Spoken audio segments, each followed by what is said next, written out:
We are recording, and I am leaving. Continue reading. Wait a minute, I'm getting left holding the bag on this one. You're just leaving? No! That thing dove right at him. Leo dodged her attack, and as they fought, he began to realize something. All the other monsters he'd fought had disgusted him, but he felt more than that. He felt more than that facing Angelica. He felt fascinated by her. The more he thought about it, the more he realized he had felt that about the others too, but had just not noticed it at the time. "Sea Gazer!" he shouted, even knowing that it was useless. "It's me, Street Beat!" Unsurprisingly, Angelica responded with another attack, spewing forth a school of electric jellyfish. So you were scared of those too, huh? Making sure to keep his distance from the shocking jellies, Leo worked his way closer to the monster. The instant he caught sight of Lance's mark, he shoved Sea Gazer's heart fragments into it. Angelica's face contorted in agony as she shrunk and transformed back into Sea Gazer. Leo splashed closer, then stopped, glancing down. There was seawater up to his ankles. "The tide's coming back in. We have to get to the beach." He grabbed Sea Gazer by the hand, and together they fled the aquatic shrine, the waves chasing close behind. They made it back to the bindweed blanket beach beneath him. They made it back to the bindweed blanketed beach just in time. Panting, Leo turned to look at the shrine over his shoulder, but it was already gone, submerged by the ocean once again. Sea Gazer took a few unsteady steps towards the bindweed before collapsing and bringing her knees to her chest. She had no sooner crouched down than Balan appeared beside her. "Your memories are back, aren't they? Though I know you'd rather kept them at bay." She nodded. I was a professional diver in the real world, training to be an instructor. I loved the ocean so much. I would have spent all my time swimming if I could, playing with the dolphins. They were terribly curious, the dolphins. One day they swam over the snuggled right up next to me. It was so adorable. But one of the dolphins got hold of my regulator, yanked it right out of my mouth. I panicked and accidentally took in a bit of seawater. Gagging on that, more of the ocean entered my lungs. I couldn't get my regulator back in my mouth, and I couldn't get my weight belt off. The more I struggled, the faster I sank into the ocean. Next thing I knew, I was in a hospital bed. One of my diver colleagues had saved me. My head felt like someone had taken a jackhammer to it, and then steamrolled over it into pieces. I'd gone so long without air, but worse than that was that I was terrified of going into the ocean again. All because of those adorable dolphins had nearly drowned me, just trying to play. I couldn't go into the ocean again after that. I hated it. I hated the dolphins. I was so angry all I could do was sit at the beach and look at the water. Then one day I went to the beach and the Balan theater was there. Leo put a hand on Sea Gazer's shoulders. "But part of you still loves the ocean. Come on, help me fight Lance. Once we defeat him, you can go back to swimming." "Are you kidding?" Sea Gazer shook her head violently. "I have no love for the ocean or the dolphins anymore. I don't ever want to go back to that world. It nearly killed me." Liar. The dark light glittered stubbornly in her eyes. "You may believe those lies, but I think your heart desires otherwise." Balan leaned close, peering into her face. For proof to your beautiful stage, you need only look. For the real world and its oceans, you never totally forsook. I'm sorry," said Sea Gazer in a small voice. "But promise me you'll save Sky Gazer. I can't bear the thought of him trapped as a monster in that awful darkness." "I promise," said Street Beat Leo, and turned to walk off down the beach without another word. "Why, little one, you seem quite upset," said Balan, glancing sidelong at Leo as they walked. "Is your inability to convince the others to help you fight Lance making you fret?" "No." "It's hard to believe that when you wear such a frown. Tell me." Fuck! What is it that's got you so down? It's just, everyone's been hurt so badly, it makes me wonder if they'll ever be happy. Even once they leave Wonderworld. Balan snorted. "Happiness isn't weather. You can't..." It can't be forecast, not by you, nor me, nor by anyone asked. Then what's the point of making us pass a test before we can leave Wonderworld? The test restores balance, nothing more, nothing less. Your happiness is up to you once you leave, a problem you yourself must address. Don't tell me you're getting cold feet, little one, not now, when your task is so close to done. Balan looked at him long and hard, and Leo saw himself reflected in that appraising gaze. No way I'm giving up, not when I know how much everyone suffers when they're trapped by negativity. I have to fight to free them from that. Balan, I promised, Seagazer. Grinning, Balan reached up to brush the brim of his top hat. Doubting you was my mistake, one I shan't make. Doubting you was my mistake, one I shan't a second time make.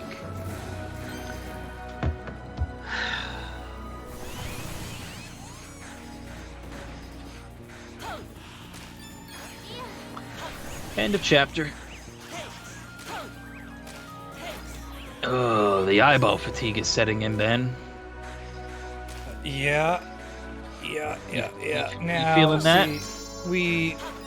It wasn't announced on stream because you were reading when I got back, but we've reached the point where I have failed to make forward progress by just playing the game. So I have now returned to levels that we've already beaten to try and find more stupid statues. Is that what you gotta do? Is this you gotta get enough trophies to unlock the end game? Yeah, I need 80 Have you beat all the trophies. levels? I've beaten all of the levels I have access to. I think we'll unlock 10, 11, 12 once I hit 80 statues. Oh man, But man, I gotta spoiler myself for this book for a second because I'm only 60% through it, and I'm almost out of bosses to beat, and I'm dreadfully afraid that once I'm done beating all the bosses, then we're gonna go back and have another scene with them all, no. Actually restoring themselves. So I don't know what I'm gonna do if that happens. Although, actually, no, the book has to be almost done because I'm at 152 pages of 237. There's only 80 pages left. So there's not actually enough time to go back and have full scenes with everyone. You can hope. Anyway, I'm just gonna skip a little bit around just for a second before I keep reading.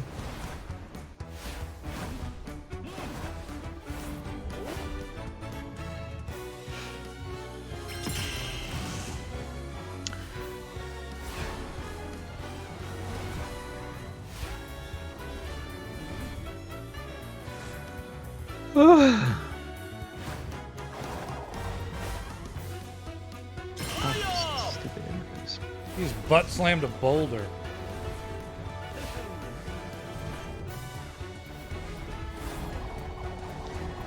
Let's see, where was I? Fuck!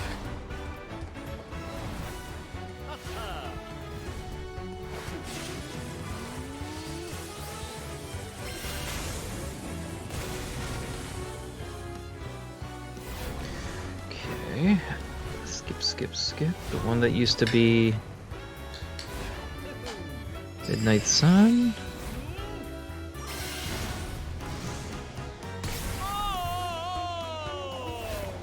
Okay, we might.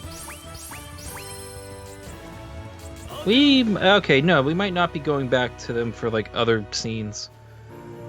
Okay. Also, I've gone and fetched my next spear. Kitty Vidi does not have an IPA number 4, but Pump House does have a 4-alarm IPA. Wow. So we're continuing with the theme here. Make those numbers go up, just like you can make the numbers go up on our charity donation page for Extra Life. We're working today to raise money for the IWK Children's Hospital. You can go over to bit.ly/Balan Gambit if you want to help raise money today. Ben and I have been live streaming for many hours. I'm looking at the numbers and the math isn't happening in my head. That's a good sign. 6 hours? 6.5? 7? Something to that effect, yeah. Something to that effect. I guess we're going for 12. I keep thinking, I guess it's that I keep thinking, we're done at 9, which means we're doing 9 hours, which is the wrong number. No, because So- we started 3 before that. Yeah. So yeah. Ugh. Yeah. Anyway, so yeah, we're going till 9 p.m. trying to raise money. You can go over again to bit.ly/Balan Gambit to make a donation if you want to help support the kids. And hey, listen, no pressure. Don't have to. Don't worry about it. You can sit here and watch. We're playing all of the Balan Wonder World game. We're reading the book. We heard the book's good and it's got all the story in it. Who knows that it's actually good? We're finding out. We're scientists, professional gamers together. And you know what? Great news. If you don't got any money to donate, you can just enjoy the show and you could go tell somebody about it. Just tell your friends. Spread the word. We're the top Balan stream on twitch.tv right now. Did you know that? Bet you didn't know that. It's that real fun thing to have in your resume. So that link again, bit.ly/Balan Gambit. Hey, thanks so much to everyone that's donated so far. And thanks to everyone who's going to donate next. Will it be you? Could be. Alright, I'm taking a risk here. It looks like... Oh, no, no, no! Oh, thank God. I thought I lost my OP skin. But, okay, so it looks like there's an updraft here, so I might be able to use my Supreme Sheep and float over here. Isn't that like a beagle, like I don't know, Taco Bell Supreme Sheep, their lamb taco? Aha, there are updrafts, Supreme Sheep!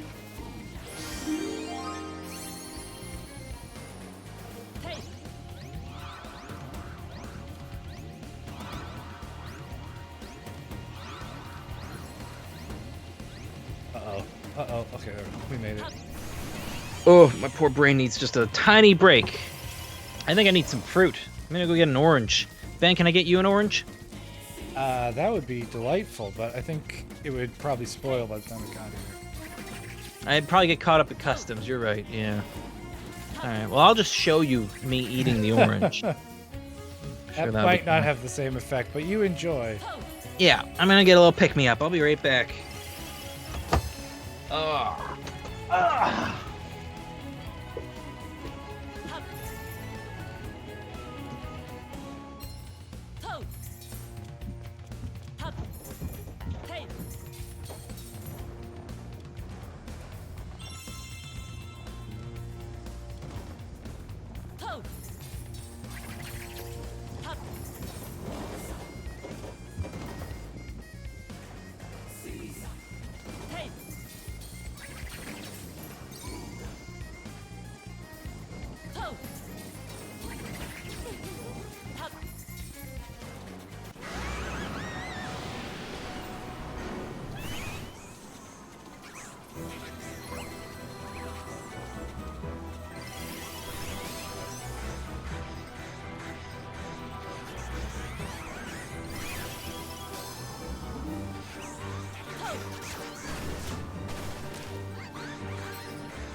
Ugh.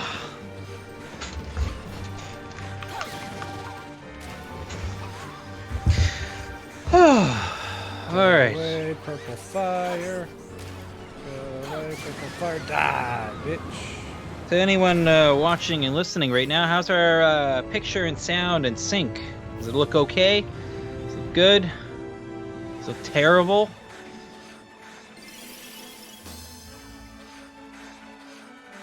Let us know in the chat.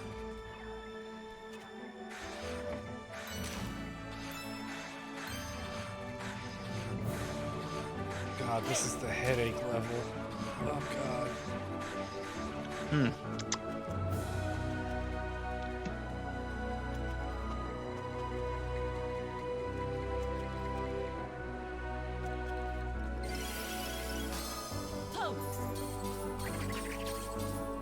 Oh, what is that? Oh, that must be something I got already? Oops.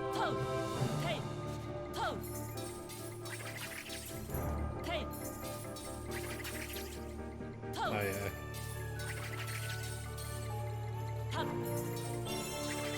Oh, come on, orange. Don't do this to me. I'm peeling an orange. It smells like orange. Imagine my surprise. Oh, it's a rainbow man. Yay. Praise the sun.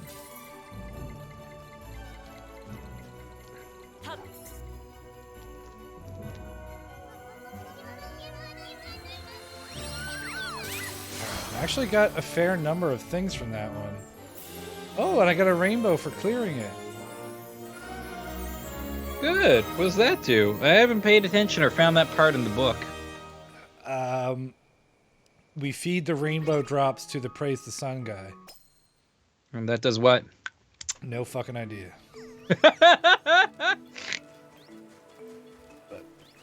Where is he? There he is. Here, take your drops. Yes, yes, sir. Yes, doctor. Wow, that was an incredible progress made there, Ben. Well, yeah, I mean, they upped his bar considerably. Okay, 6, 2, 7, 1. Alright, where... This not at all Eldridge rendition of a Tim is frightening at all. No, not at all. And definitely not worth being concerned about. Wow, there are a lot of trophies in this game. Yeah, Act 1... Or, sorry, Chapter 1, Act 2, we've got, like, basically nothing. So let's check that place out. All right. Oh, wait, I have eggs to hatch. Hatch my eggies. Let me run my giant feet into you so you hatch.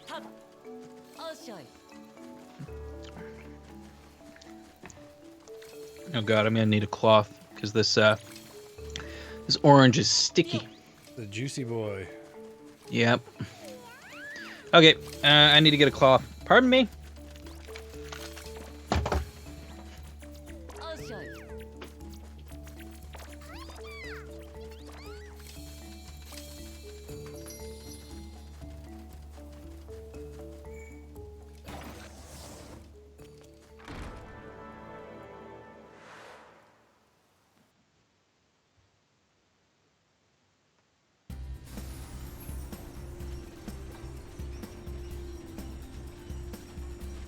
All right. Oh, it's Alright. fucking this shit again. What's happening? It's the curve level. Oh. Look directly at it.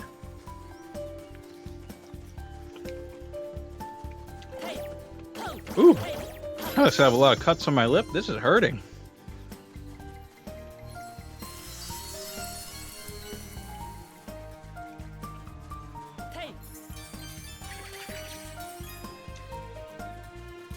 So Ben, is the game making sense to you? Like, I'm not from narrative perspective, but like a mechanics progress like thing. Like, is this like Crash Bandicoot warped?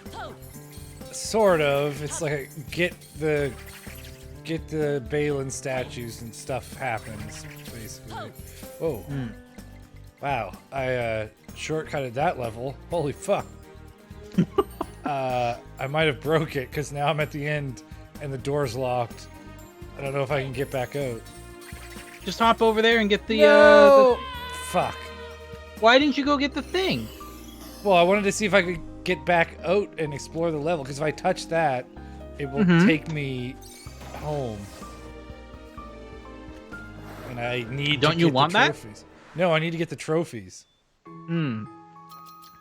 Oh. Question. This you may have figured this out. You farm costumes, don't you? You have to, yeah. Which I haven't bothered because I didn't care, but now I have to revisit areas Yeah. to get these missing trophies. They see me Balan. They hating. Good one, Steph. Love it.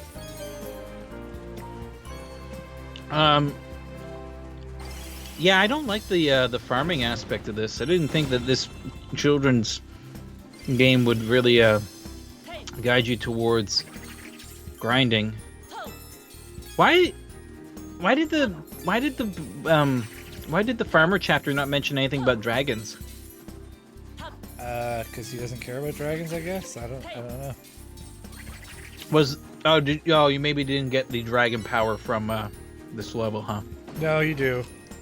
Oh, okay, never mind. Fuck me, whatever. Here I am expecting the game to have, you know, a really incredible book that explains everything, but no.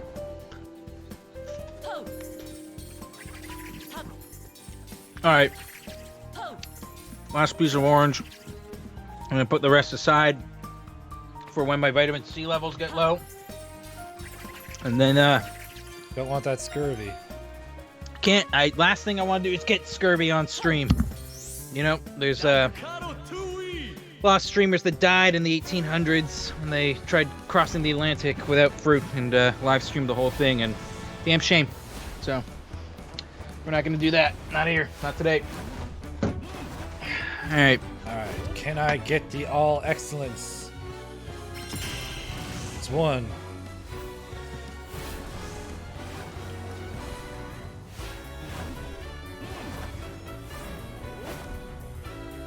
Oh, it's a mash.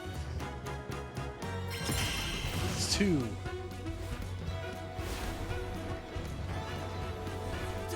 All right. Back to the book. Oh boy. That's three. Oops, this was turned off. Why did it turn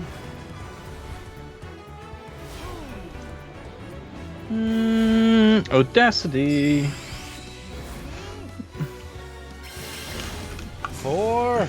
Does that get me a trophy? I think it does. The one that used to be Skygazer. Just like the others, Skygazer's stage had completely been transformed. It should have been an endless hill overlooking the sea, freckled with windmills of every color of the rainbow. But now, it was blanketed in a strange machine Leo had never seen. Or blanketed in strange machines Leo had never seen. Pipes and gears and oddly shaped implements lay strewn about. The windmills were still there, the rotors still turning, but they were completely rusted over. The hill had been torn out of the earth and now floated high in the air. Leo wasn't going to get anywhere walking. He'd have to fly. His eyes closed, and when he opened them again, he found himself clad in a winged costume. Aero acrobat. I should be able to fly with no problem now. Leo flapped his wings, rising into the air towards the hill. It was awkward going at first. He kept dipping and swerving through the air, threatening to fall to the earth. But eventually, he got the trick of it and leveled out. Like dancing, flying was all that mattered. Like dancing, flying was all a matter of how he balanced himself. He sped towards the top of the hill, as fast as his wings would take him. Uh-oh. He yelped as a sudden wind sent him tumbling off course. Once he had righted himself, he looked in that direction. He looked in the direction that the gust had come from and saw a windmill, or, at last, what he thought was a windmill. That's no windmill, that's a propeller! That's what's making the wind. He noticed when Skygazer... Getting late in the day and the eyes and the brain aren't connecting anymore. He noticed then that Skygazer's illusion was standing atop the hill, hand raised to point at something in the distance. Leo followed his finger to an island, hovering high in the sky. Is that Cetacean Island? Lance's creation glided through the sky, almost like it had a destination in mind. Leo flew towards it, leveraging the gusts whipped up by the propellers. On the island, he was unsurprised to find a heart tree. There were Tims there too. Like the Nagati, they seemed to be able to go wherever in Wonderworld they pleased. It was almost like they had been waiting for Leo, because the moment he arrived, they busted through the barrier around the tree. And I haven't even had a chance to feed you drops. He felt a little guilty as he reached for the first fragment of Skygazer's heart. This one was his love of the sky. The second fragment was his tenaciousness in the face of failure. Oh, that's the same thing as the last one. Pretty much identical fragments to Sea Gazer. Does this mean that they went through the same kind of horrible thing in the real world? Then, Sky Gazer, what happened to you? Leo shook his head to clear his thoughts. No use wondering. I have to bring him back to himself. After all, he had made a promise. Leo headed to the Cetacean Island... Leo headed to the Cetacean of the Skies. Inside was far larger than he would have expected, looking at it from the outside. There he found Sky Gazer, or the monster that had been him. He was huge, with metal wings and propellers that made him look like a living, breathing aircraft.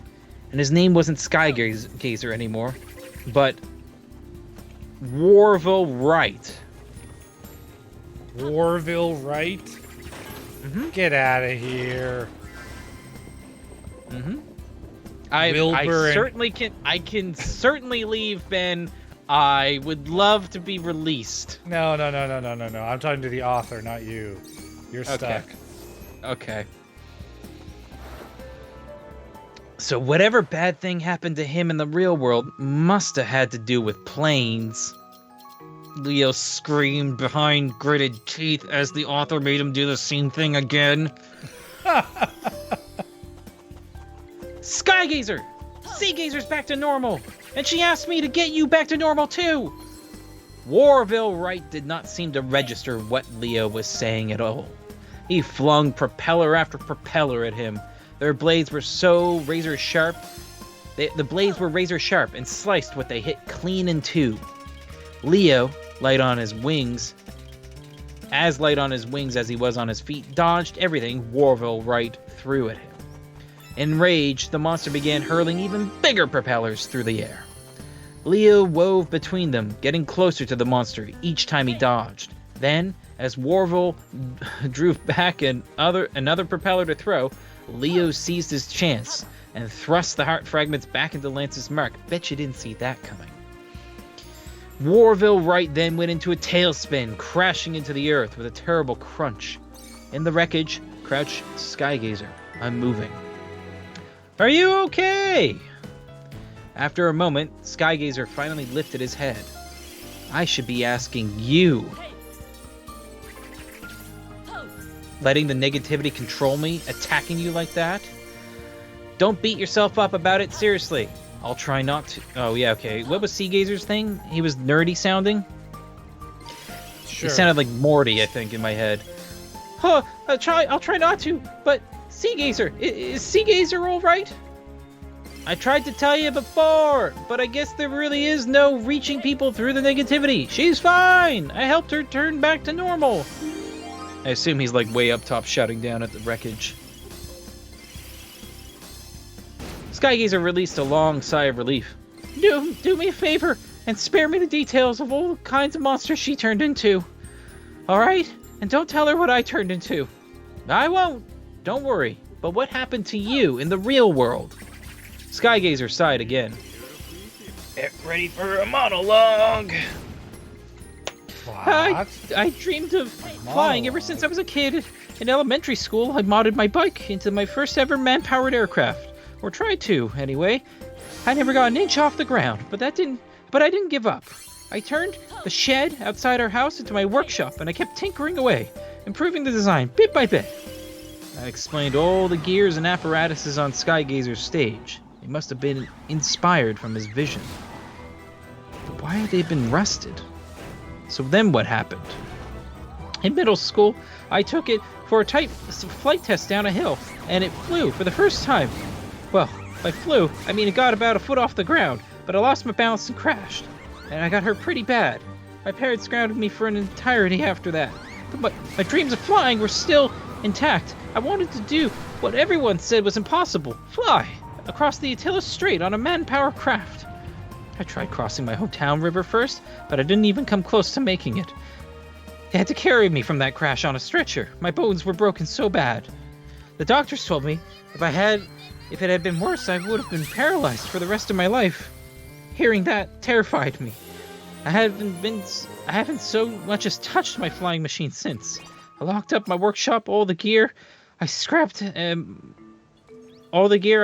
my allowance together for there.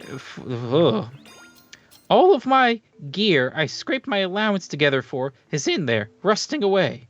The cogs and drills I saw in my vision behind Balan, those were some of the tools I used to work on my machine. That's why you lost your love of the sky and fearlessness in the face of failure. I never was able to fly in the end. I felt utterly useless. That's when the Balan Theater appeared. Skygazer tilted his head back, staring up with a vacant expression on his face. But after all that, you still wouldn't let go of your dream to fly across the ocean. That's why you had Lance make you Cetacean Island, isn't it? Why you had to make it out of your reach, to give yourself that goal of getting there one day. I don't know. I guess it could have been subconscious. You've got the fearless part of you back now, Skygazer. Help me fight Lance. Skygazer hung his head. What did Seagazer say? She said she hated the ocean. Skygazer let out a soft, bitter laugh. Just like I hate the sky. I don't care about flying anymore, Street Beat. I'm fine looking up at it from down here. So he's out too. Leo's shoulders sagged. Another dead end. Leo spun around and saw Balan shaking his head sadly. Rotten luck, my friend. End of chapter.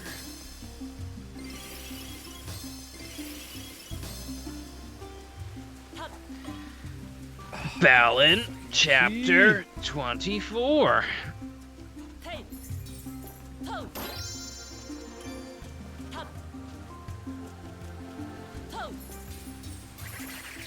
Okay. Oh, gonna be powering. Yes, Tim, the Wright brothers are evil. They dared to spit in God's face and enter his domain, the heavens, the sky, where man should not go.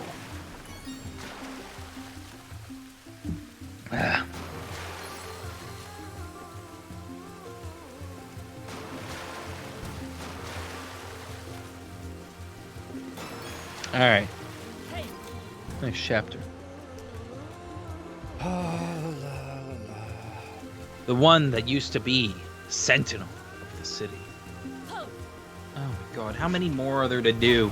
There's the clown, the girl, this guy. Sentinel or Watcher. I don't remember either of them. I don't know. Watcher is the birdhouse lady. Sentinel is the... I think Sentinel's a firefighter. Oh, he must be later. He must be in the 9 to 12 or the 10 to 12 bracket. Yeah. I don't know. I think you got Watcher already, because I think she's birdhouse lady. Or treehouse lady, basically. Yeah. And then, who else is left? Do I only have 4 of these? Man. This book's long and nothing's happening. Literally. Like we're going and beating people and then no forward progress is being made. Impossible.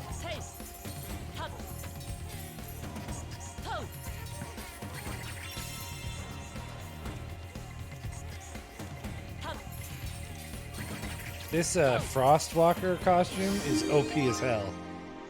I've heard it's very good. I'm just fucking cruising along. Just, oh, hello, Puzzle. Goodbye, Puzzle. I'll just go over you. Go get a bunch of them. Go farm that. If there's anything worth farming, it's that. I mean, you're not wrong. But I refuse to give this game the gratification of farming anything.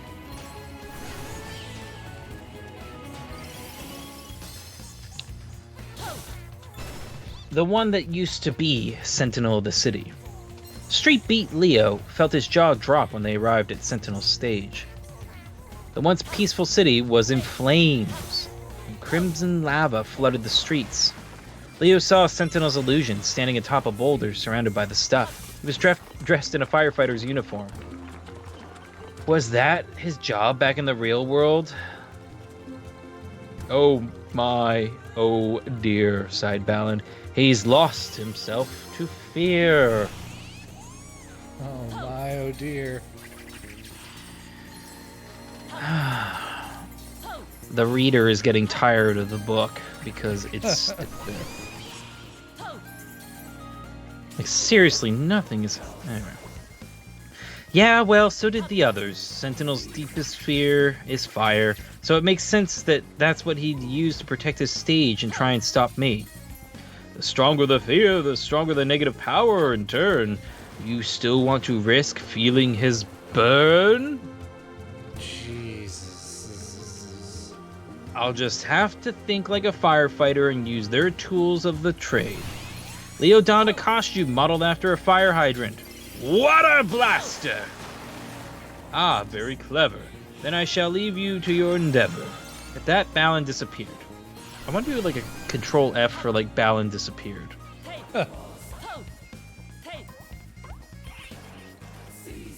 Leo used the costume's endless supply of water to cool off the lava blocking the streets, and made his way through the stage. But even so, he still sweltered in the heat of the blaze. It was so hot, the sweat he flicked from his brow evaporated in seconds. It was getting harder and harder to go on. He came to a stop in front of a particularly huge bonfire, thinking this was as far as he could go. But seeing the way the Tims followed, all bunched together to protect one another from the flames, Leo gave... I've done it! Sorry. Yay! I got my 80 statues. Great, go get more. But seeing the way the Tims followed, all bunched together to protect one another from the flames, gave Leo the push he needed to keep going. He took one step, and then another, and another. In the flames, he found the first heart tree, where he recovered the part of Sentinel that found purpose in protecting his town. The next fragment was Sentinel's faith in himself. What kind of firefighter just abandons his duty? A Sentinel can't protect anything if he isn't at his post. It made Leo want to cry, though he knew what he was feeling was probably paled in comparison to what Sentinel himself felt. No wonder the man lost his faith in himself. Choo-choo, motherfucker! Get that train. Ben, do we need to stop the recording anytime soon here? Or are we still on hour one? We're at 37 minutes. Oh, okay, great. Wow, time. What is time? Cue the Marvel What If intro. Time.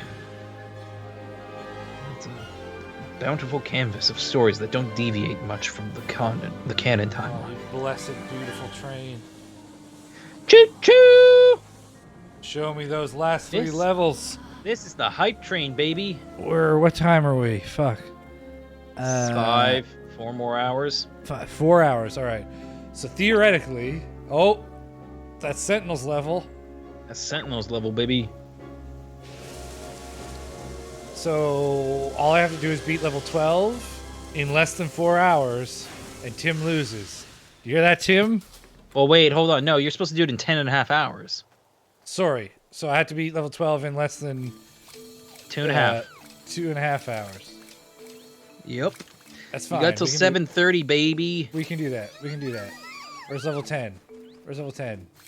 The rush is on now, baby. We're not waiting for these little fat boys. Well, wait. Did you have to beat level 12, or you got to beat the game? The game is... Well, if there's only 12 levels, I have to beat level 12. Well, yeah, no, but I'm not going level 12. Sweet, naive child. Do you think there's not, level 13? No. There's only 12 levels. You said there's 12 bosses. Surely that's 12 levels. Did I say that? You did. Don't take my word on it. I just read books.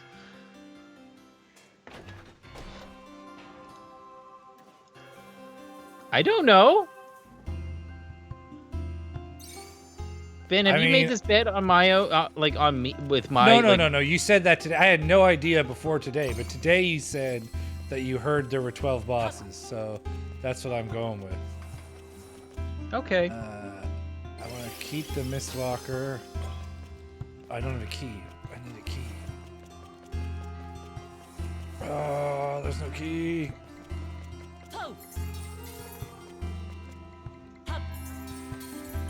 Well, I hope it's your Gravity 12th fist. for your sake, because now I'm gonna get dragged down a hole.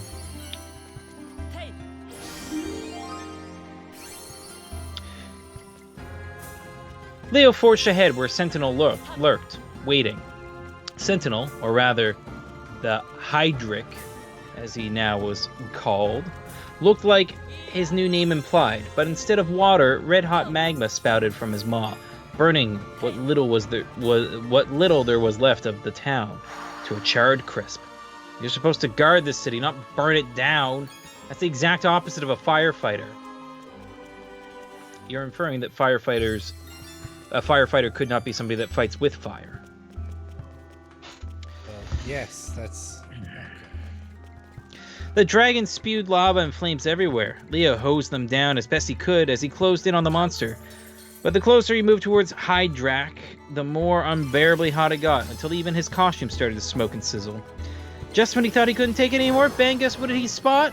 What did he find? He found Lance's mark. He wound his arm back and hurled the fragments of Sentinel's heart as hard as he could. In slow motion, the Hydric crumbled. The flames ravaging the town sputtered out. Leo found Sentinel in the ruins, looking as rough as he had when they first met. Not feeling the firefighter uniform anymore? Sentinel hung his head in shame. I don't deserve to wear it. How do you figure? For a long moment he did not answer. Then, haltingly, he started to speak. I love being a firefighter. Every time there was a call, I'd be the first one changed and in the truck. I cracked jokes with everyone else on the ride over, saying things like, not every day we get to be a hero. Oh, wait, we do. And then everyone would laugh, and we'd all bump fists. We didn't think there was a fire we couldn't put out. But then there was a fire at an old abandoned factory across the street from some houses. There wasn't anything... Couldn't put out. Couldn't put it out. You wouldn't believe it. Then one day there was one we couldn't put out. X-ray. Hey, X-ray ape. There you go. He can see invisible Don't say that platforms. too fast. Oh yeah. No, don't.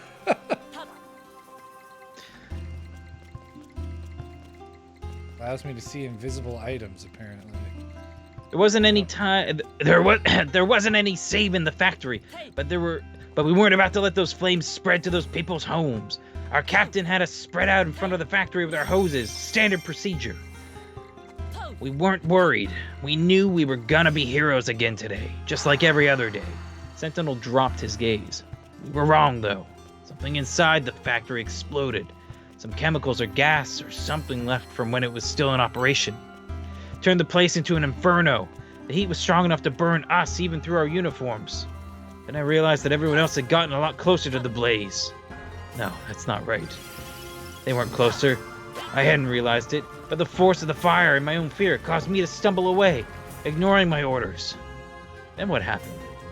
The captain came on the radio and told us to back off. I yelled, "Get back!" to everyone, but they stayed where they were. The flames kept coming towards them. I was terrified. I retreated backwards, angling my hose at the fire as I went. We managed to put it out before it got any of the houses, but I couldn't look any of the others in the face on the way back to the station. None of them had run away in fear like I had. Soon we were back. I changed and went straight home. The fire made the papers. The next morning, there was a photo of my colleagues in front of on the front page, under a headline calling them heroes. I was so glad it was my day off, so I didn't have to go into the station and face them, and have to explain why I'd retreated so far without any orders. The person you saw in your vision, the one that looked like you, that was one of your squad, wasn't it? Must have been, yeah. I spent the night after the factory incident wandering around town. I remember, as soon as I decided to quit the force, the Balan theater showed up. Sentinel's shoulders sagged. I'm not a hero. I never was. I've only ever been a coward. I never asked for this. It made sense now why Sentinel had gotten rid of the parts of himself he had. Leo placed a hand on his shoulder. Help me fight Lance. You can still be a hero. You can still protect your town. Sentinel only $50, shook he his says head. no. Finn, I'm not taking that deal. Every one of these fucking cowards are gonna say no. Fuck! Sentinel only shook his head. I told you, I'm nothing but a coward. Then you're fine letting the Watcher be a monster forever? That seemed to strike a nerve. Sentinel started shaking all over. But then he stilled and hung his head. Cowards can't face monsters. If you need me, I'll be fighting Lance. Leo turned away. He wasn't at all surprised to find Balan waiting for him, arms crossed, grinning, the same grin as always.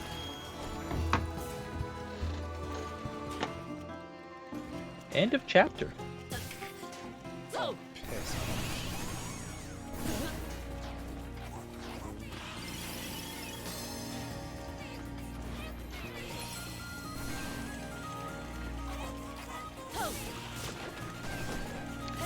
And Audacity.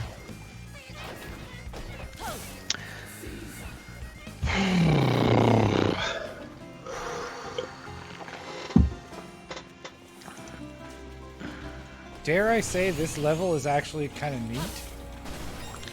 Is this the painter one? Yeah.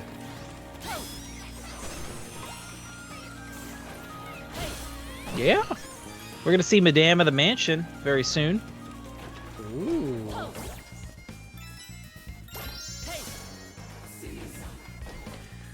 Let's continue.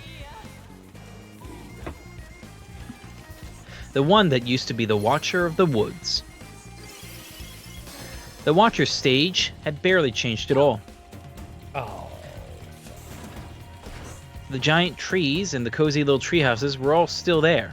Leo figured the Watcher must have been loath to change her stage, even to better protect it against an invading enemy.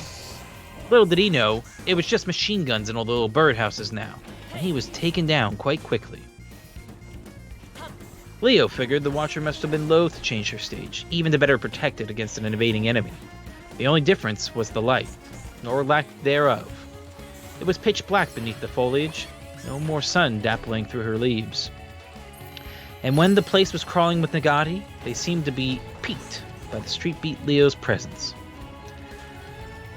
He closed his eyes, and when he opened them again, Ben, what costume was he wearing? What world are we in? Watcher.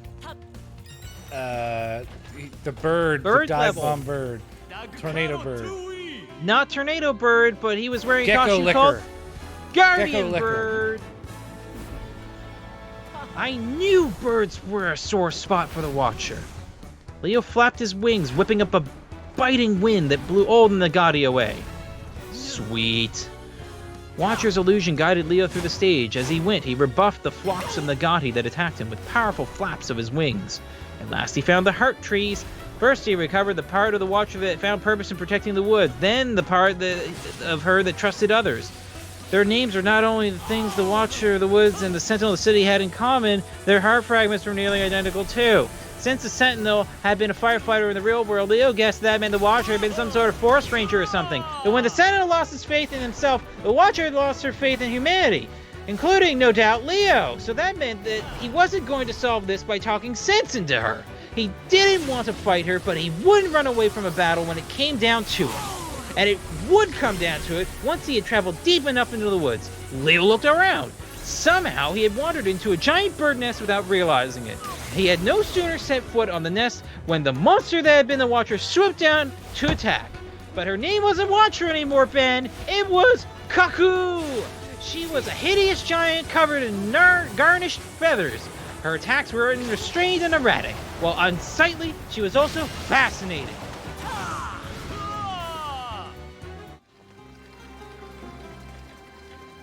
Sorry, I was making Balan get his ass kicked by Nalab.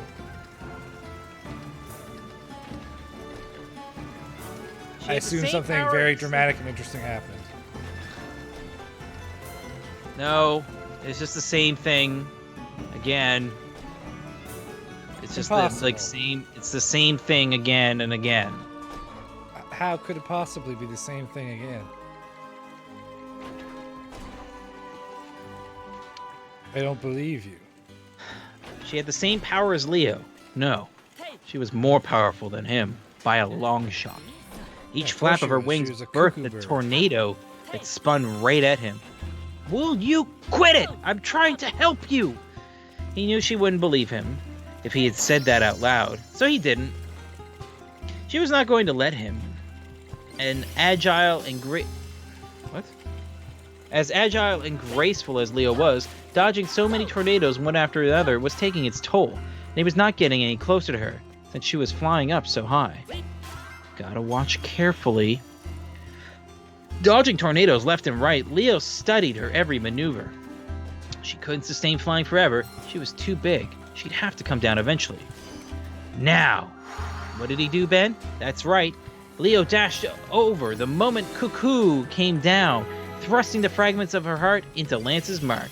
She let out a squawk of pain, writhing in agony as her body shrank and transformed back into the Watcher. But unlike when she had returned the others to themselves, she regarded Leo with cold suspicion. Leo may have returned the part of her that trusted others, but he supposed those wounds on her heart hadn't completely healed yet. You liked birds a lot, didn't you? The Watcher gave a curt nod. I forget. Oh, she was like a hillbilly. I did. I was getting my master's in ornithology. My thesis was on the lazuli bird, a species of migratory stork with stunning blue wingtips. There were only a few hundred of them left. There was a mammoth of a tree in the woods near where I lived, and I mated a pair of lazuli birds. And a mated pair of lazuli birds have built their roosts in its top. God damn it. It was far too high up to see from the ground, but I guess there had to be at least 2 or 3 eggs in that nest. Lazuli birds are dawdling parents. One would stay in the nest to warm the clutch under its body, while the other would bring back as much food as it could. In the fall, once the hatchlings were ready to fly, the whole family would head south for the winter. I went to the woods to do my research. I imagined catching sight of one of these hatchlings flying around, exploring outside its nest, and felt my face beaming with a smile. That smile crumbled away when I could hear the telltale sound of machinery. I got worried and ran in that direction of the sound and found men with chainsaws at the trunk of the lazuli bird's tree. Leo felt his breath catch in his throat. What? Why? They were cutting down all the trees in that area to clear land for houses. There was construction equipment everywhere I looked. They had already carved their way through a huge chunk of the woods. Then that terrible beast you saw in your vision. It must have been a bulldozer or digger or something. Watcher nodded. I shouted at the top of my lungs, "You can't cut that tree down! The lazuli bird's nest is up there!" But they told me they already gotten the permit from the mayor. They never even turned off their chainsaws. I made a grab for one, but the guy shoved me off. I kept trying to stop him, getting more and more desperate, more and more violent. But then they just grabbed me and dragged me out of the construction site. I fought tooth and nail to get back to the tree, but they never let me get past them again. The Watcher fell silent for a long moment. Then Balan appeared beside them. That is not the end, is it, my friend? Watcher glared at him. Later that night, I snuck out to where the nest was. The monsters had cut down the giant tree, and I found the nest where it had fallen to the earth, the eggs smashed beyond saving. The lazuli birds stood over the remains of their home, looking shell-shocked. Oh, bad pun, man. Come on. Come on. Come on. I don't know if you're allowed to complain about puns. That's just in poor taste, alright? No! Fuck! Ah!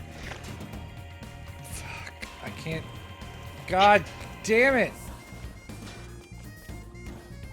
I started crying. I told them over and over how sorry I couldn't protect them. Fuck. I went back to the construction site every night after that. No. Even though they cleared away the giant tree and most of the woods around it, even though there wasn't anything for them to eat, the lazuli birds lingered. Those birds, there's nothing more precious to them than their offspring. If a chick dies in the nest, the parents never leave again. That's one of the reasons the lazuli birds are going extinct. But winter was coming, and I begged them to fly south. I told them they could come back in the spring and try and find somewhere safer to build another nest. to raise another brood. The poor things wouldn't budge, no matter how much I tried to get them to go. I found their bodies in the snow, where the giant tree once stood. The muscle in the Watcher's jaw tightened. Humans are so cruel, unbelievably selfish and greedy. I hate them. They'll destroy anything in the name of development. You couldn't pay me to live in one of those big houses. Not when they're built on the bones of lazuli birds. And who knows how many other poor creatures. Watcher clenched her teeth. Balan breathed a sigh. Humans are everything. No. Humans are everything you accuse. Between them and the sweet lazuli bird, I know which I'd choose. But there aren't any lazuli birds on your stage, said Leo. They're in the real world. They're in the real world. Wait, they're in the real world. If you don't go back, you won't be able to help any of them. No matter how much he tried to reason with the Watcher, the dark light in her eyes refused to be extinguished. He gave up on trying to convince her to leave.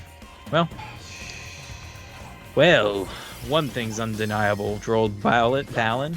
Your team isn't exactly reliable. Gee, thanks, Captain Obvious. Leo turned his back on him, strode away. Only 3 more left. 3 more chances. At this rate, victory may well be Lance's. Do you ever shut up, he shouted. He hadn't really meant to. Balan only shrugged. End of chapter.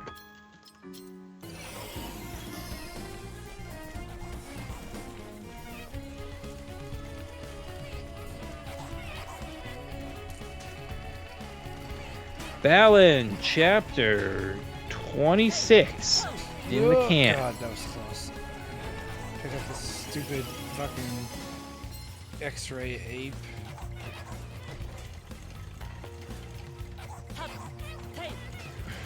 Tim. Come back up here.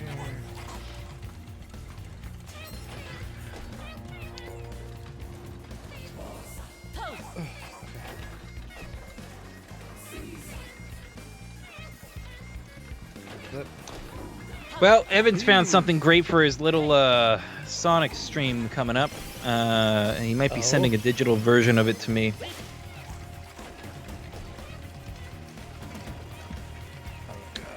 Oh God. Made it. All right, Ben. I'm catching right the fuck up on you. I'm almost at 70% of this book done. Oh shit, we should probably check donations. It's probably good. Maybe we got some more. Yep. You go ahead and check. I'm making my way to the bus. We do not, but listen, hi everyone that's watching right now. We're getting exhausted. I'm just so happy that we're not doing this for another 12 hours after this. We get a little break. Yeah, we're still going. We're still playing and reading, and Balan Train doesn't stop. Oh yeah, we're going. I got what, 2 hours left to beat this fucking game. bit.ly/hopped up. Nope, bit.ly/Balan Gambit if you want to help contribute to get this number higher. We're sending all the money to the IWK Children's Hospital through Extra Life, so help the kids. I'm letting the hair down. It's 5:30. You know, it's you know what? I should have made it a donation thing. Donation goal. Like, Let Matthew put his hair down. I'll put my hair down. You know, I'll switch to standing desk mode so you can see all of me. You know, I'll wear some, you know, a cute T-shirt or something. You know, stretch goals. Yeah. Oh Christ! Still more game, huh? Still more game.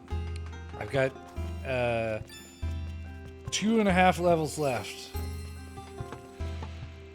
Oof.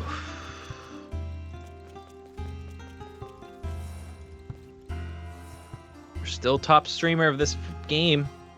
Are we still the only streamer? Probably. Shush. Top. We're the top. Only one place to go for I us. want to do bowling. You gotta do Fucking bowling. Finish this game. There's a statue. Okay, I'm gonna make a page bookmark here. Boo-doop. I have... Hold on. Oh, fuck. This Kindle, I gotta get a new Kindle, man. I don't know. This one feels like it's kind of janky. I have the sneaky lizard. Oh, it's another There you go. teleporter.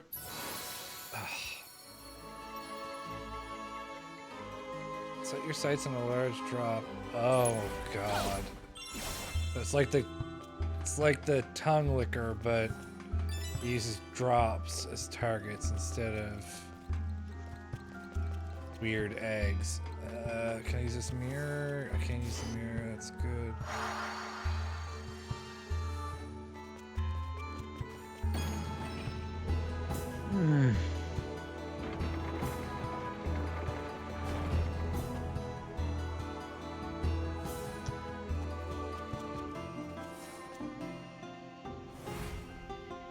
Just skimming the book real quick just to...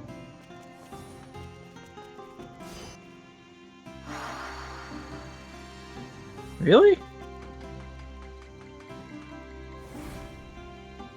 Oh, come on. It's right there. Let me teleport. Oh, no! What?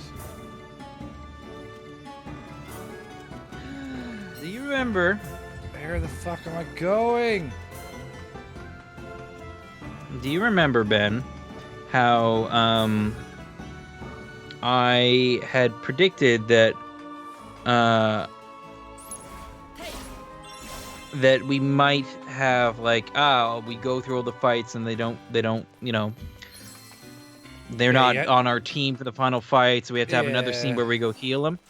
Yeah, I wasn't wrong. It's just that it's not in the same section. So we're going to be revisiting everyone again. Okay, so I need to go back.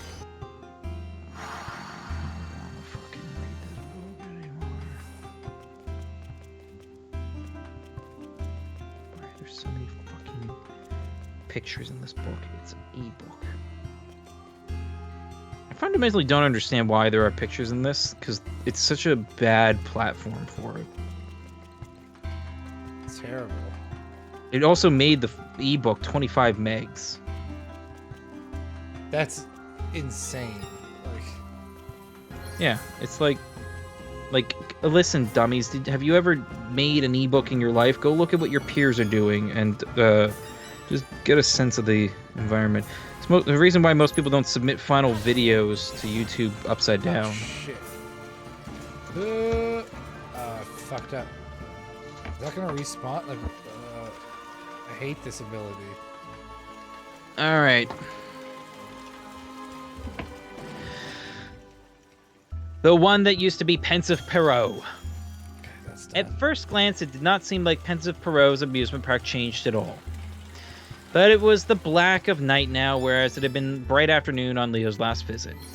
Neon signs lit up the whole park. It was surprisingly beautiful in an ethereal way. "Oh, little one, don't let appearances deceive," said Balan with a snort. "This place is a maze. This place is a maze. Not everything you see you should believe." "I'm not stupid," snapped Leo peevishly. The families and couples that had been strolling around earlier were gone, leaving crowds of Nagati in their place. The music playing was no longer that cheerful march, but a creepy variation of the melody. This wasn't the stage of the kind clown that had warmly greeted Street Beat Leo and Clock Tower Kid not so long ago. Leo figured it didn't much resemble the amusement park where Pensive Perot had worked in the real world either. And it was probably riddled with traps. He had to tread carefully. Looking around, he noticed all sorts of attractions floating in the air, connected by nothing but roller coaster tracks. Yeah, I know," said Leo before Balan could open his mouth to speak, and donned a wheeled costume called Rail Runner. Getting around shouldn't be a problem now. He hopped up on the tracks. I've used that. Ow. Fuck. He hopped up on the tracks, leaving Balan behind him. He passed the merry-go-round and the teacups, heading for the Ferris wheel he had ridden with Clock Tower Kid and Pensive Perot. It really hadn't been that long ago, but it felt like decades had passed. There came a sharp aching in his chest when he thought about the day the three of them had spent together. But the rides were not meant for Leo's amusement anymore. They were nightmarish obstacles meant to stop him. Pensive Perot probably never imagined his attractions trying to hurt people when he first created them. He'd only ever wanted people to have fun. It hurt Leo thinking of how the clown's intentions had been corrupted. He fought Nagati and explored the maze of the park and located the heart fragments. There, Ben, they just summarized the entire level in one sentence. Nagati. And he fought Nagati as he explored the maze of the park and located the heart fragments. Period. That's my whole life. You can't just. We're not. Instead, we're gonna have fucking monologues. I see why they cut the story out of the game. There's more trouble than it's worth to put it in here. The first was the part of Pensive Perot that had the courage to bare his heart. And the second was his courage to accept others' feelings. Finding these fragments gave Leo new insight to the clown. He was in love with the princess of the parade, but he didn't have the nerve to tell her. I know you can do it, thought Leo, gritting his teeth. He knew he was going to have to fight Pensive Perot, but he hated the thought.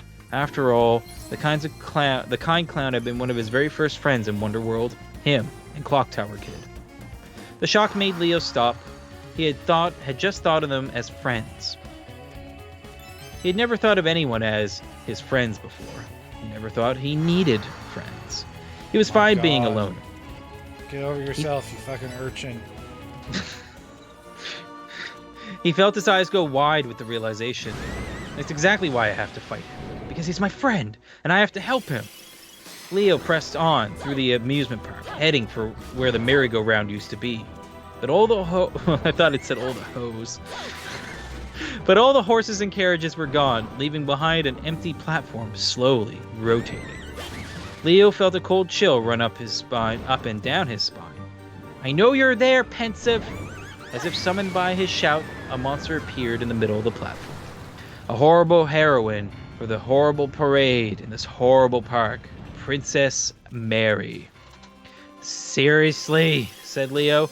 You lose your nerve and suddenly she's the villain in all this? I thought you loved her. But he knew it was a waste of time to argue with Pensive Perot. The clown was too far gone for Leo's words to reach him. Princess Mary flounced this way and that, trying to squash him underfoot. Think you're a better dancer than me, huh? Leo dodged her every sachet with practiced ease.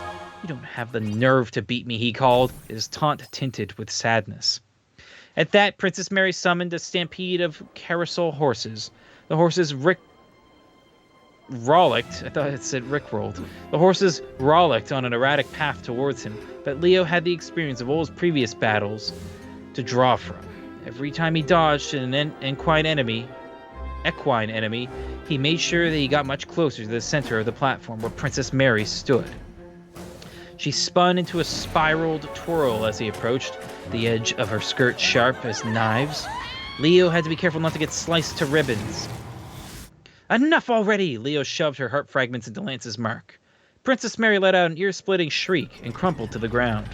A heap of lace and frills slowly shrank. The heap of lace and frills slowly shrank back into Pensive Perot. Clock Tower Kid, he said. Is Clock Tower Kid okay? Leo had been starting to lose faith in the clown, but it stoked the embers of his hope that Pensive Perot's first thought upon returning to himself was to ask after his friend. I haven't gotten to her yet, said Leo, shaking his head. You mean she's still lost to the darkness? The poor thing. Then come with me to her stage and help me save her. Help me defeat Lance. The clown shook his head. What'll defeating Lance accomplish? Clock Tower Kid doesn't want to leave Wonderworld. She wants to stay.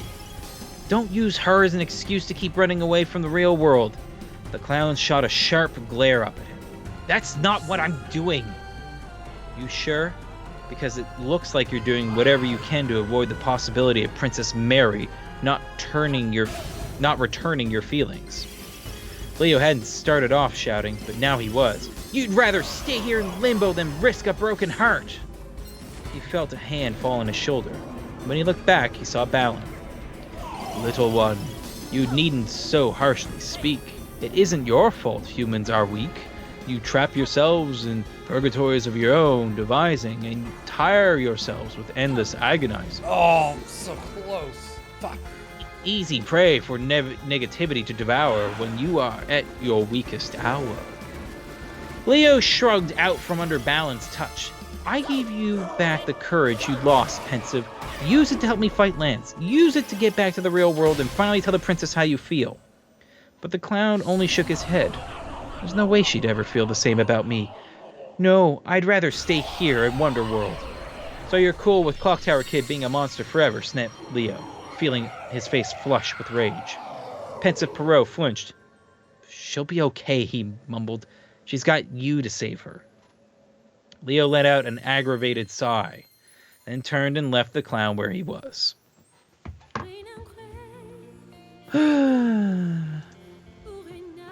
End of chapter.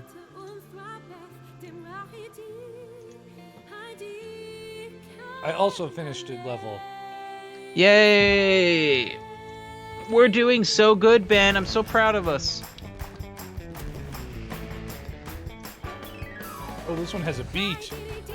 Oh, does it? I want to hear it. Well, it did. They always turn into the same song. But for a while there, it was foot tapping.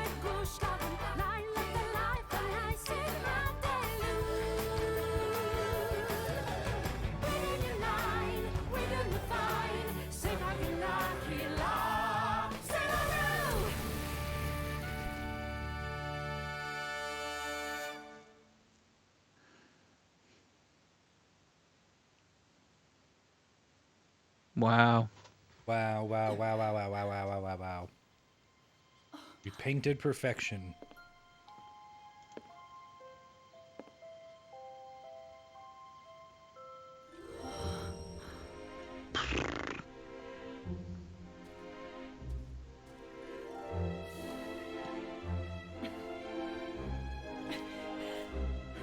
Nope, she got some on her.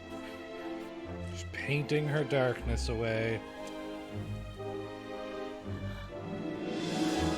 What a striking commentary on mental health. Boom. There it is, Ben. It's clear skies ahead now.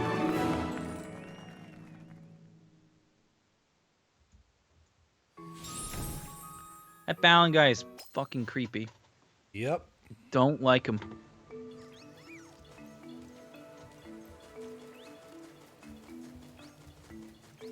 Alright. We're on our way to Sentinel's level. I've got just under 2 hours to beat Tim in my bet. And 2 levels to go.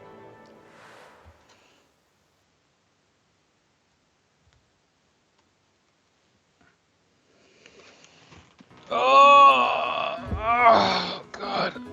Ah. The firefighter with heroic aspirations. We've lost some of the poetry from the titles.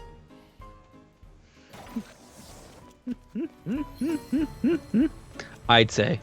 I mean, you can't compare to a book. Oh no, my beer's empty. Mine too. I think it's bathroom and beer time. Yeah, why don't we take a pause there? Let's do that. Who needs to potty more? Do you?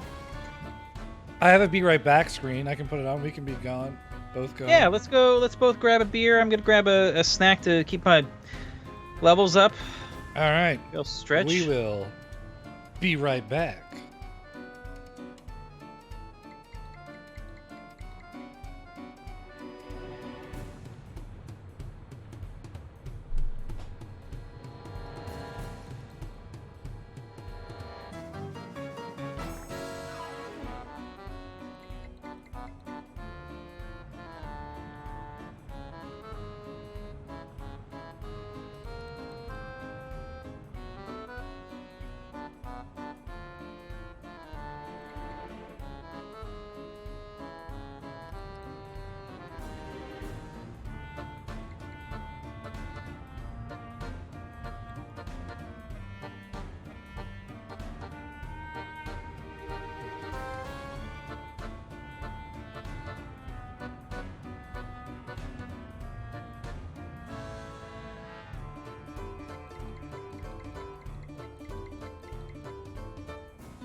I am back. I'm just sending the link to a couple of friends. Let's see if we can scrounge up a few more donations.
Dun, dun, dun, dun. Dun, dun, dun, dun, dun, dun. All right, we are back. It's still this game. Oh, I was hoping for a better one. Still this game.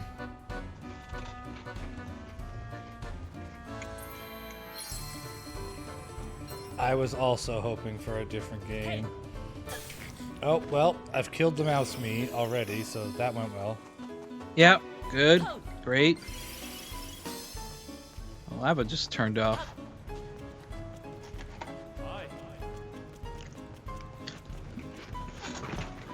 I don't actually know what the mouse me does. Something about unlocking stuff, I imagine. Oh, the little doors. There's been doors all through the levels. Oh, yeah, that's what it probably is. Yeah, you're gonna have to backtrack a shitload if we're getting the true ending. Uh-oh. No one said anything about a true ending. No, come on. Come on, we're already here.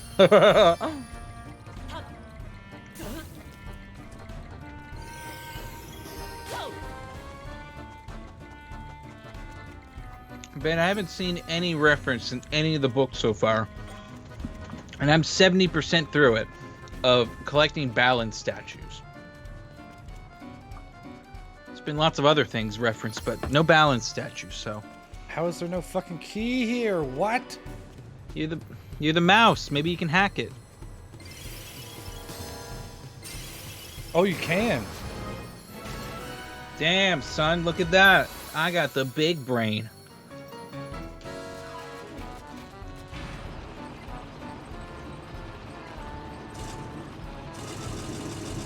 Why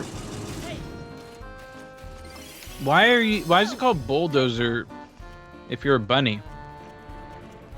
Bundozer. Yeah, why is it not bundozer? Are you fucking kidding me? I can't jump on it? What's the good of it then? Go under? No. You have a jumpy boy? Can you jump on a Tim?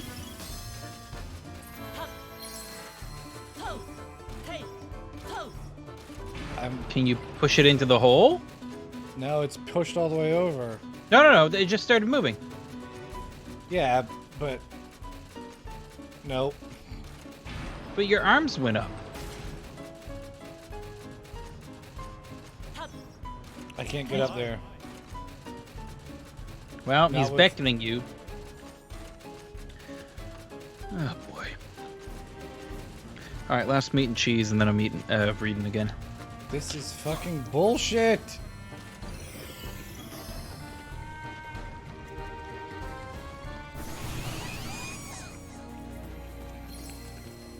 The fuck? Is there something else you can move around? I don't know. I'm just gonna cheat. Trivialize the game. Give me my Ice Walker girl. There she is. Don't lose it. Don't lose it immediately. That's what this stupid key mouse is for. Tanking hits from random bullshit. The one that used to be Clock Tower Kid. Freed from Lance's darkness your friends may be, yet to fight alongside you not one will agree, lamented Balan, a sharp edge to his smirk. Speaking of fighting, you've been putting off facing a certain someone, but...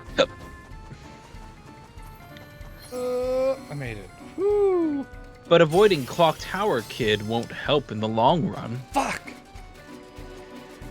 I accidentally picked up the bulldozer and pushed my, Street Beat Leo looked away. He did not want to give Balan the satisfaction of seeing how right he was. I can't fight her, she's just a little kid. If I have to, I'll face Lance myself. Poor strategy, Leo. Because attacking unaided went just as you planned when you and Emma made your ill-fated stand. Balan shook his head in exasperation. It won't even hurt her, and yet you still you dither. Very well, very well. Then in darkness she'll wither. Let me ask you the same question you posed pensive. However, are you cool letting Clock Tower Kid be a monster forever? Oh boy. Leo ground his teeth. You've made your point. Balan smiled, brushing the brim of his top hat. Clock Tower Kid's town was divided into sections that now floated in midair. Leo figured that this was her attempt to protect her stage from Fighter and Balan. She had probably laid a bunch of traps everywhere too. Still, it was a relief to see it was still as cute and cheerful as it had been when he first visited. He headed towards the clock tower in the center of town, sensing that is where she would be. Seeing the state of her stage put him at ease, but he should not have relaxed so quickly. He triggered a trap almost right away. He stepped onto a block that zipped out from under him. So quickly, even his lightning-fast reflexes were no use in keeping him from falling flat on his face. He shut his eyes to draw upon the stage's power. When he opened them again, he was dressed in a costume called Chrono Bunny. As he looked it over, he came to understand its ability. He had the power to stop time. Probably because that's what she wanted more than anything when the accident happened, to stop time in its tracks. Poor Clock Tower Kid, Leo felt awful for her. He made his way through her stage. Now that he could stop time, it did not matter how fast the trap sprung or how many Nagati attacked him. But he knew the monster that used to be Clock Tower Kid would have the same ability. He couldn't imagine what their battle might look like. After some time, he found the heart trees and recovered the 2 fragments of Clock Tower Kid's heart. This one's the part of her that loves cats, and this one's the part of her that hates things dying. No, the second one is the part of her that has the courage to face reality. He let out a hates things dying makes more sense. She's too little to even need the courage to face reality. He really, really did not want to fight her. Even if it was the only way to save her from the negativity, he knew it was going to hurt her. Suddenly he noticed a little stuffed animal at his feet. Not just any stuffed animal, a kitten. There had been all sorts of stuffed animals on Clock Tower Kid's stage the first time he visited, but never any cats. He knew that was because her subconscious had blocked out anything to do with cats after the accident. Maybe now that she had lost herself to the negativity, that block had come undone. The kitten at Leo's feet looked up at him. There was no doubt in Leo's mind that Clock Tower Kid herself had created it. It had such a terribly lonely look on its little face. You miss her too, don't you? How she used to be, anyway. He thought of the monster she had turned into, feeling sad. There's no way I can leave her like that. I promised I wouldn't. He gave the toy kitten a good cuddle, making sure to scratch it behind the ears, and then made his way to an entrance that led beneath the clock tower. Clock Tower Kid, or the thing that had been her, at least, was down there. He could feel it. When he turned, he saw Clock Tower Kid's illusion cradling the kitten in her arms and looking at him with a worried expression. "Don't worry about me," he said, and he made his way slowly down the stairs. Down and down he went in the dim depths where the light from the outside barely reached. Suddenly, Loud laughter split the silence. His gaze snapped towards where the sound was coming from, and saw the monster that had once been Clock Tower Kid. Ben, I want you to take one guess at what her name is. I'm going to give you a hint. The name is very close to a modern motion picture from Disney that came out semi-recently. Moana. She was called Perella now. And she was a giant. 100 times Leo's weight, at least. Did you say her name Perella. was Horella? Perella. Perella, okay. Like Cruella. Yeah. Because it's kitties. Like a dead cat. Yeah, I got Like it. a dead cat that's been run over by a car. But she beckoned towards her, said, "Come, kitty, cross the road," and then they got run over. She was called dumb. She was called Perella now, and she was giant, 100 times Leo's weight at least. The monstrous feline wasted no time in leaping straight for him. He dodged her attack just in time, shouting, "It's me! It's Street Beat!" But of course, he might as well be a stranger to her now. She wheeled around and tried to pounce on him again and again. With the others, Leo had weakened them enough that he could get close and thrust the heart fragments into Lance's mark, but he did not want to do that to Clock Tower Girl. He wanted this to be as painless as possible for her. If I can get it in one go... He dodged and rolled around her attacks as he aimed for the mark. But Perella's movements were too erratic for him to get a clear shot. This was shaping up to be his toughest fight yet. Her pounces were dangerous enough on their own, but he also had to watch out for the deadly shockwaves that rocked the earth every time her body hit the ground. I just need one shot. Leo had danced for days on end in Wonderworld and never tired, but his face was flush and sweaty. Now! The monster vanished the moment Leo made the throw of the fragments. His intuition prickled, and he could see the monster had appeared behind him. Then there came a sharp ache in his chest, and he saw his costume was shredded. What happened? Oh, He had been so focused on ending this in one shot that he completely forgotten about Perella's ability. She stopped time and attacked me. Well, two can play that game. Leo made a show of throwing the fragments again. The moment he lifted his hand, he stopped time. So did Perella. Now they were both frozen, and when time started again, it started for both. But Perella had not realized that detail. Thinking Leo was still frozen in time, she stalked towards him just a little closer. Now! He thrust the fragments into Lance's mark. Dismayed spread across Perella's face as her prey's unexpected movement. The negativity started to flake off of her until all that was left was Clock Tower Kid, lying on her side. When her eyes fluttered open, Leo saw they shimmered wetly. "Why'd you bring me back to normal?" she asked, tears slipping down her cheeks. "In the negativity, I didn't have to think about what happened to the poor kitty. Why'd you have to go and make me remember?" What did you mean, why?" Leo started, but stopped as he felt a hand on his shoulder. He turned to see Balan. "Street Beat didn't make you remember because you never forgot. Not before your monstrous change, nor while with your negativity you were wrought. You never stopped mourning your feline friend. The wound deep in your heart has yet to mend." Leo felt some of his guilt lift at Balan's words. "You can't keep going like this, Clock Tower Kid." "Says who? I want to forget about Kitty. I want to forget about the kitty I got killed. And I want to live in Wonderland with Pensive forever and ever." Leo started to take a step towards her, but Balan stopped him. The man slipped off his top hat, stroking Clock Tower Kid's turquoise hair. Leo only caught a brief glimpse of the man's face before the hat went back in its usual position. But he was surprised to see Balan was just as handsome as Lance. And what was more, for that instant, the grin had slipped from Balan's features, replaced by a look of bitter sadness. "Be patient with yourself, little one. As you heal, it takes time to recover from such an awful ordeal." He squeezed the Clock Tower Kid's hand. Leo put a hand on both of theirs. "Look, when you're feeling up to it, we can go back to the real world together and look for the cat. And if, I'll help make the nicest resting place for it, okay?"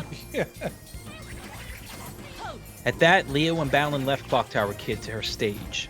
Now, there remains only one, Lady of the Midnight Sun. Balan's eyes were unfocused, seemingly caught on something in the distance as they walked. You know her story? You could say, in a way, was his vague reply. End of chapter. I thought it was pretty certain the cat was dead.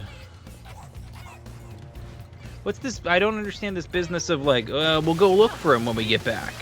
I'm just gonna find a flat cat on the road. Well, I don't know. She seemed to think the cat was dead, but maybe she's just a stupid kid. Fuck. I mean, both could be true.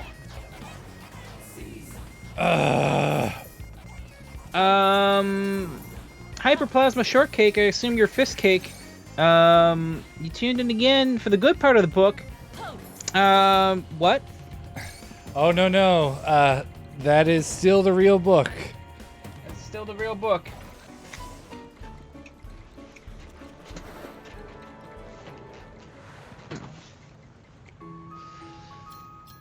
Don't worry, we're closing on the end. I'm at 73% done the book, according to my Kindle. I'm well on track for getting this done by 9. Also, yeah, Jared, very valid point. It's all weird fan fiction when we really break this down to its component parts. Nothing but.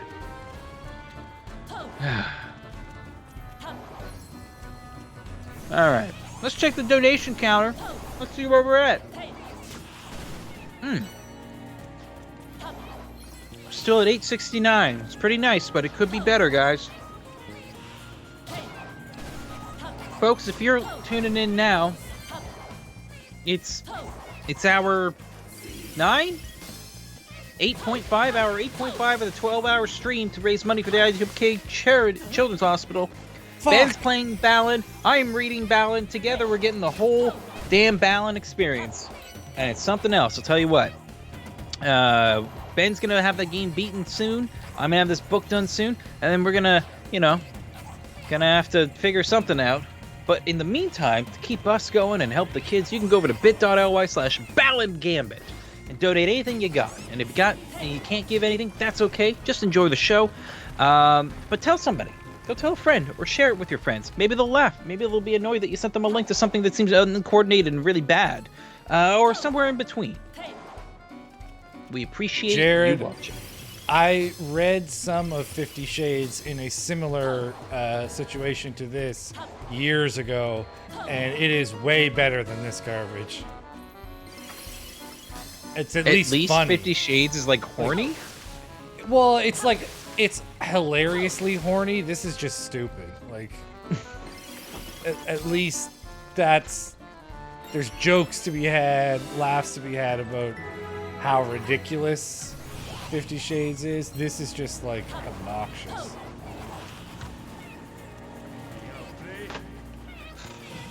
What's truly maddening about it is just how much repetition there is in it. Like, I can't believe how same it is. Everything is just... I don't understand how somebody like proofed this book and said like, okay, hold on, this is a great idea. Like, why did nobody stop this and go, wait, no, like, in every chapter, 3 of the 12 pages are like the same thing. Yeah, it's basically just been, there's 2 different chapter templates that we've done 6 times each. Like, it's bonkers. I would have imagined this is where they would have cut loose and been fucking wild. Or the book be way shorter, because like there is literally no reason to go through all these steps for these things. Like, it's so funny that like the entirety of the game is summarized in each chapter in one sentence. Balan fought with the Nagati, found the heart trees, and then he explains the motivations of the people or whatever. And that's one sentence, and then the rest of it is this fucking diatribe of like, oh, here I am, I'm sad, here's my like character motivation, and here's Balan being the fucking world's worst prick. Oh my god. It's it maybe attempts to emulate the game experience quite a lot in that it is tedious. Because nothing of what I've seen of the game reads of, playfulness or engaging. It all just kind of looks tedious, like a tedious collectathon. Tedious and is correct. Ladderman, straight out of Mega Man. Let's get Watch some out. shit done. Ooh, Ladderman. Whoa, okay, hold on. Ladderman's got some serious magnets in his hand. If he was a... I know I hear game devs don't like modeling characters holding stuff, but that was a whole next level of this ladder is not touching his hand. I'm not playing soccer. I got a game to beat. But what if you get a trophy? Nope. The trophy is beating Tim. Okay. Well, let's start up Audacity and keep reading, because my life is just reading. The one that used to be the Lady of the Midnight Sun. You know what I could do? Nobody would know the difference, but I could say, like, yep, they went to the Lady of the Midnight Sun. He fought in the Nagati, and he found the 2 heart trees, and then I could just skip a bunch of pages. You could. I mean, hell, you've been doing that the whole time. Maybe. Who knows? Lady of the Midnight Sun. I believe you have been doing that the entire time. No, there was legitimately, like, in the last 2 chapters or something, there was a moment where I looked and saw the exact same thing written, and I just said 4 words to summarize it, and then just moved on. Oh, that doesn't hit him? Oh, no. Lady of the Midnight Sun stage no longer matched her name. Instead of Everlasting Afternoon, the town had been plunged into an endless polar night, with no hope of sunrise. Snow drifted on the breeze. The river and lake were frozen solid. Lady of the Midnight Sun's illusion was pointed. Her illusion was pointing to the top of the cliff, though the ground was so slippery that climbing it... Oh, poor Ben, killing his cheater costume. What? There we go. That seems like the stupidest attack. What are you... It was the Are you being a neglectful custodian, huh? No, I'm being a powerful firefighter. Look at this power I have wrought. Take that. Ah, his heart piece.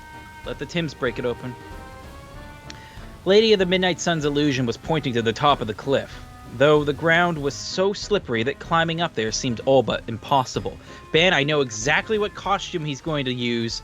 Can you say it with me in a second here, all right? Where are we? Lady of the Midnight Sun. Listen. I don't think I've done that one yet, have I? Oh, you must have. This reads, I'm pretty sure. Here, listen. What's the area? It's the snowy place. Oh, okay. To me, she was the girl afraid to love. Might be. I'm pretty sure that's her. Then Lady of the Midnight. She's going to use the Frost Walker. She's going to walk on the skies. Is that its name? Final answer. Something like that. I don't remember exactly what Lady of the called, Midnight Sun's illusion was pointing to the top of the cliff, though the ground was so slippery that climbing up there seemed all but impossible. Straight Beat Leo's eyes were shut. When he opened them again, he was in a costume called Frost Fairy. The vestments looked woven out of ice itself, glittering with all the beauty of fresh snow. Leo spread his hands out in front of him, and in the air appeared a gigantic snowflake, big enough for him to stand on. Gingerly, he tested his weight on the snowflake, but he did not need to worry. It was sturdy enough to bear him, and then some. Creating a snowflake after snowflake, Leo made his way steadily up to the cliff top. He thought that he would find a heart tree up here, but it wasn't just the one. It was both of them, entwined together. Weird. None of the other heart trees had been like this. Plus, the negative barrier surrounding the trees looked more than twice as thick as normal. As one of the Tims rammed into the barrier, it did not disappear, but the Tims got smaller still, their color fading. Even as weakened as they were, they geared up to ram the barrier a second time. No, wait, called Leo. But the Tims launched into the barrier before he could stop them. They bounced off it again and started to flicker and vanish. I've done badly. Don't die.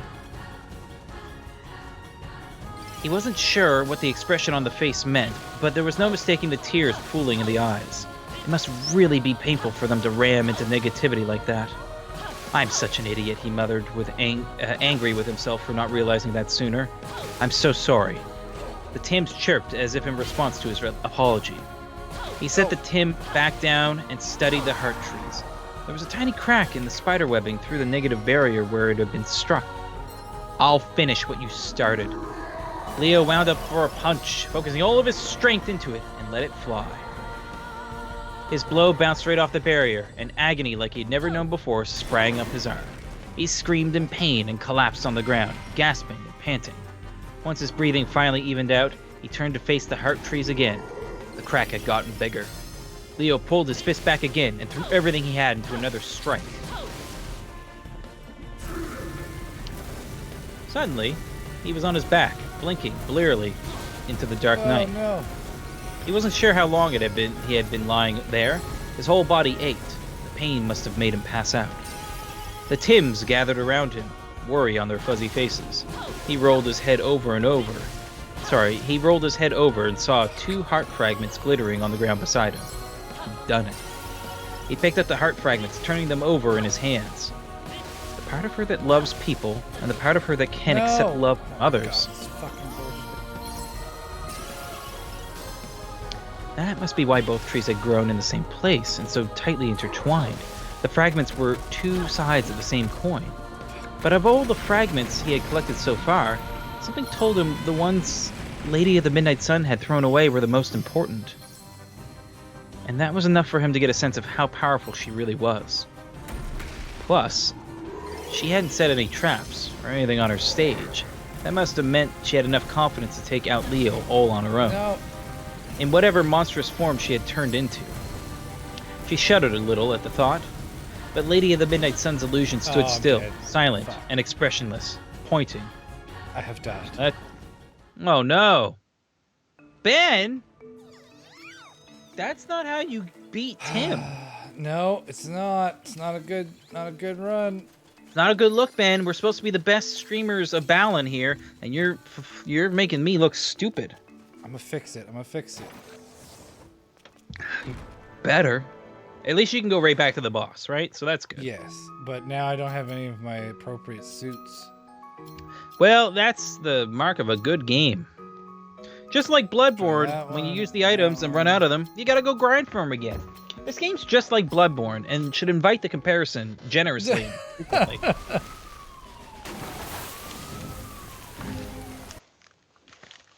Oh, I need to get better headphones for 24-hour streams. These ones are killing me.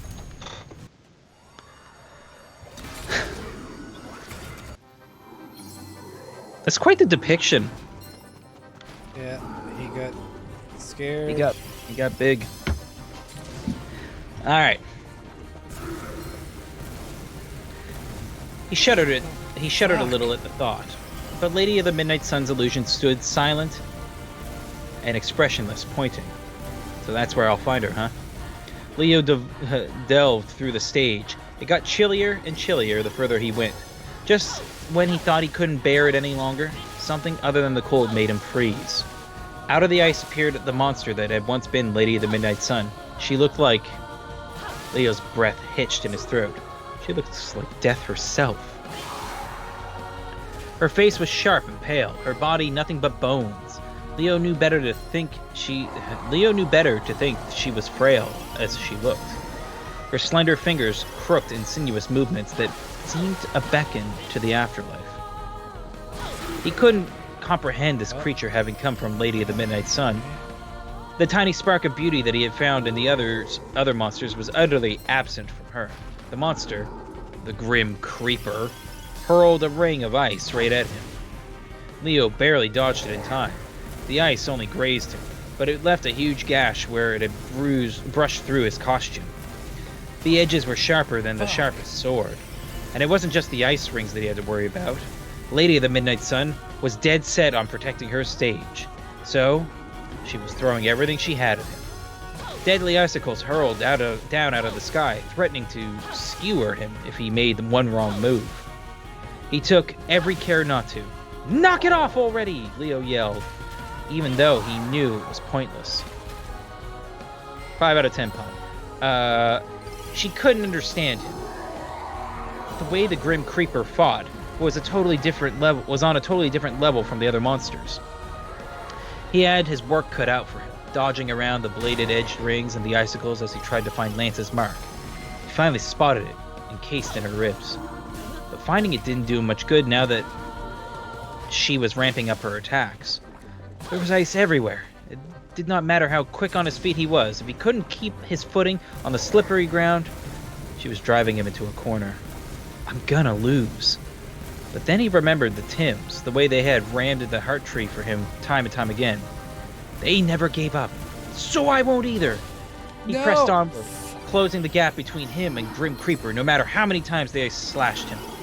Just as he felt his consciousness beginning to slip away, he saw Lance's mark appear right in front of him. He scraped up the last of his strength and hurled the heart fragments into it. Anguish wrapped Grim Creeper's face as she shrank slowly to her knees and turned back at the Lady of the Midnight Sun. Father, Mother, she mumbled without sparing a glance for Leo, her erstwhile foe. Tears slipped down her cheeks. Why did you get rid of the part of you? Oh wait, why did you get rid of the part of you that loves people and the part of you that can accept love from others? Lady of the Midnight Sun snapped her head up, glaring at him. Why are you trying to destroy my stage? This is the only place I can forget about my parents, and you're trying to take that away. What? He said, rattled by her accusing tone. Don't you hate ready them? yourself. I think this Your mama dance is dead? going to be fire. Oh, okay. I'm going to pause this. I want to hear it.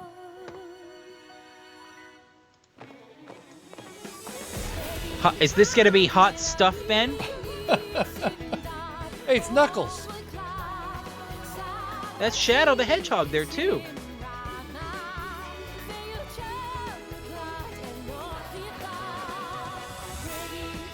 Starting the Sonic stream early, folks. It's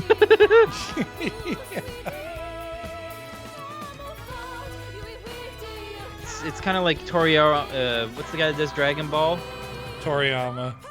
It's like Toriyama. The guy who does Sonic here can only draw 3 faces: Shadow, Sonic, and Knuckles. Oh God. Sorry, Zero Shadow, to Sonic, hero. and Knights.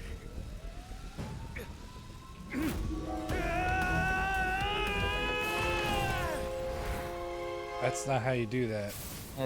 That's risky. Oh, all right. Cool. He wasn't You even waited- inside and the fire went out. What the fuck? This dude's magic.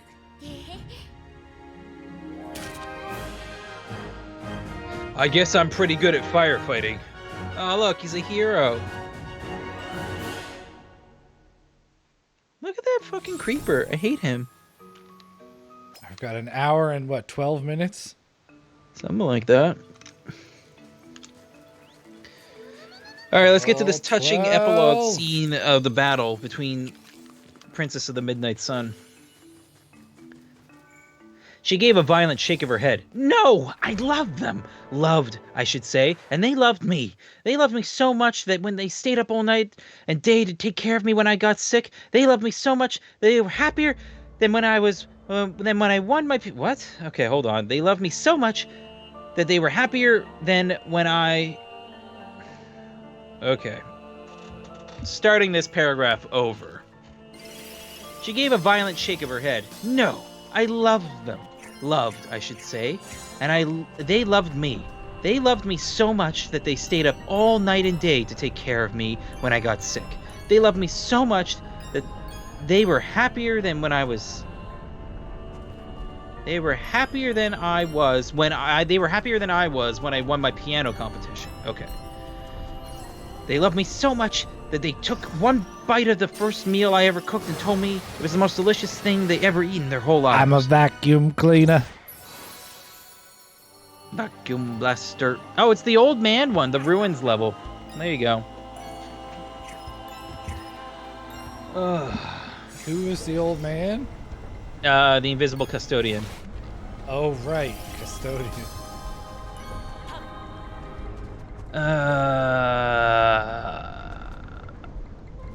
Then why do you want to forget about them? They wanted me to get something special for Christmas. They left me at home so it would be a surprise. I remember waving at them as they drove off. It wasn't much longer after that I got the call. There had been an accident. Now. I want to forget the real world. They're never coming home. That's awful, stammered Leo. Do you think that the car accident that her parents got into is the one that killed the cat, and this is all connected? Oh, please, God, no. But you're probably right. No, I don't think I'm right, but that would be funny. That's awful, stammered Leo, at a loss for what else to say. You don't know the first thing about awful. The more you love someone, the more they love you. The more it hurts when they die. Every time you think about them, every time you remember something, it hurts, and it hurts, and it hurts. That's why I stopped loving anyone after my parents were gone. And why I stopped letting anyone love me. I didn't want to be hurt anymore. I want to forget about anyone I loved and anyone who loved me. And just stay here alone on my stage. Sobbing, gasping for breath, Lady of the Midnight Sun crumpled to her knees, seeming to have exhausted herself, shouting. Leo blinked and saw Balan standing beside her. He took off his top hat again, and this time Leo got a better look at his face. His usual grin was gone. He beheld Lady of the Midnight Sun with an intense, sorrowful gaze. Balan crouched beside her, resting a gentle hand on her shoulder. For a while, he did not move or say anything. When he finally spoke, I hit bowling. God damn it. It was like he had to wring each word out of the fabric of his being. I wish I could say your suffering's done, but I fear that it's only just begun. There's no fast way through this, no shortcut to take, though I hope you'll weather the distance for your dear parents' sake. They wouldn't want to see you in pain, to see you throw your life and love down the drain. What the fuck? The ball bounced over the other... This fucking With shit. that, Balan and Leo left Lady of the Midnight Sun to her thoughts and slipped off through the snow.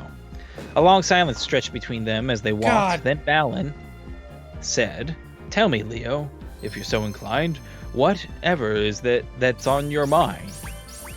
I was thinking about what you said back there, about her parents, wondering what they would want for her. Ah, yes. Care to venture a guess? I think that they'd want her to love and be loved, and to be happy and laugh a lot. Oh, I've killed myself. That made Balan smile. You know, little one. That made Balan smile. I've killed myself. Not even shitting you, those were the next words in the book. Not even shitting you. You know, little one, that sounds about right. He patted Leo encouragingly on the back, but to make that happen, there's Lance still to fight. Wherever he is. Without a word, Balan lifted a finger. Leo looked where he was pointing, and he saw Fighter's illusion. Emma Fighter has you covered. The way to Lance's stronghold, it seems she's discovered. She's quite good at pathfinding, you know. After all, it was she that led you to this stage full of snow. But Fighter had a long, ragged tear in her costume. No, the battle shouldn't have started yet, cried Balan. Quickly now, Leo. Emma alone shouldn't face that threat. Another tear appeared in the illusion's costume. Leo ran. He didn't know how long he ran. He didn't notice when everything had become shrouded in darkness, nor when Balan and the Tims had disappeared from his side. From somewhere up ahead, he could feel pulses of immense power. Guess I'm the only one Lance wants to see. He kept walking. Suddenly, a tidal wave of Nagatis swelled up all around him, whirlpooling closer and closer. Get out of my way! Though he had barely whispered the command, he saw a shudder ripple through the Nagati. Leo knew somehow that even though there were thousands of them, and only one of him, they wouldn't dare touch him now. He stepped forward. The wall of Nagati drew back, parting into a path. At the end of the path he found Lance, glowing with a dark luminescence of negativity. And at his feet, her costume torn to shreds, lay Fighter Emma. Leo rushed to her at once. Sorry, she said, drawing short, shallow breaths as She looked up at him. I tried, but I couldn't beat him. Why? Leo shouted at Lance. Why did you have to hurt her? She is Balan's ally, and therefore my enemy. And now, so are you, I am sad to see. And Lance, with a shake of his head, said Lance with a shake of his head. No matter. I just have to begin anew. Seal away everyone's memories again once I defeat you. Back to normal your stages will go. Just like everyone wanted, I'll make it so. That's not what any of us want. Not really. Not really, you say. Is that so? Then I suppose what is real? You think you know? Yeah, I do! Slowly, Lance began to rise in the air, stroking the tentacles protruding from his back. Then, suddenly, there were 5 of him. Show me, then, if you know real from fake, which one is me and which ones are just shadows in my wake. Lance let out a scornful laugh. Ha ha ha! Leo donned Tornado Wolf, keeping a close eye on Lance's every move. The 5 of them smirked, then launched themselves at Leo, one after another. Lance was way faster than any of the other monsters. Leo could barely evade the attacks in time. He dodged the last Lance's blow by a hair, pivoted to Lance number 2, and threw a punch as hard as his costume would let him. But Lance caught his fist without any effort at all. Oh, fuck. Well done indeed, and done very well, said Lance, lifting an eyebrow. He almost sounded impressed. I'm stuck in this can't. You found the real key. No! Oh. But how could you tell? The other ones didn't hold back when they attacked me. You did, if only a little. Lance tilted his head. How curious that I act so meek. It was not my intention, but I suppose my heart is still weak. That won't do. That won't do at all. He closed his eyes. I'll have to rely on my true form to finish this brawl. Nagati flocked to him by the hundreds, clinging to every inch of his body. Leo watched in horror as Lance transformed into an even larger, more powerful, more hideous monster, covered head to toe in those marks of Damage his. without a costume. He was negativity incarnate. Tentacles unfurled out of the massive bulk embellished with countless marks. The other monsters had been horrible, but they all retained at least some small vestige of the human they had once been. But not this one. This one exuded nothing but the pure, horrifying, revolting power of negativity. And now that Leo saw it, he knew its true name. 4chan. No, 4chan. sorry. Shadowlands. Sorry. I thought it was just the pure revolting power of negativity. Anyway, sorry, Shadowlands. His real name is a modifier on his name? Man, I don't write it, I just read it. Listen. His real name can't be Shadow Lance. It doesn't make any sense. Well, it's one of these things where it may not be Lance's real name. His name might be Blake or Bob or something. But the true name of this, like, juiced up version of Lance is called Shadowlands. Oh, fuck. I died. Yeah. I need costumes. I'm running low on costumes. Is that your euphemism for energy? I mean, I'm alive. I'm doing okay, but my costumes are low. I just need ones that can fucking jump.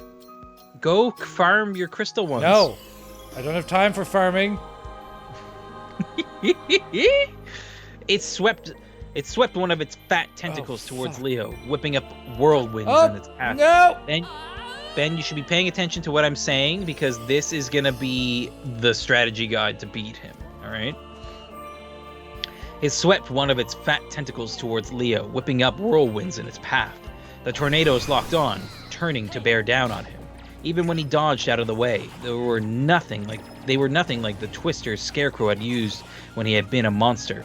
Those ones had been made of air. After all, these were just ones of pure negativity howling at high speeds. And they just kept coming, one after another. I can't keep this up, Leo thought desperately, sweat slicking his forehead. He lost count of how many there were, but he didn't need to know their exact number to know there were too many to dodge. I guess I better go on the offensive then. Steeling himself, Leo lunged towards Shadow Lance, striking a blow at one of his marks. As soon as his fist connected, a blast of negative power burst from the mark and disintegrated his costume. The agony that filled him was worse than when he struck the Lady of the Midnight Sun's heart trees. It was pain unlike anything Leo had ever known. All that, and it didn't even seem to have rattled Shadowlance. One of the marks disappeared, but that was it. With a motion like he was shooing a fly, Shadowlance sent the half-fainted Leo flying away. Leo gave a groan as he struggled to his feet. Shadowlance watched him with a cold stare. His legs threatening to give out from under him, Leo changed into Chrono Bunny, hoping against hope that the costume's clock-stopping ability would help him. Thank goodness, it worked! He sprang at Shadowlance, but the monster had only looked frozen in time, and batted Leo away again before he could react. This shit? Oh my god. You think you can beat me with that little trick? This is fucked. This is fucked. This is fucked. I made it. Good job, Ben. Alright, that's 12-1 done. You think you can best me with that little trick here in my stage? You have no more power than a fly or a tick. Leo collapsed to his knees. He didn't have the strength to keep fighting. He struggled as one of Shadowlance's tentacles wrapped itself around him, but his flailing only made it crush him tighter.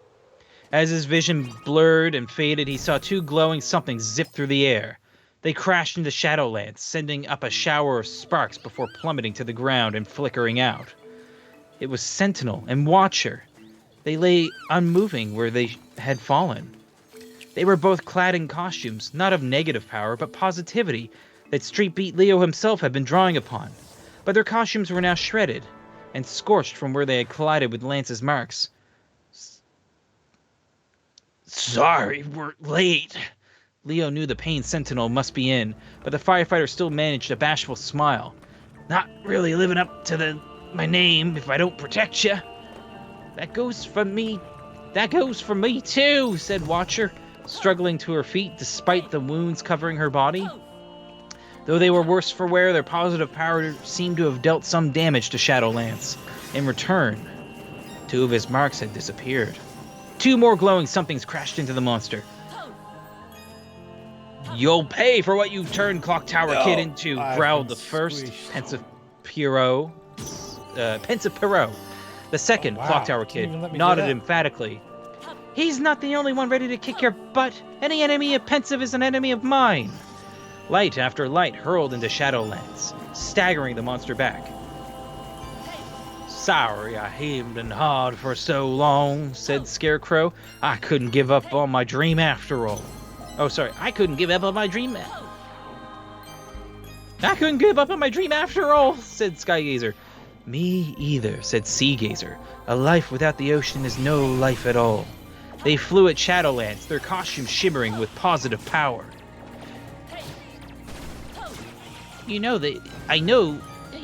I forget Bugsy, whatever. New one. I know you. Bugsy was the hick.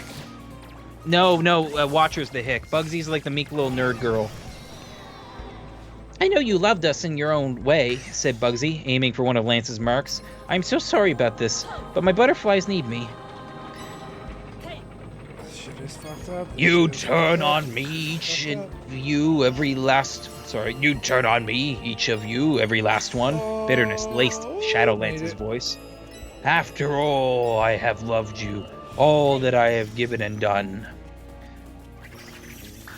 What kind of adults would we be if we let children fight our battles? Said Madame of the Mansion, as she and invisible custodian rushed the monster. One after another, Lance's marks vanished. I've faced more formidable foes. Checkered King landed a punch where the staggering Shadowlance showed him an opening. The monster fell to his knees at last, but there were still two marks left. Is that all you've got? Your every attack, because if it is, victory is mine. I'll have you back. There might be a typo. No, fuck. Oh, are you playing Undertale? You're like Hans or Bones guy. Sans. No, I'm playing Beat Tim. I was doing so well. Lance lifted his hand, but a blinding light flashed through the air and crashed into him. It was Lady of the Midnight Sun. She fell without a word, fainting with a sad smile on her face. Leo looked at each of his wounded friends scattered across the ground around him. I know how much you wanted to stay on your stages, how much they meant to you, yet you still came to help me. He tore his eyes from his friends to glare at Shadowlands and saw Fighter Emma struggling to stand. Oh. No! Leo didn't even have time to shout the word before she charged the monster. Not at the last mark, but at the tentacle still binding Leo. Her blow weakened the grip around him, and he rolled himself free. Here goes nothing.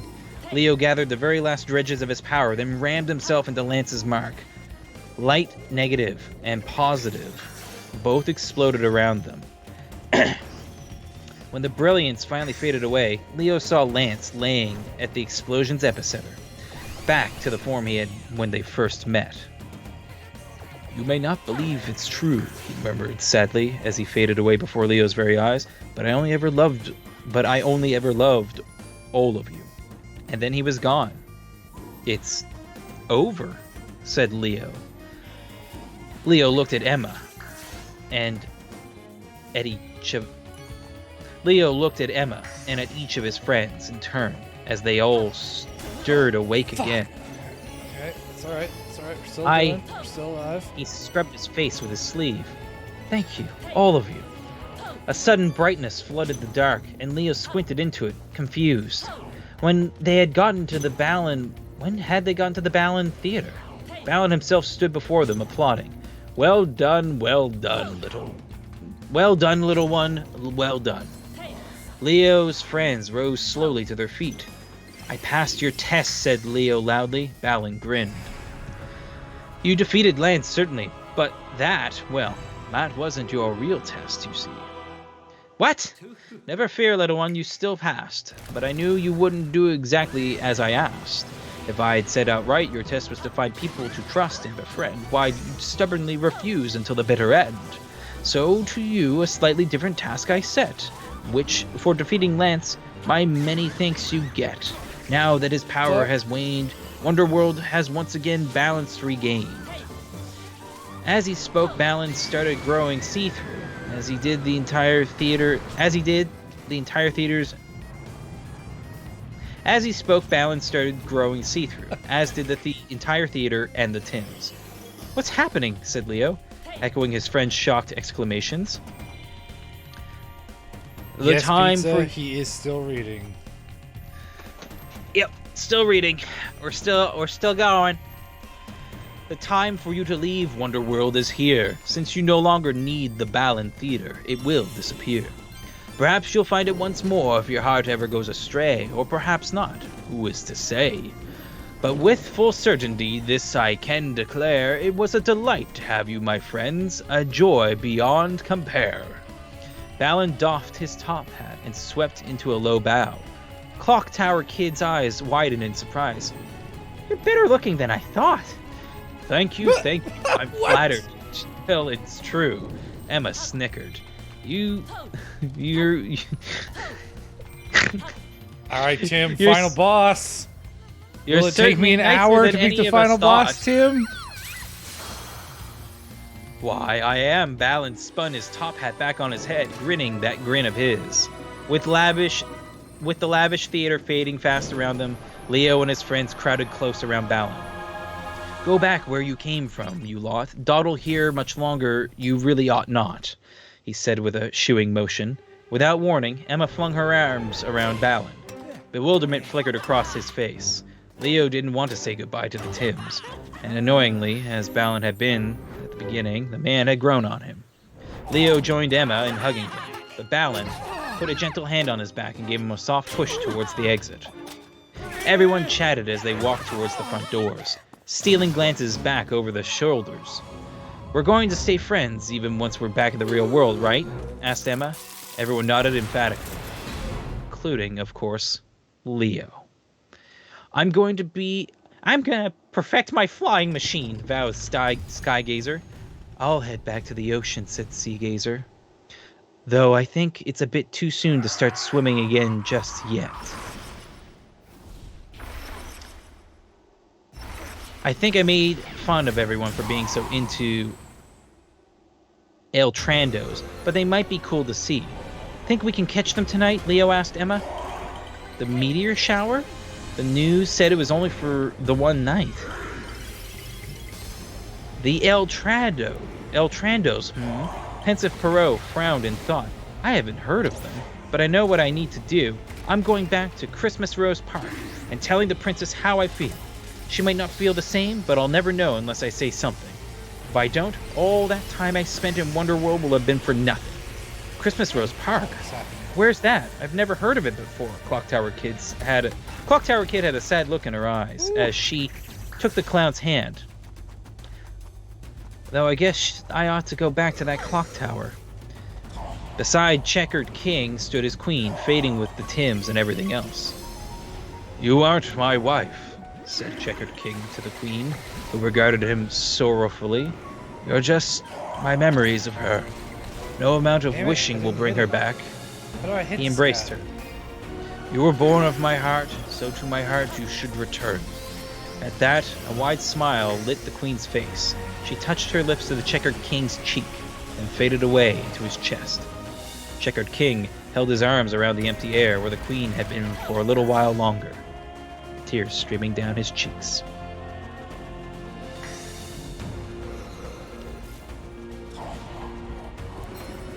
With that, Leo, Emma, and their 12 friends stepped out of the Balan Theater. No one remained in the Balan Theater, save for Balan himself, the Tims, and a few lingering Nagati.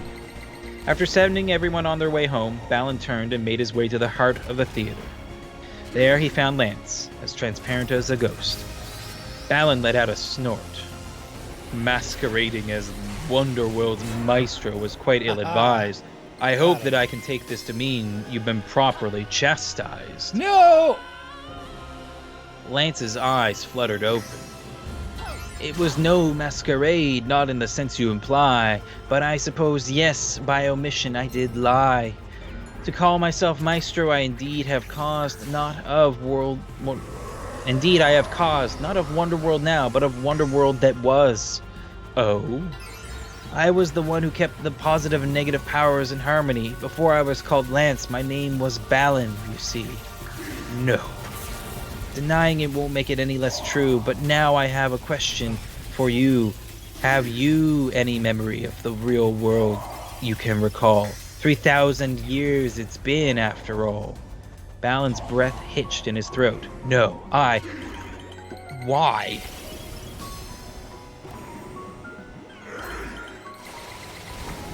Before you became Balan, it was my part to play. But I grew too close to the humans, and their sorrow and their sadness fell prey. Balan no longer, but Lance I became, and negativity began laying upon Wonderworld its claim. To save, there was only one thing I could do, and that was to create a new Balan. You. A faint smile played across Lance's lips. But now you're falling in love with them too. Be careful, Balan, or Lance they'll soon call you. Never, shouted Balan. That won't ever happen. Ever. Honestly enough, with the self-deception, you'd normally take everyone's memories when they leave. You normally take everyone's memories when they leave, so why this time did you make an exception? Why? Because Balan looked flustered and stepped back. And what is that running down your cheek? Don't tell me your eyes have started to leak. Balan jerked a hand up to his face.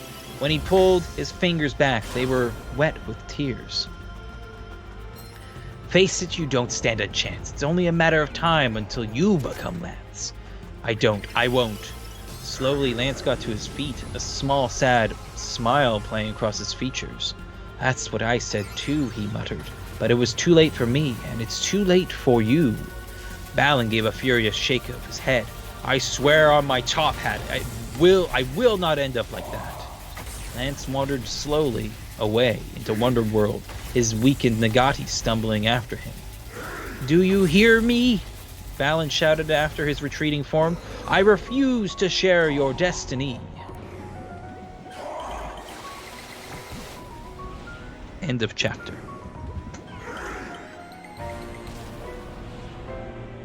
Ben, there's some serious drama unfolding in Balan Wonderworld. Fuck! I got cheap shotted. No, don't get cheap shotted. Does me reading help, or is it distracting you? Because I can keep reading. Oh no, keep reading. Keep reading. Okay, good. There might be some kernels of, truth. Like, we might find the good juice in there, like the secrets to winning. Okay. Let's see. Oh man, I'm getting the fatigue is setting in.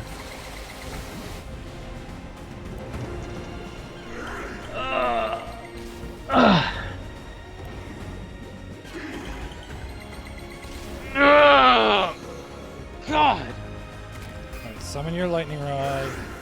Okay, he's gonna plug it in, makes a spark, then does the vacuum. Ugh! Eat that, bitch! Then you spit out your thing over there. Go hit it. Real Slap his quick. balls, Ben. Ball slapped!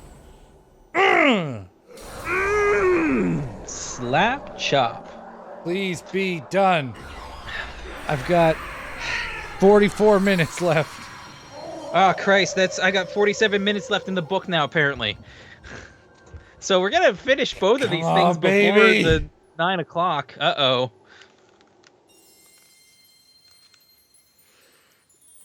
Oh, look at him. Look at this old fucker.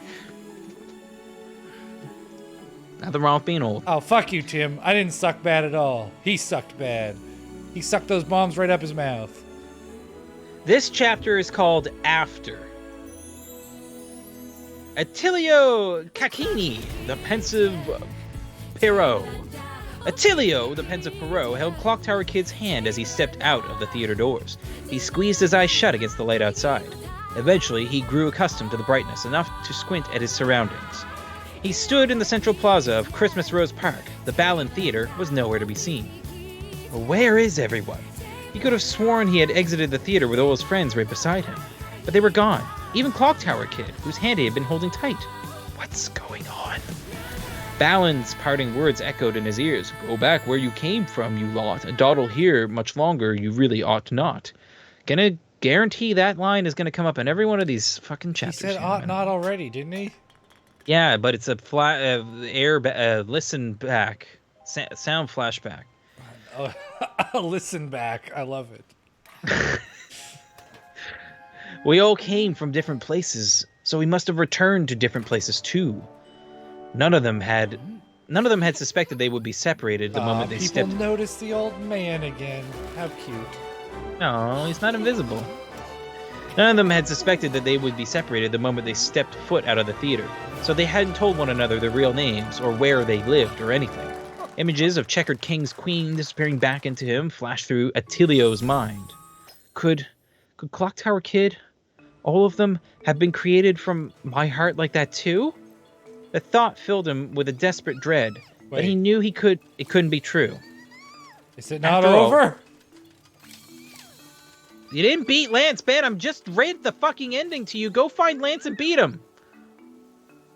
I feel like I'm done. I did the 12 bosses. I did what I was You didn't told I beat needed Lance. to do. Where's Lance? Where's the boss? Okay, yeah, but I'm not doing the ultimate super final form. It's not the end of the game. Well, No. what's the next thing to do? I don't know. Do you have a progress counter somewhere? No. Balan Waterworld walkthrough. Where am I?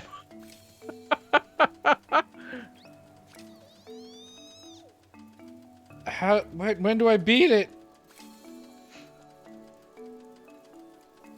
The thought filled him with just a desperate dread, but he knew it couldn't be true. After all, his left hand was still warm from where Clock Tower Kid had held it. She's real.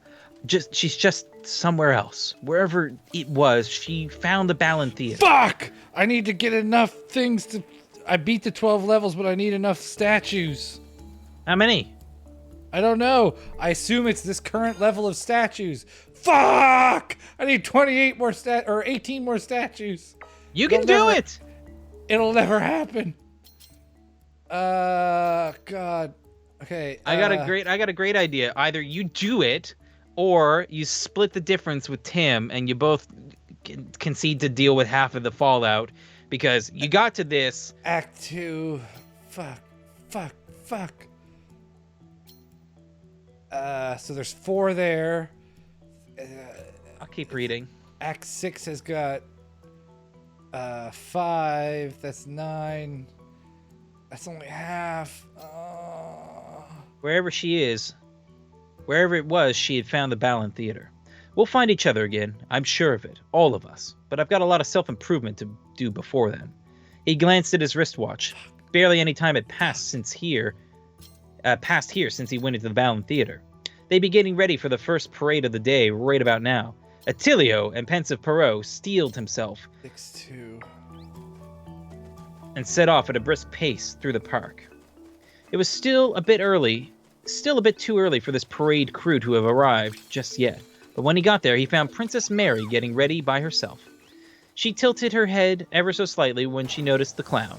His heart flailed wildly against his ribs. He took off his mask. "I have something to tell you, and if it makes you laugh, well, then I suppose I've done my job at least, Princess. I have feelings for you. I always have." For a long time, she only stared at him. Then she lifted a hand to peel off her silver wig. "I've been waiting a decade to hear you say that, pensive." Attilio gaped at the turquoise hair spilling over her shoulders. No! No! Is Pensive her dad? No, Ben. What? Me. I have been waiting a decade to hear you say that, pensive. Attilio gaped at the turquoise hair spilling over her shoulders. "Princess, you called me Clock Tower Kid 10 years ago." Oh no! He peered into her face and knew it was her. There was no mistaking those features. But he didn't understand. Clock Tower Kid had been, well, a kid just moments ago. But the princess before him was at least 20 years old. My real name is Cass Milligan. After I left the Balan Theater, I looked everywhere for the Christmas Rose Park you were talking about, but I couldn't find it.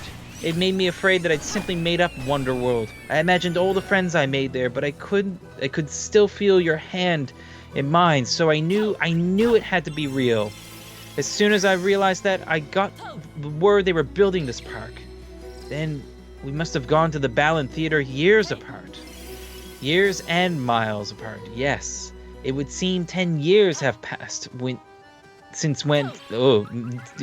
been 10 years since I went into the theater, since I returned. 10 whole years.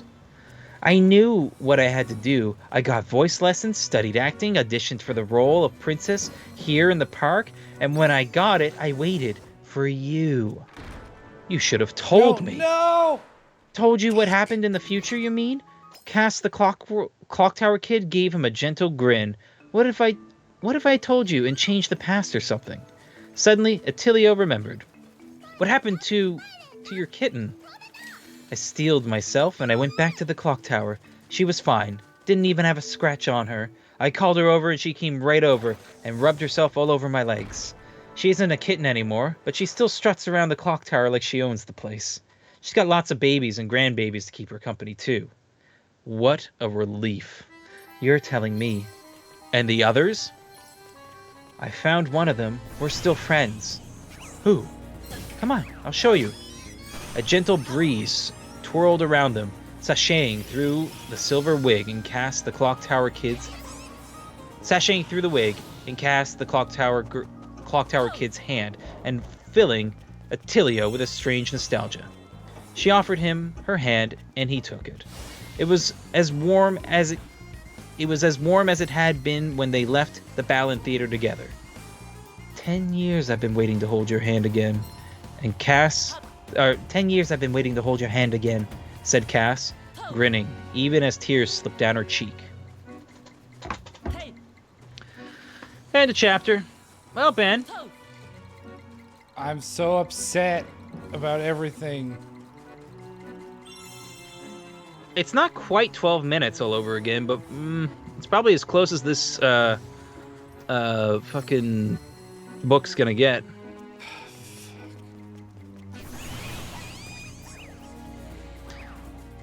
I don't know where these stupid things are. The Calzone and Evan, what happened was, so the Balan Theater stuff all happened and finished up, and there's been this constant wriggling in people's minds of like, you know, everyone's paired up in some way, which I'm sure is going to get more fleshed out as we go here. And the little 10-year-old girl and the old sad clown were apparently paired as well for some reason, but nobody could really explain why, and, you know, there's just, you know, there's something there. And then at some point, the clown pulls his mask off, and we see in the game that he has green hair, and I glibly made the comment like, oh, wouldn't it be funny if Clown Man is Clock Tower Girl's dad? Because, like, they have green hair, and this game has about, like, the, I don't know, the sophistication that something simple like that could, like, actually mean, like, that they're linked. Like, they have the same Pokemon color fur, so they're evolutions of each other. And as it turns out, when the journey's over, everyone went back to their own times and places. And the little girl went back to her time, which was much earlier than when the clown went into the Balan world, which means she grew up, and the clown's been in love with her the whole time, and has been hanging around with a little kid that he's going to end up marrying or something. Now, she's older in the future, or the present, or whatever we want to call it, but it's still like one of those things where it's like, this is needless. I don't know. This is just weirdly surprising for no good reason.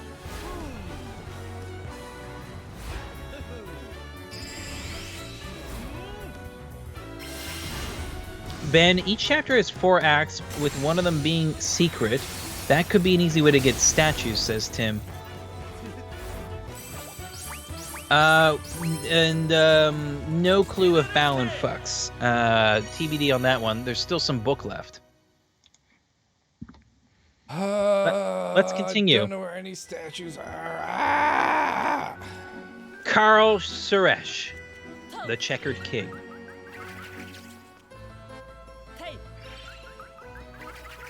Thanks for your help. You've improved quite a bit since our last lesson, said Karl Suresh, the Checkered King, with a smile. At this rate, you'll be champion in no time. Think so? The child's eyes glittered in wonder. Depends on how hard you work for it. But the most important thing is that you can stay passionate and never forget how much you love playing. I don't know, Karl, this is how you let your wife die of cancer. You got a little too passionate about playing. Cal was a chess champion himself once for a time. They said he was unbeatable. It got to his head, made him lose sight of himself. The world of chess is a vicious one, and no one can reign supreme forever. The next generation of players rose up and snatched Cal's throne out from under him. He couldn't seem to win a single game against the younger, less experienced opponents. Reclaiming his former glory became an obsession that eclipsed all else in his life. Even his wife, whose illness he never noticed, was growing worse until it was too late. His love for chess soured into hatred. Then he went into the Balan Theater. The theater helped heal him. When he had returned home, he renovated one of his rooms and opened a chess workshop. It didn't take long for him to build up a clientele of children, all eager to learn from a former champion. Checkered King, as he was known in the Balan Theater. Cal glanced at his wristwatch. Cass had called him yesterday, told him that pensive Perrault had finally confessed his feelings for her. Took the clown long enough. The two were due to visit him any minute now. I'd better get started on our refreshments, he said happily to himself, and headed to the kitchen. After he'd left the Wonder World, cooking had become a new passion of his, surpassed only by his love for chess. The young boy that had defeated Cal all those years ago was a champion now. Some time ago, he started coming by for monthly visits. They would chat all things chess while they dined on the delicious fare Cal prepared for them. During one of their visits, Cal learned why he had been smiling when they played against one another during the fierce match. The boy told him how happy he had been to finally play against the champion he had long admired. But how, when their match was over, he felt so bereft. Now, good food and good conversation brought Cal the same joy he felt teaching chess to kids. But the boy wasn't coming by today. Today he was hosting Clock Tower Kid and Pensive Perrault, or Attilio Cassini, No. Fuck. he should say. Memories of Wonderworld swirled in his head as he stirred fragrant soup on the stovetop. The doorbell rang, breaking his reverie.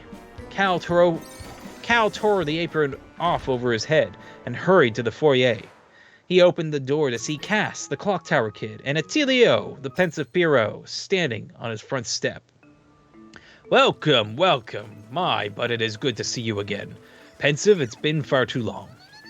It has? How long ago did you leave Wonderworld, Checkered King? 7 years, give or take. Pensive Pierrot studied Cal's face for a moment, noting the subtle signs of those extra years. He was indeed older, but the kindness in the crinkle of his eyes was the same, and so was the warmth of his smile. It took me about a year to find Checkered King after I left Wonderworld, said Cass. Can you believe he's a celebrity? I couldn't tell you the first thing about chess, so I had no idea he was an undefeated world champion. Was, yes. But I lost my title, my wife, everything. I wish you hadn't been there to see me at my lowest. You ought to have told me to pull myself together. I didn't need to because I knew you would. Cass flashed an impish grin at the grumbling Cal. But hey, something smells divine. What treat have you got in store for us today? I never knew you liked to cook. Cal smiled at Attilio. Almost as much as I like chess. It makes me happy to entertain my friends with good food and drink. His face fell a bit. But I'm afraid the cheese I ordered for our appetizer hasn't arrived yet. What kind of cheese is it? Imported from the south. Hardly anyone's heard of it, but when I found it, I just knew it would go perfectly with what I was planning for today. But as he spoke, the bell chimed again. He opened the door to see a courier holding a big wooden crate. What perfect timing! A huge grin on his face. Cal took the parcel from the courier and brought it to the kitchen table. Wow, it's come quite a distance, said Cass, marveling at the postage stamped on the crate. I'm so glad it's here in time. Cal pried open the lid, rummaging through the wooden shavings and packed in to protect the contents. At last, he pulled out a bundle wrapped in newsprint and other old papers. He dusted off the shavings and carefully unwrapped it.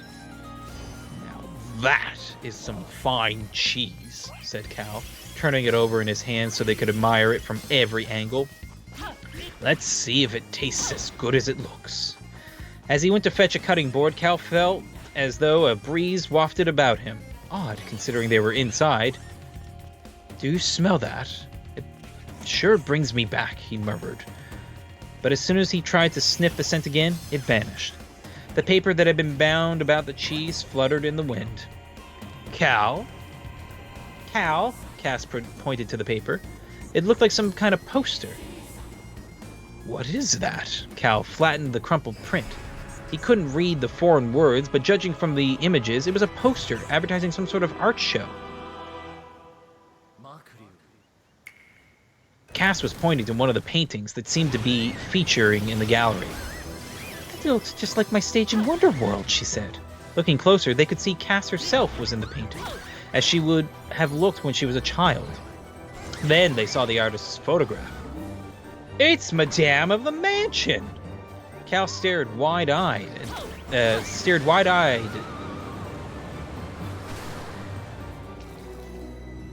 This doesn't make sense. Cal stared wide-eyed at the... Oh, it's a typo. Okay, never mind. Cal stared wide-eyed at the crumpled poster in his hands, holding it out so Attilio could peer more closely at it.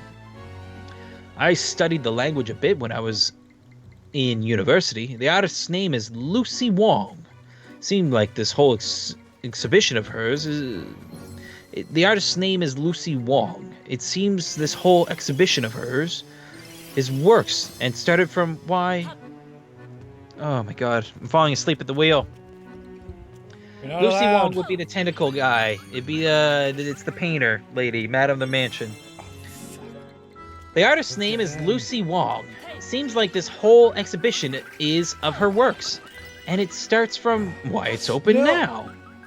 We found Madame of the Mansion. We found Madame of the Mansion, said Cal in wonder. He took up his phone, motioning Cass and Attilio to the dining room. Before the receiver hung a photograph of Cal when he was younger. In it, he stood with his arm around a woman who looked just like his queen in Wonderworld. You two get some food. I'll arrange our flights. End of chapter. And it's just like the end of the game that we like.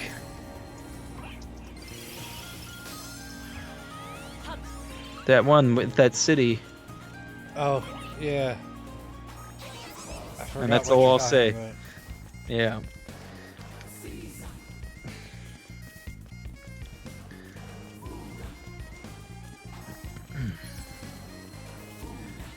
Oh, the brain has hope! And hey, something's happened over on the donation machine. I was gonna say, Evan said there's some donations. But I'm gonna racing towards the statues. I haven't been watching. Oh wow! Okay. Well, we got a big old donation here from one Calzone Caprice, aka Pizza Pants. Holy moly! 131 buckaroos, Holy bringing us shit. to exactly $1,000. Thank you Fucking so much, Pizza amazing. Pants. Your donation is super appreciated. It's going straight to the kids. That's amazing. How generous of you. Thank you so much. When Ben is not racing for his life to finish what he's doing, he will update that ticker at the bottom to read out the new number. But that's amazing, guys. Go team. Awesome job, everyone. I've got 36 minutes left in this book, and my eyes are twitching now. Hope I can finish. But folks, listen, if you're on the stream right now and you're wondering, wait a minute, what the heck are they going on about? Donating $1,000, this ebook that he keeps reading? What is all this? Ladies and gentlemen, this is the 12-hour Balan Wonderworld section of the Balan Gambit live stream. Since 9 a.m. this morning, can't even believe it, since 9 a.m. this morning, Ben and I have been here in our chairs, engaging with all the Balan media. He's playing the game, I'm reading the novelization, and we're nearing the end of both, amazingly. There's been, well, I'd say there's ups, but there's mostly been lows. But we've had ups amongst ourselves. We've had some good food, some good beer. There's been good cheer in the chat. There's been amazing amounts of donations by you, the audience, and the viewers. And by the way, we're still going.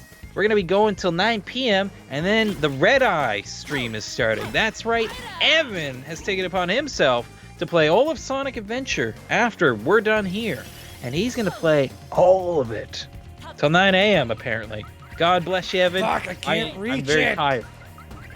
But folks, if you want to stick around for that, that's going to be a fun little bit of Hopped Up Gaming East content, and you can continue to donate there. And by the way, if you are looking to donate, you can go over to bit.ly/BalanGambit and find the page where you can make a contribution to the IWK Children's Hospital. Do it for the kids. Don't do it for us. We're just the vessel through which charity can happen. We get none of it. If we got it, it's a good thing they don't let us have it. We'd go and gamble it away because we're obsessed with gambits. The Balan Gambit would be to take all the money and try and double it. But that's why we use this system. So thank you so much, everyone who's donated. Thank you to everyone who's been watching. If you got something to give it if you can. If you can't, just go tell somebody about this. Bring them on. If they want to listen to a free unofficial audiobook, by all means, send them here. Maybe they want to donate. I don't know. Evan's putting in a new stretch goal on the chat. I'm going to screenshot it before he deletes it. If we get another $1,000, Evan will get a Sonic tattoo. Evan, are you committing to that? Because I don't know. Maybe Pizza Pants has more money than they know what to do with. Be careful. I see that the next response in chat was from Pizza Pants. Really? Question mark? And my fear, Evan, is that you may be tattooed.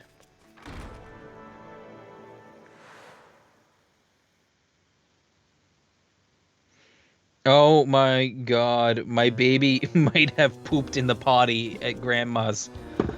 Her first potty. Wow. Wow, apparently she was very impressed. Oh, we didn't send the potty book. Oops. Oh well, she did it without it. Oh my god.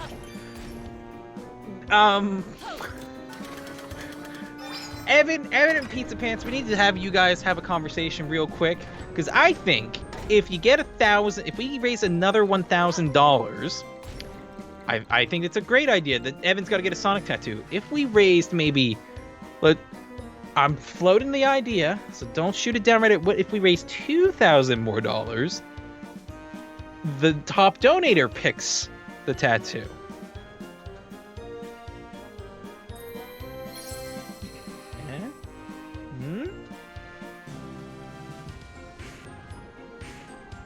I see no activity in the chat, so that means Evan, $2,000. Okay. No, this is why I'm floating the idea, Evan.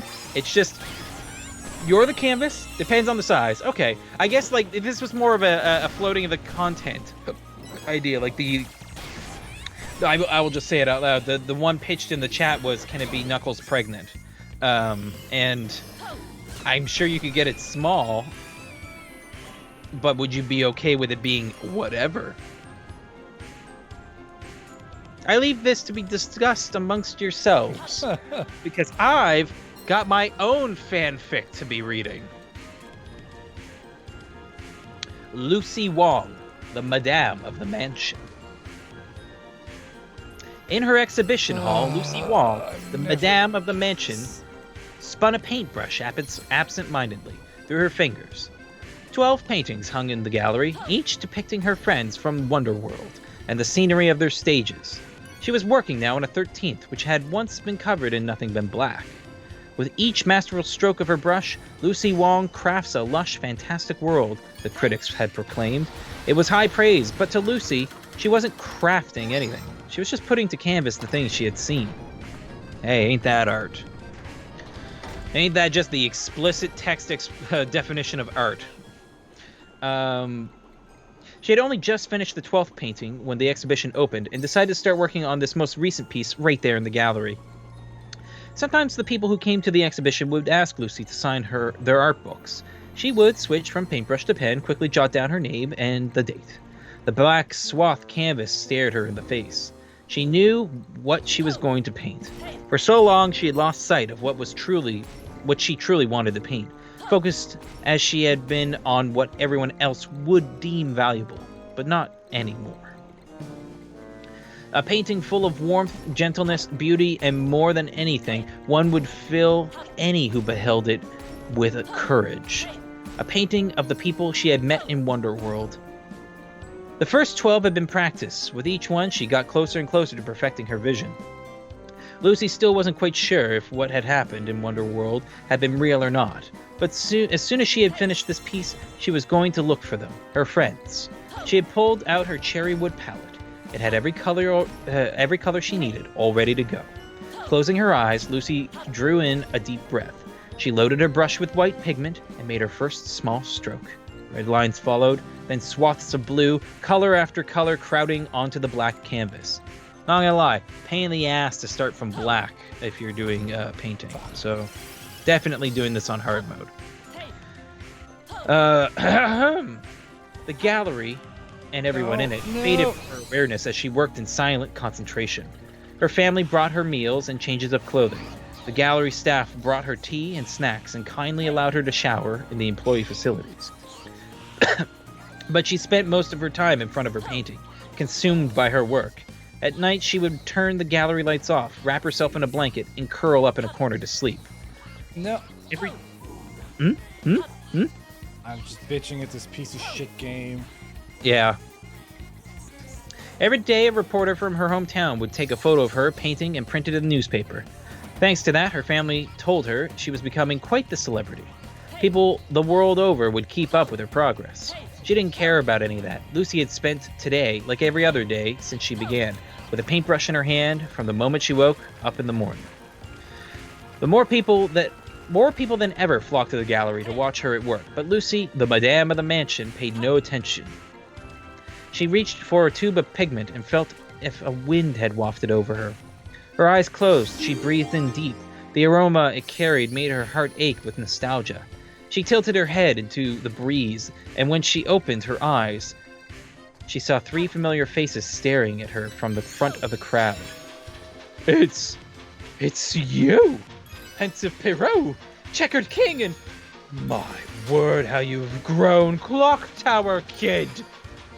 The pallet dropped from Lucy, the madame of the mansion's hand with a clatter. She rushed up to embrace each of them in turn. It was real! Wonderworld! All of it! Clock Tower Kid, who smiled as Lucy planted kiss after kiss upon her cheeks, grew suddenly bashful. Hello, she stammered out awkwardly. Fuck! In college, your language I studied a little. I can speak it. Fuck! Lucy, Madame of the Mansion gazed at Pensive Pierrot in surprise. What do you mean, my language? We, the vast seas conquered from another country came. Checkered King beamed. This country's cheese wrapped around. We saw you. What? Whatever, moving on. He held out a wrinkled exhibition poster to Lucy. Oh, she said, at a loss for words. There hadn't been a luggage barrier where they'd been in Wonderworld. There hadn't been a language... Oh, okay, I understand what's going on now. There hadn't been a language barrier when they'd been in Wonderworld. Then again, Lucy couldn't actually recall what language they'd all been speaking in that place, herself included. Well, Lucy hugged them all, tears streaming down her face. Well, this will just have to do. Make yourself understand just how pleased I am to see all you darlings.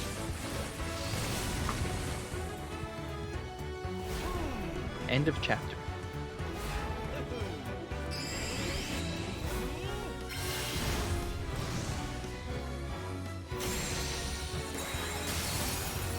Oh, not 31 again. I need 32.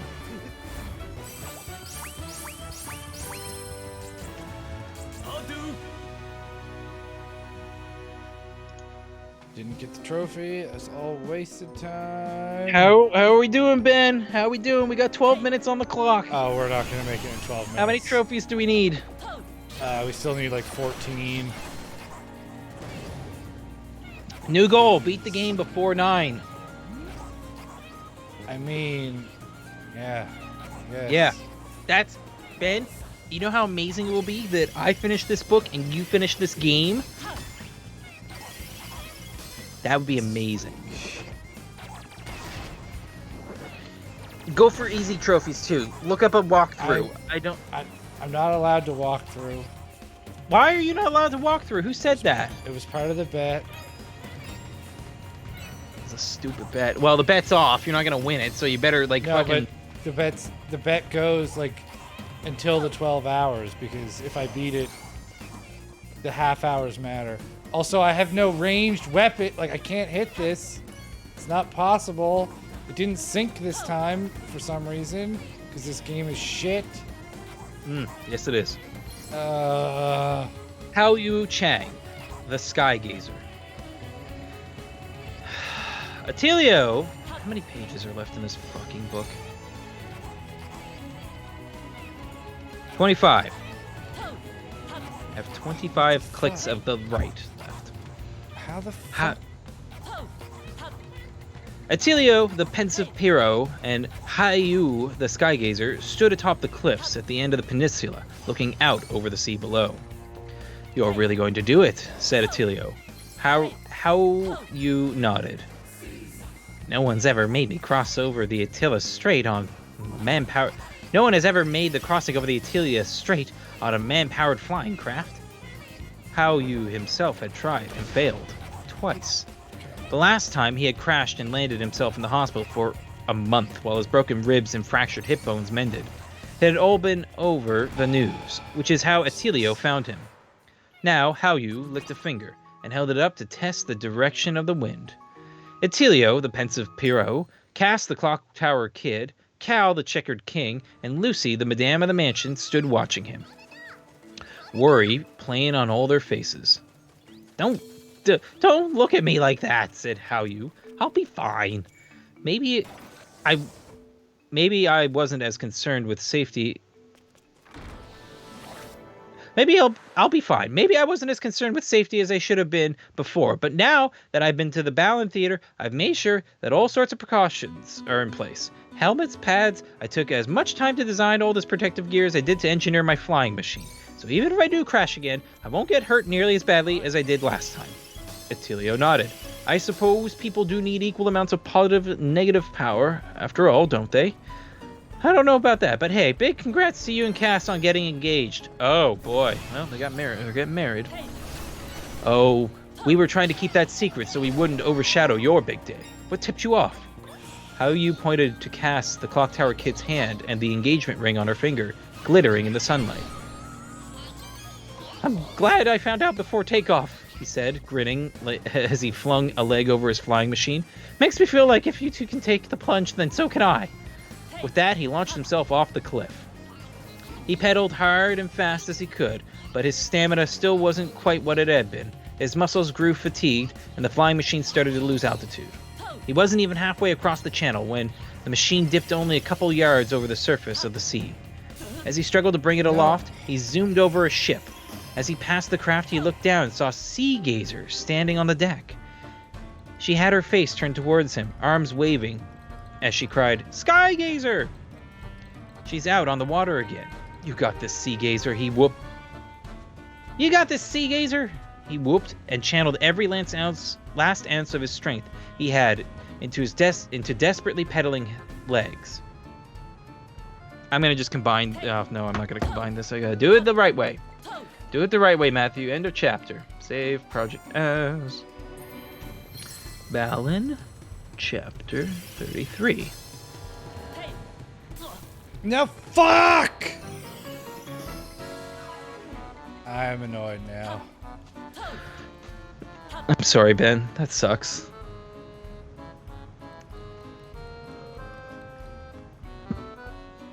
I see in the chat someone says they don't care. You can use a walkthrough. Yeah, that bet wasn't with him. I know. Just checking that you didn't miss it and thought, my opportunity. Fiona Demetria. Fiona Demetria, the Sea Gazer. Fiona Demetria, the Sea Gazer, sung in her diving suit. Fiona Demetria, the Sea Gazer, snug in her diving suit, boarded the ship. Her heart thudded wildly in her chest as terror flooded back to her, as overwhelming and suffocating as the ocean had been. Dolphins played in the water around her craft. Their curiosity piqued. She recognized the one that had grabbed her regulator the last time she had been on a dive, its head bobbing in the waves, seeming to beckon to her to join them. It's not your fault, but I still can't bring myself to forgive you. I don't think I'm ready yet. Disappointment swelling inside her, Fiona, the Sea Gazer, spat the regulator out of her mouth. Today a no-go too, said the captain, eyes crinkling kindly. Sorry, I keep making you take me out for nothing. Be patient with yourself. It takes time to recover from what you went through. The captain started the engine again, then squinted into the sky. What the? You see that? Fiona looked up at what the captain was pointing to. A man-powered flying machine. Is that? She stared hard at the machine, squinting to make out its pilot. It's him. Sky Gazer. Then that channel he always talked about flying over. It was this one. Attilia. But as she watched, the flying machine started sinking lower and lower in the sky. Sky Gazer, she shouted, and saw recognition light on his face as he turned to look at her. Come on, Sky Gazer! She knew that he had heard her cheering for him when he saw the flying machine She knew that he had heard her cheering for him when she saw the flying machine start to ascend. She wasn't sure but she thought she could hear him shout a faint, "You got this, sea gazer," in return. Every so often, the flying machine dipped and stumbled. Fiona held her breath until she saw it safely land on the opposite cliffs. Fuck. "Captain!" she shouted. "Stop the boat!" The captain cut the engines. Fiona, the sea gazer, took a long, deep breath, then fitted the regulator back onto her mouth. With the dolphins chattering invitation to come play in her ears, Fiona dove into the sea.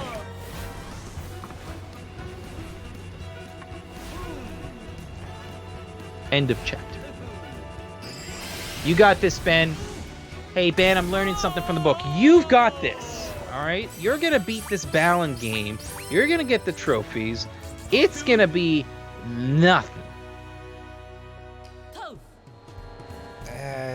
I mean, yeah. I believe in you. It's the time that's the issue. Do you want to get your Mickey Mouse key guy to like previous levels and start unlocking doors? I mean, I don't know if that'll do anything. I'm sure. Well, I mean, like, I don't know what's behind them. It's the doors aren't big enough for them to be statues behind them. So, at best, really? Yeah, no, they're probably just eggs. No, it's probably like a tunnel that leads to like a. They're not big enough to go in. Really? I would have assumed they are. Oh, how many more fucking pages are there? My God, fucking get off the block. I have done more than 4 pages. That's crazy. I don't think this thing I don't think this thing like understands page count correctly. Okay, hold on. I hear my wife upstairs and she's doing something with the gate. Be right back. Well, I'm fucked because this just didn't open the door, so... What the fuck?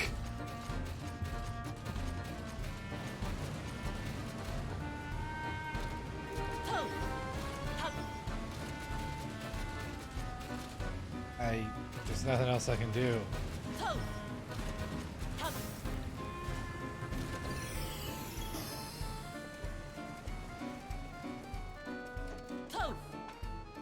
Is it just like it's not quite far enough over? Oh, I'm gonna be mad if that's what it is.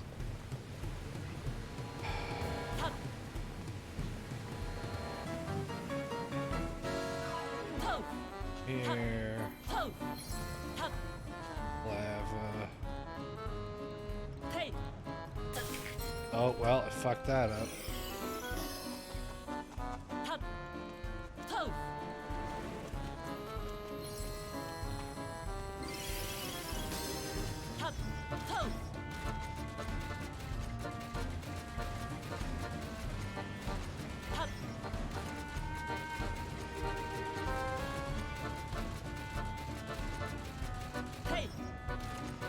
Nope.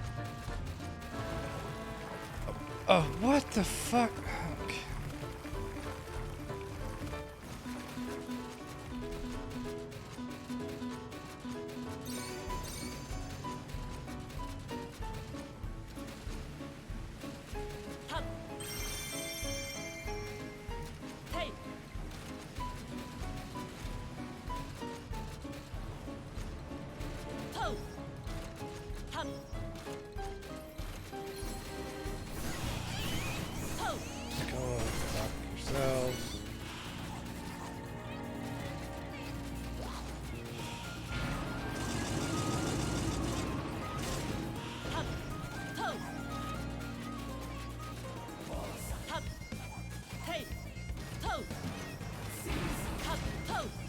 Okay. Okay.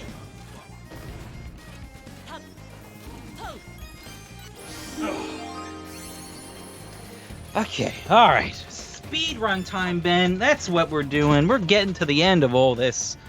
I'm eating a piece of orange. Oh, for fuck's sake. Stupid lava.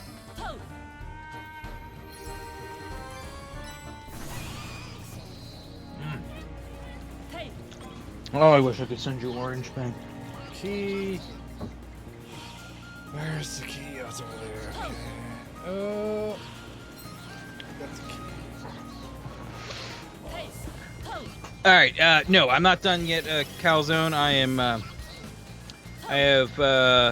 90%, which means I have 21 pages to read. It looks like.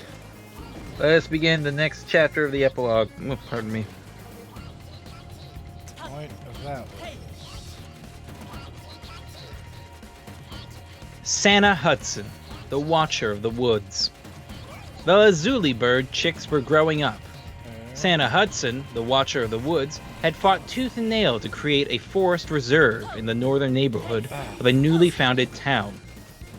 And in that park, at the top of the tallest tree, she had fashioned nests for the lazuli birds. I hope they'll come back. I hope they'll come back. One mated pair had. Santa worried so much over them, she visited the reserve every day to see how they were doing. One day, she'd heard their babies chirping happily in the nest. Thank goodness. She had been so delighted that she hummed all the way home to her apartment, and even burst into song in the shower. Now, I can face my friends from Wonderworld with pride. Though what had happened in Wonderworld felt like a vivid dream, Santa had never stopped believing her friends were real, that they were out there somewhere. She would find them one day. Toweling her hair dry, Santa switched on her TV. The news was reporting on a fire that had broken out in the woods north of the town that was home to the Lazuli Bird Park. Santa dropped her towel and flung her balcony door open, rushing out to the veranda. North winds blowing. This season, it was all too easy for fires to spiral out of control. The woods were supposed to act as a buffer of sorts, but it had been so dry for so long that the lush greenery had withered into veritable kindling. Santa rushed down to the parking lot and flung herself into her car, gunning it into reverse. The closer she got to town, the more of the opposite lane grew congested with even more traffic. Everyone was evacuated. Her tires squealed as she pulled into the reverse parking lot. Her tires squealed as she pulled into the reserve parking lot. She ripped the keys from the ignition and spiraled into the trees. Thankfully, the blaze hadn't spread to the reserve yet, but Santa could see its orange glow on the northern horizon. It was getting brighter and closer. She found the lazuli bird's tree and craned her neck to look up in their nest. The parents huddled over their chicks, their eyes trained on the fire. Where were the firefighters? Santa cast around for any sight of fire trucks, but didn't see a single one nearby. She finally found one in the neighborhood just east of the park, spraying water over the streets and buildings. She ran up to one of the firefighters. Why isn't anyone protecting the reserve? We barely had enough people to protect the skimming. We barely had enough people to protect this neighborhood as it is. But what are you even doing in here? You should be evacuating with the rest of the civilians. Listen to me. The trees are basically matchsticks right now. If the fire reaches the reserve, the entire city will go up in smoke. Lady, I told you already. We got our hands full here. None of the other firefighters would listen to a word she said. She ran back to the lazuli bird tree, desperate to save them at least. But their nest was far too high for her to reach. Smoke stung her nose, and the sound of fire crackling filled her ears. The fire had reached the reserve. Stupid drought, stupid humans. A dark light flickered in Santa's eyes. If they won't listen, then I'll have to make them. Hey, what are you doing? Santa jumped as a hand fell onto her shoulder. What does it look like? She spun around and found herself facing a man dressed in the city's fire brigade uniform. It's you, Watcher. Her anger shocked out of her. Santa peered more closely at the man's face. Sentinel? The two stared at each other, jaws dropped. It was real. Wonderworld was real. End of chapter. What sound does a lazuli bird make? I'm pretty sure it is. Let me die in a fire!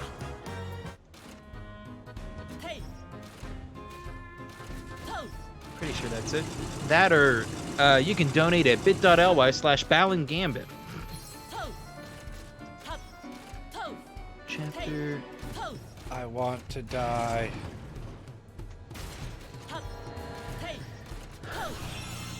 Don't do that, Ben. Don't let the darkness take hold, or you will be Lance. I am become Lance. Wisher for death. No. This shit sucks. You can do it. Ben, I have faith in you. There, that's a thing. Isn't that a thing? No, it's useless. It's just the end of the level. I couldn't even find any. I got 1 in that level. There was like 5. Are some of the earlier levels much easier? No, because it's all just like random shit that if you have it or not. Like, and I do not have the memorized ones of. I think it's fair for you to use a guide at this point, because this is just silly. Like Act Level 2, Part 2, I have like nothing. Get a guide out, bust it out. Ben, do it. Look, I'll cover for you. Hey, everyone, pay attention to me. I'm reading a book. Don't look at what Ben's doing. Alice Glover, the Sentinel of the City.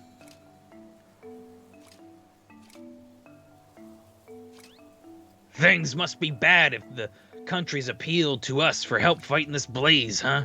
The brigade captain said to Ellis as their fire truck sped through the streets. Yeah, the forest reserve to the north had me worried the most. It'll go up like that, he replied with a snap of his fingers. The country's brigade prioritizing the residential areas, which makes the county's brigades prioritizing the residential areas, which makes sense. But if we let the flames reach the reserve, the whole city's done for. We'll spread out around the park and make sure that doesn't happen. Understood, Ellis, the sentinel of the city, nodded. He glanced to his partner's pale face. Thoughts of Wonderworld floated through his mind. Actually, wait, this is not Ellis. How do you say this? E-I-S. Ease? E-I-S. E-I-S. We're gonna look this up.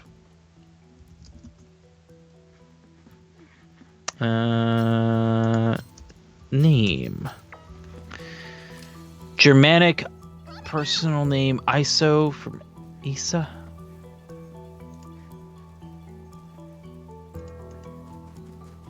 Ice? Oh, it's Ice.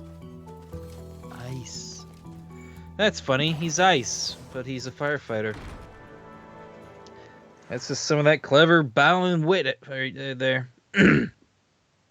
Ice still wasn't sure if the Balan Theater had been real or half hallucination, or what, but he knew he had not imagined the fire that had led him to the theater in the first place, the fire where he retreated from his post without orders, his legs moving as though they had a cowardly mind of their own. His partner hadn't retreated, even when their captain had ordered a withdrawal. His partner had stayed rooted to the spot, put out the blaze, and became the city's hero. But his partner hadn't been to the station since. Jared, thanks for joining. Thanks so much. Super appreciate it. Thanks for contributing. Thanks for hanging out. Hope you had a great time. I know Ben hasn't, but that's okay. It's all about... My temples are bleeding. Your temples are bleeding. That's great, Ben. That sounds like you need to go to the doctor. Good thing we're raising money for a children's hospital, so you might have to put on a reverse trench coat and become shorter instead of taller. You might have to half yourself and you can sneak into the IWK.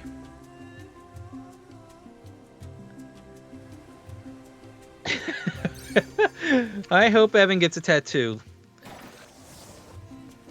Elizabeth, is it pronounced Ace or Ice? A? Where's the fucking key? Put myself out of this misery. I don't know if he's German. His Glover's his last name, so I think it's Ice. Oh. Glauber sounds pretty German. Glover, it's Glover, Ben. We're gonna. I've said Ice. You know what? I don't have the author here to correct me. We're gonna stick with Ice because I think it's funny that his name is Ice and he's a firefighter.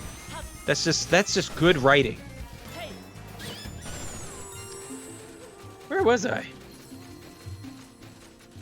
Why is there no key here? Where's the fucking key? But his partner hadn't been back to the station since. Sentinel had fled before he was supposed to.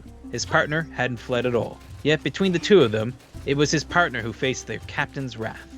From the sounds of it, Ice's partner had gotten an awful earful. I got no words for wannabe heroes with a death wish, the captain had purportedly scolded. What good are you to the brigade if you go out in a blaze of glory? Firefighters aren't fireproof. And if you can't get through your head, then get out!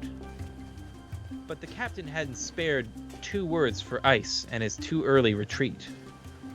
To make matters even worse, Ice's partner had developed a terrible fear of fire after nearly being engulfed by it, and hadn't been able to come back to work. Until yesterday, when he'd come back after nearly a week's absence. The captain had only nodded at him without a word. Ice had wondered if maybe his partner had been to the Balan Terrace too. To the Balan Theater too. But only got a puzzled look in response when he asked. That had cemented it for him. The Balan Theater had definitely been some sort of hallucination. The fire truck stopped. Ice turned their head for the arranged meeting spot when his captain barked, "Civilian!" He followed where his captain indicated and saw a woman glaring at the fire. "I'll get her out of here." Ice jogged over to her and clapped a hand to her shoulder. "Hey, what are you doing? What does it look..." What's her voice? "What does it look like?" She flung around to face him, and Ice, the sentinel of the city, felt shock course through his veins. It's you, Watcher." Watcher's eyes widened, mirroring the astonishment on Ice's own face. "Sentinel?" The two stared at each other, jaws dropped. It was real. Wonderland was real. That was when Ice noticed the dark light glittering in Watcher's eyes. The lazuli bird's nest," she said. "I have to save it before the fire gets here." Ice craned his neck and followed her gaze to the topmost branches of the giant tree, where he could see 2 birds huddled in their nests, staring at the oncoming flames. There was a brief ruffle of unkempt feathers between them. He guessed that was one of their chicks. "The firefighters are refusing to do anything to protect the reserve." "I know. The county brigade called us in for backup to help with the neighborhood. But we had to look at the situation and realize we'd better serve the town in protecting the reserve." Ugh. "I know. The country brigade called us in for backup to help with the neighborhood. But we had a look at the situation and realized we'd better serve the town protecting the reserve. Oof, change the words there. This place is a tinderbox. You're saying we can save them? Maybe. Hey, partner." Ellis called to the man running up behind him. "I'm gonna take point. Can you stamp out any sparks that might flare up behind me?" "You got it." Ice would be surrounded if the fire spread behind him. If the fire spread behind him as he went. "He's got my back. I'll make sure I have a way out." "Are you sure you can stop it?" Watcher regarded him with dark eyes. "I'm no hero, and to be honest, fire scares me silly, but I think I can get it under control. And if I think so, then there's nothing to worry about." Watcher nodded, letting Ice's partner pull her back. Ice squared his shoulders, keeping his eye on the flames. He slowly made his advance, smothering the fire bit by little bit. As he paused the giant tree, he looked up at the lazuli birds, still huddled in their nest, still gazing at the flames in front of them. "Don't worry. I'll put out this fire and that dark light in the Watcher's eyes, both," he promised, hoisting a fire hose high.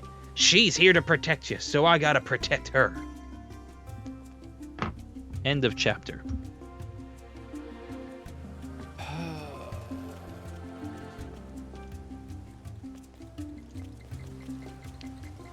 Save another chapter, chapter 35.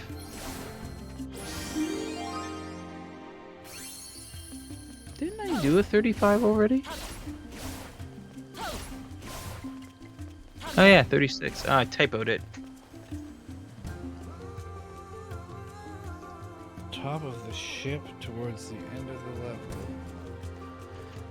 level. Getting close, Ben. We're getting close. Okay, so it's up there somewhere.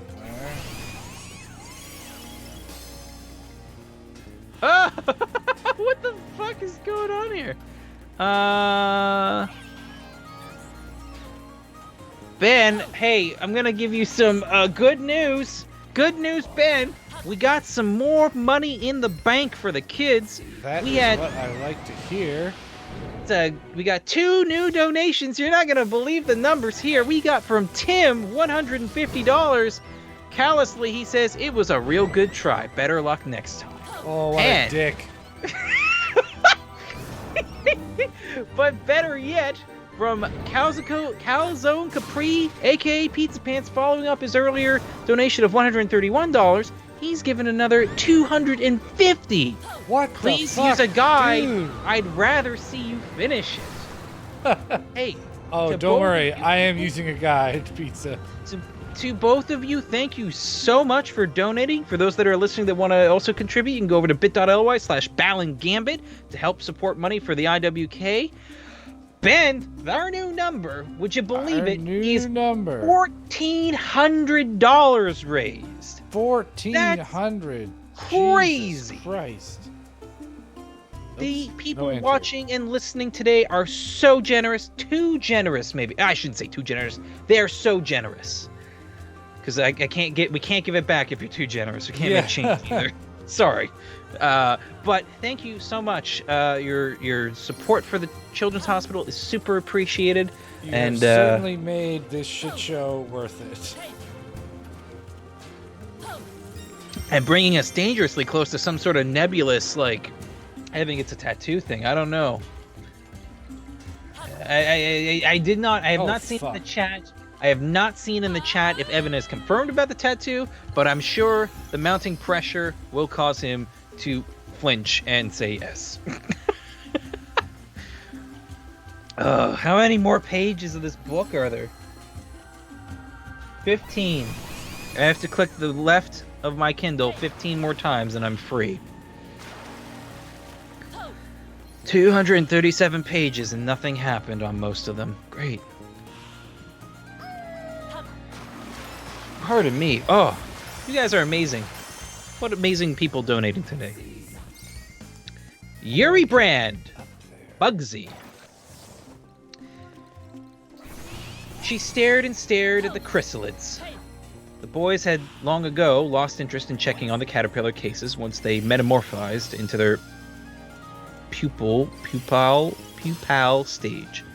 But Yuri Brand checked on them every day. That morning, Yuri's eyes went wide as she stepped into her classroom. The pupae had all emerged. That meant they were butterflies now. And they were beautiful. Each and every one of them. Yuri gazed at them in delight as her classmates filled into the classroom. They noticed something different about Bugsy. Yuri's demeanor right away. They noticed something different about Bugsy Yuri's. Oh, please don't call her that. Jesus Christ. Okay. They noticed something different about Bugsy Yuri's demeanor right away and came to crowd around the case, gasping in shock. Even her teacher's eyes widened when she came into the room and saw what everyone was looking at. Pretty! We should keep them forever and ever, said one of her classmates. But Yuri shook her head. We can't. They'll die if we don't release them right now. But I want to look at them some more. I told you we have to let them go. Lantern fritillaries are used to living in high altitudes. If they don't get to go to the mountains right away, they won't be strong enough to survive. But we didn't find them in the mountains. We found them here, said the boy who had brought the caterpillars to the class. Remember that super windy day in spring? She said. I think their mom probably got blown down from the mountains. The mugwort they eat hardly grows around here at all, but she must have found some and laid her eggs there. Now, do you get why we have to let them go? But, muttered a boy. None of them seemed convinced. Here's an idea, intervened the teacher. Yuri, why don't you teach us all about the butterflies for first period, and then we can let them go after that. God, damn it. Wait, if the mugwort doesn't grow around here, how did you always have some to bring in, Yuri?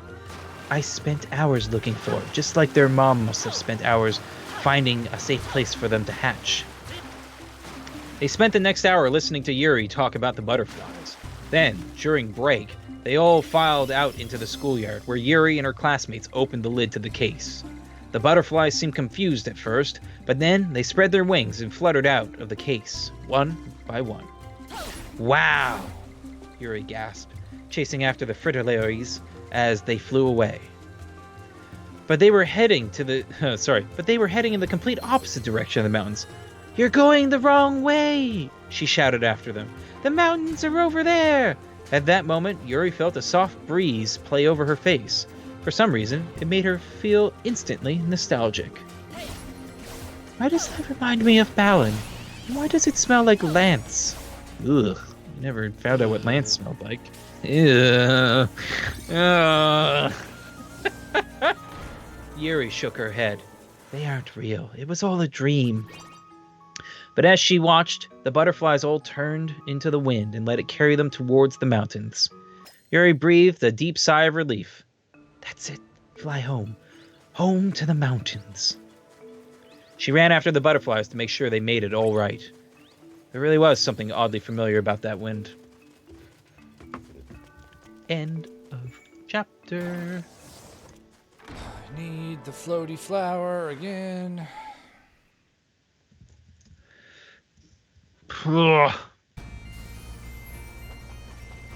Give me your power, bitch. Back here. You have power. Oh my goodness. All right. No, that's not the floaty girl. That's the fucking stupid. Hey, when did you get the ability for 4 costumes? Or is that what happened? No, Does it show up or when you like override? Shunted when you That's bummer. Can you like change the order of them or no? Yeah. Well, I can. You can switch what I change it. am. Yeah. Okay. Hey, look at this. I've got only 16 minutes left in this book, by golly. Ba-doop. Jose Gallard, the Scarecrow. Today, like most days, Jose Gallard, the Scarecrow, worked on his farm. After the storm that had destroyed his crops of corn, Jose had been just about ready to throw in the towel and give up on rebuilding. Then he visited the Balan Theater. Sensible as he was, Jose knew that the Balan Theater couldn't possibly be real. The more he thought about it, the more he was convinced that it had been a vivid hallucination. He had cooked up a comfort himself. At his lowest point. Hi, whoever's behind my wall. Ah, don't scare me. Oh, okay. We have a special guest, Ben, on stream. You're not going to be able to hear him, but here... Hello. Oh. There. This is the wife. Oh, I see. It's just that there's a huge delay. There's a huge delay, yeah. The Skype call, which is where you'll be able to see us, is right there. So there you go. Look at that. Hey, look. Hey, Elizabeth, welcome to the Balan Gambit. It's where we're raising money for kids so they don't have to play Balan Wonderland World or read the book. We're We've spoiling it all for them here. So they don't have to. My only message to Elizabeth is watch Midnight Mass. Don't be scared. Ben's only message to you is that you watch Midnight Mass. Don't be scared. Okay. I'll read everything about it. You first, and then I will do. Are a coward. I am. You will be shoved into the Balan Theater so fast after this stream is done. Yeah. It's gonna you're gonna smell Lance. That's how fast you're gonna get pushed into there. Look, I'm just really concerned about the reserve. If it goes up, this whole place is a powder keg. The Lazuli birds are in danger. We gotta save them. goodness. They're too stupid to survive. I think we should talk more about the reserve. I think the reserve is really We important. gotta save the reserve too. many times. We have to serve the reserve, Elizabeth, by protecting the Lazuli birds, whose pheromones or spores grow reserves or cities. I don't know. I've read 212 pages of this book. This is more today. pages than you've read all year I of any book.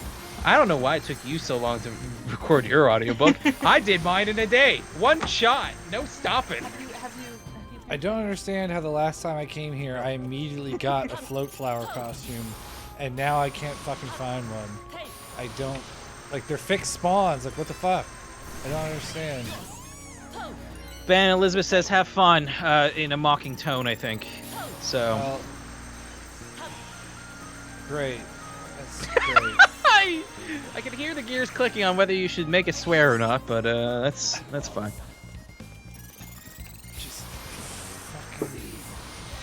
So what's Sorry, Ben, I wasn't paying attention to you. What were you saying? There was something you couldn't get?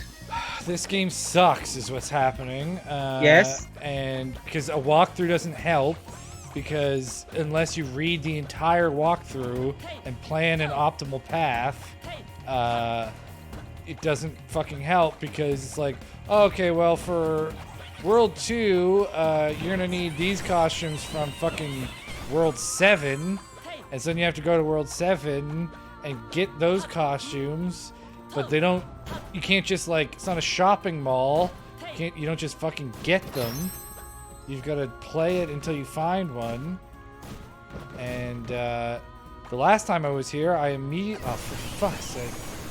Last time I was here, I immediately got the costume I wanted, but now it's just not there, so I have to wade into this level. It's real annoying. Ben, that sucks ass. I have to run away for a second. Sucks major ass. No, the pliers, I can just give you the Now Ben's on the timer, I'm not. What are you doing?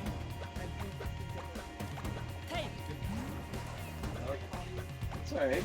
I feel like I could do audiobooks now.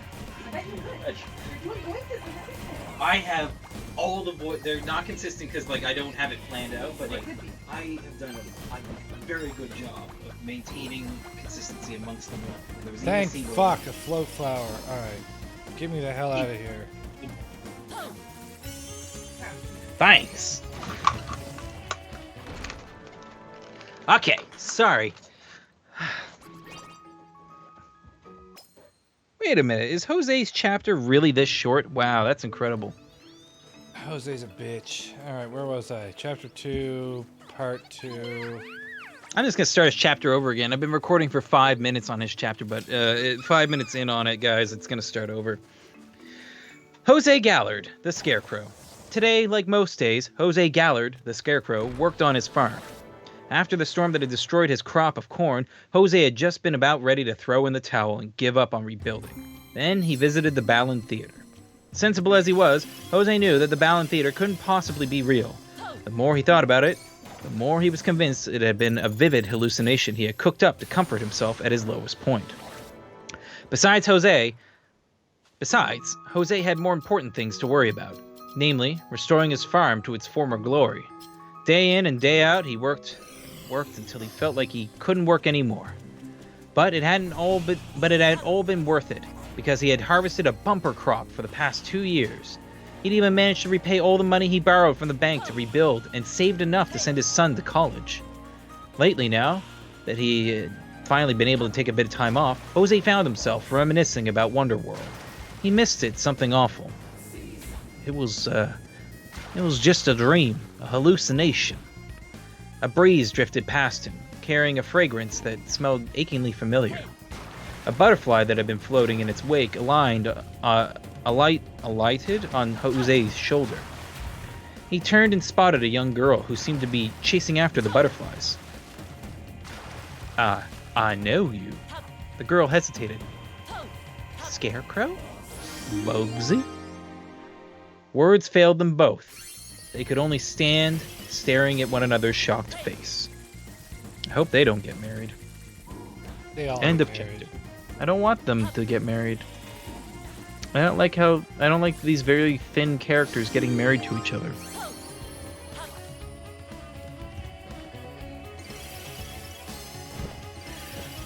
End of chapter. Balan chapter 3. That was like a 2-minute chapter and a 7-minute recording. Sorry, whoever's gonna listen to this afterwards. No editing. One take. That's all I do. Oh yeah, and Jose has a son. Yeah, Jose the farmer has a son. He also has a farm if you weren't paying attention. You could have missed that. And yes, Bugsy is a good name for a career gym champion at Nine Pokemon more of gym. these fucking things. Oh, here's my favorite one. Bruce Stone, the invisible custodian. He woke to find garbage littering the streets again, but Bruce, the invisible custodian, had been to Wonderworld and back. A little trash couldn't get his spirits down anymore. He walked through the town picking it up, not caring if he had to tidy things all on his own. He knew Wonderworld was nothing more than a dream, something his subconscious had concocted to try and cheer him up. The things that had happened there were too strange and outrageous to possibly be real. Still, he had woken from the dream with fresh conviction that cleaning up trash was the right thing for him to do, regardless of what anyone else chose to do about it. Once he felt so despondent at the sight of children littering, but now it hardly upset him at all. He leaned over and picked up whatever they discarded, smile unwavering. Another candy wrapper lay at his feet. He was about to pick it up when a small hand reached out and took it before he could. Bruce, the invisible custodian, looked up from the ground in surprise. A boy of about 5 or 6 carefully folded the wrapper and tucked it into his pocket. Well, hello. You must be new in town. What's your name? We just moved here yesterday, said the boy. I saw you picking up and I thought I should help. Is that so? Said Bruce, a grin tugging at his lips. The two of them combed the neighborhood together until they picked up every scrap of refuse in sight. As the sun sank low in the horizon, Bruce turned to the boy. You better head home before your parents start worrying. But the boy shrugged. It's okay. No one's home to worry with my mom in the hospital. Oh, gasped Bruce. She isn't sick, is she? Nope, the boy said with a shake of his head. She's having my little sister. Not sick. Having a baby. Now there's just another. Maybe they shouldn't be having another baby because this one's just wildly roaming the city. This is hardly responsible. They'll be home tomorrow, they said. Bruce felt the tension in his chest ease. Something told him the little girl would grow up to follow her big brother's kind footsteps. Look at how clean this place is now, he said, taking in a long, satisfied breath. It looks just like my stage in Wonderworld. You know about Wonderworld? The boy gave him a curious look. My mom was always telling me stories about that place. Please, oh man, is this Clock Tower Girl? In shock, Bruce peered more closely at the boy. There was something familiar in his round little face. You look like Lady of the Midnight Sun. Hey, you know my mom's Wonderworld name. Dazed, Bruce stood rooted in the spot. So it was real. Ben, it was real. It's awesome when the people. Real. It's all real. Awesome when the characters are fighting against knowledge that the reader possesses in a non-dramatic irony way. In a way that is not dramatically interesting. And I have to do this for every character in this god-awful book. I think that's chapter 39. I need a fucking gecko fucking thing.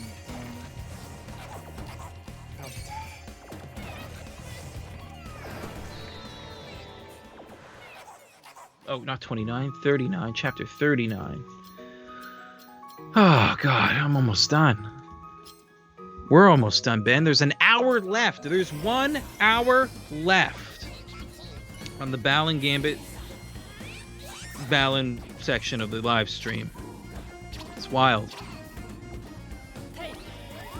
Page check. 10 pages. How am I only 10 Anyway. Ben, after I'm done this book, I can give you all of my abilities to help you through this. Oh, damn! There's one. There's one, buddy. Take it slow and steady. Just no rushing.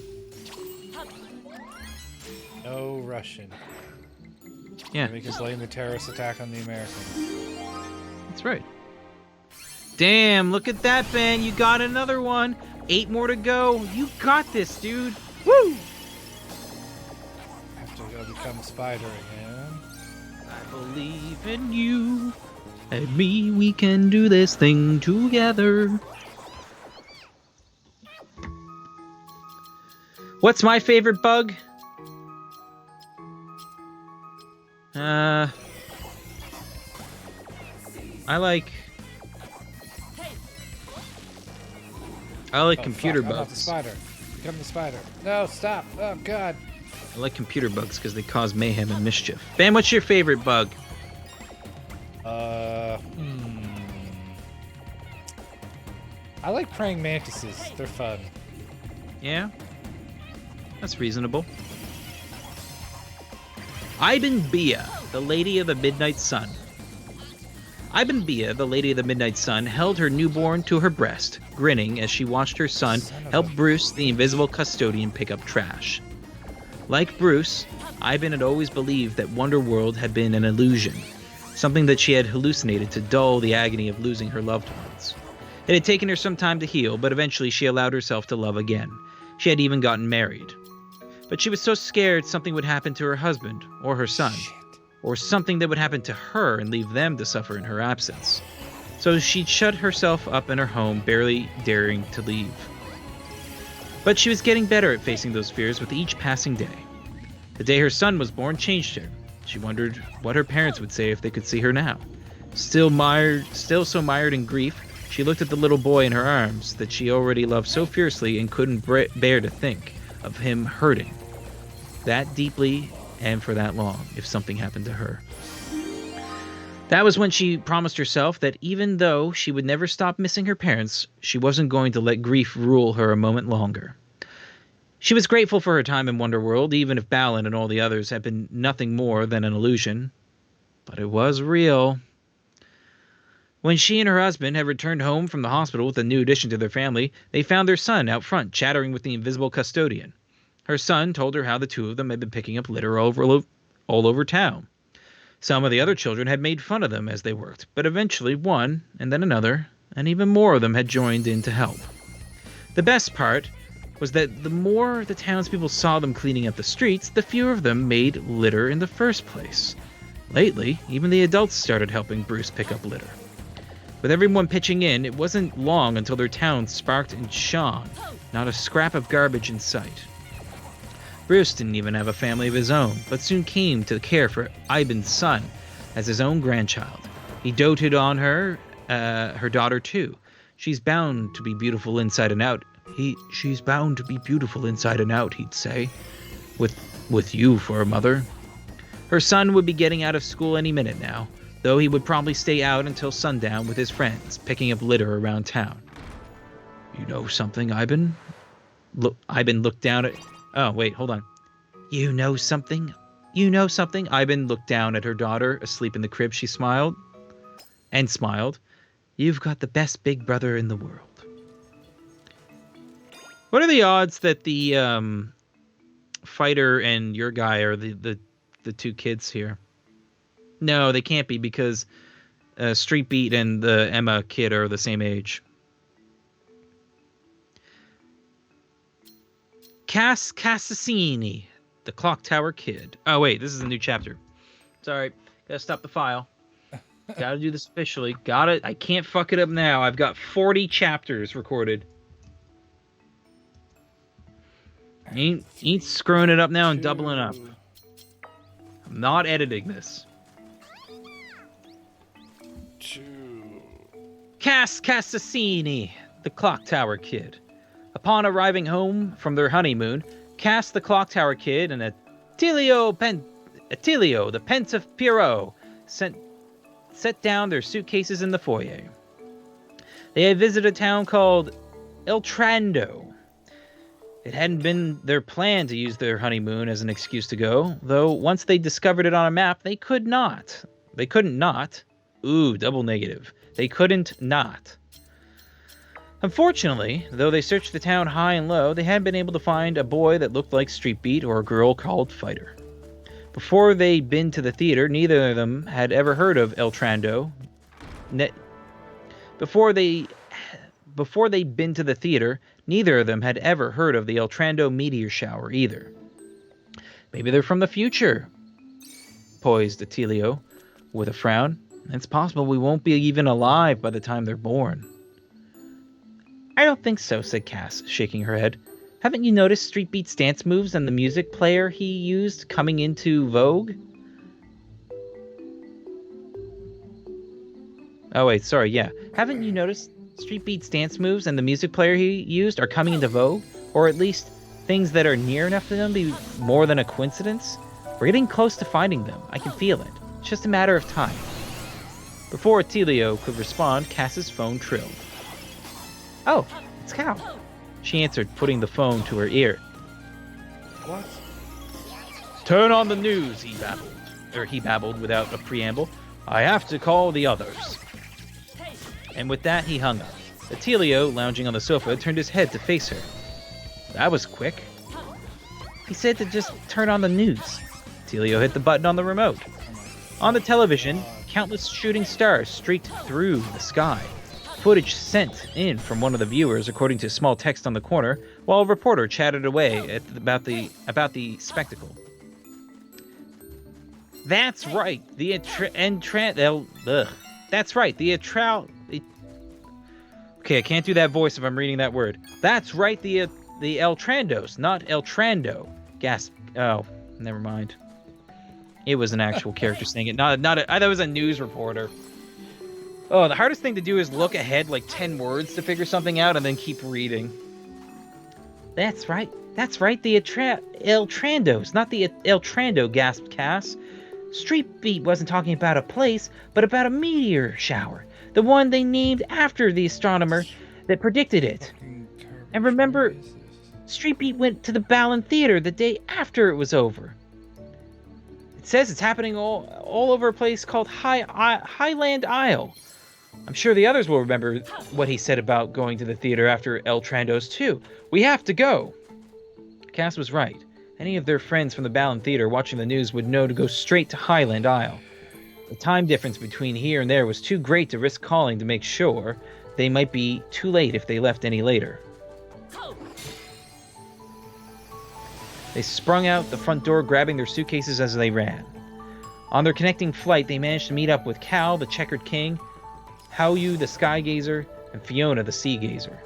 Lucy, the Madame of the mansion, found them on the docks as they were getting ready to board the ferry to the Highland Isles, flapping her hands in greeting as she ran over to join them. Hey, wait a minute. We already had a Yuri chapter. Well, more time for Yuri, I guess.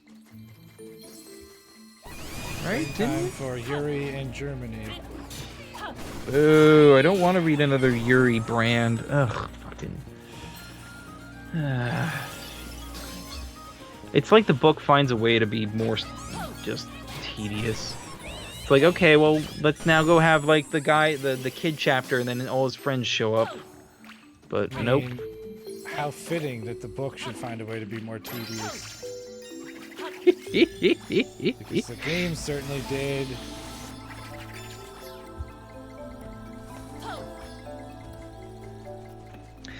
Yuri Brand, Bugsy. Yuri hopped down from the passenger seat of Jose's trunk. He helped her get her bag down from the luggage rack, then drove off to look for space in the parking lot. The dock parking lot. The wind carried the sharp scent of the sea. Yuri breathed it in and smelled something else mingled with the salt. It made her feel intense pangs of melancholy. She turned at the sound of the footsteps and saw Jose jogging up to join her. His wide eyes were fixed not on her, but on something in the distance. When he followed his gaze, she gasped. There stood Checkered King, Sky Gazer, Sea Gazer, and Madame of the Mansion. She dropped her bag and rushed over to them, speechless as she flung her arms around each of them. In turn, tears flowed freely down her cheeks. It had been so long since they had seen their friends. What, no hug for me? The beautiful stranger who had spoken was crying too. Wait, Yuri gasped as recognition began to flicker in her mind. I know you. My name's Cass, she said, smiling through the tears. But Attilio, pensive, every now and then, still likes to call me Clock Tower Kid. For a moment, Yuri could only gape at her. Clock Tower Kid had been much younger than her in the theater, but now she was all grown up. Yuri flung her arms around in the tightest hug of them all. End of chapter. What a great short chapter. 42 chapters. Fuck. You got this, Ben.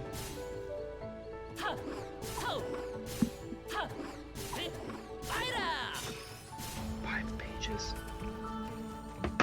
I have 5 pages. Then they waited. No. Oh, So how the news fuck? about the El Trandos brought us this far, said Ice, the sentinel of the city, as they walked around High Isle's Central Park. But now we're here. How are we gonna find Street Beat and fight her? Easy. Santa, the Watcher of the Woods, pointed down the street where the troupe of dancers were practicing. Keen eyes, my friend. The two of them headed over to the troupe. Hey, random question. Who would you say is the best dancer in town? The best of the boys, that is. One of the kids tilted his head and thought, Leo, hands down. Not that he ever dances with us, though. That's him. Sentinel's eyes glittered. Can you point us in his direction? Sure. The boy lifted an eyebrow at Ice's eagerness. He lives in the apartments at the edge of town. Santa the Watcher withdrew a pad of paper from her pocket. Don't suppose you could draw us up a map. The boy sketched out a quick instruction and ran off. Ice and Santa peered down at the paper. Okay, said Alice. If we head west, we should. He cut off as someone wrapped their arms around him from behind. Startled, he looked behind him and saw a large woman, her face buried in his back as she spoke excitedly in a foreign tongue. Sorry, do I know you? She looked up at him and recognized her tear-streaked face at once. Madam of the Mansion! Madam of the Mansion! Santa shouted in joy. Behind Madame of the Mansion, the others were running towards them. Checker King, Pensive Perot, Scarecrow, Sky Gazer, Sea Gazer, Bugsy, and a woman who flung her arms tight around Santa when she reached them. Clock Tower Kid? Sputtered Santa. Is that you?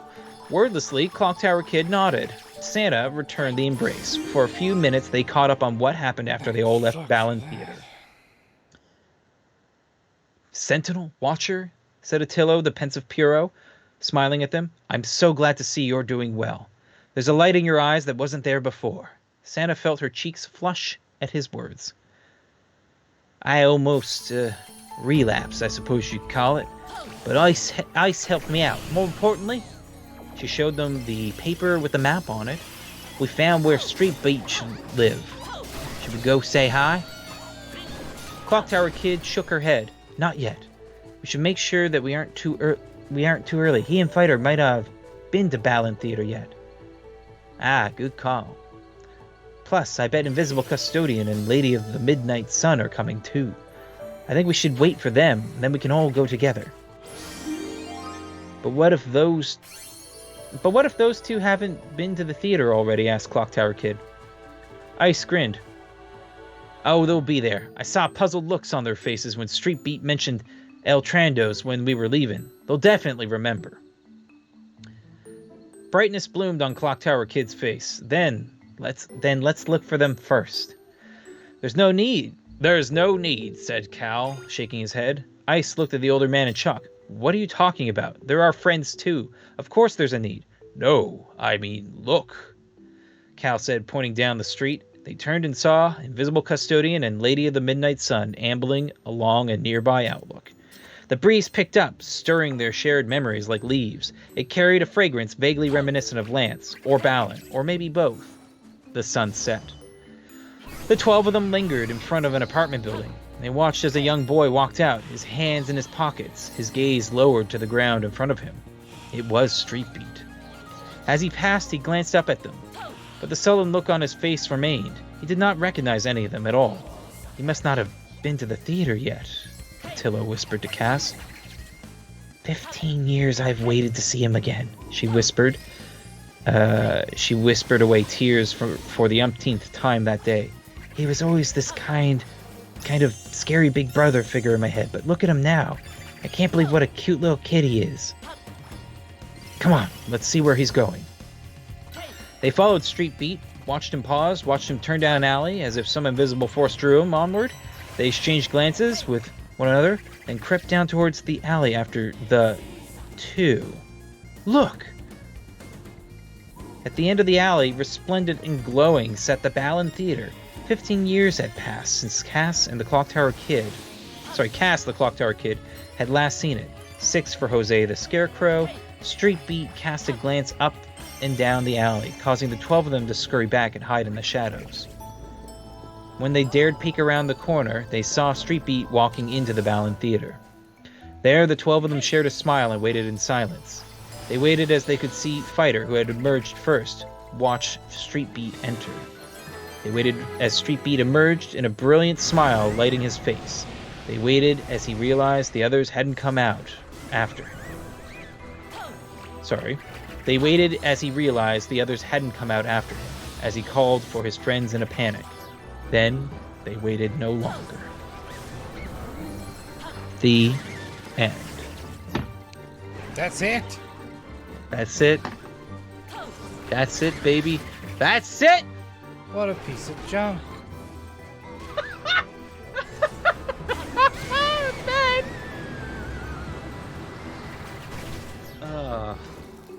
Balan chapter 43 is the final one, I think. Yep, there it is. I did it! I did it! I read the whole book! And it's not that great of a story. It's fine. Whatever, it's for kids. Oh, Ben! You did it. Oh. Oh. Amazing. And now, we've got to do it for you. Oh. What's our trophy count, Ben? 105. We're getting close. We need 5 more. Yeah, this says ride the moving platforms up to a mirror, but I don't see where the fuck they're talking about. Are there 5 simpler trophies for you one. to get? Must be that one. Hold on.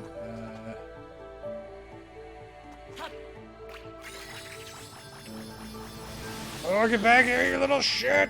No! Fuck. Oh! This is okay. Just patience, Ben. Patience. Patience.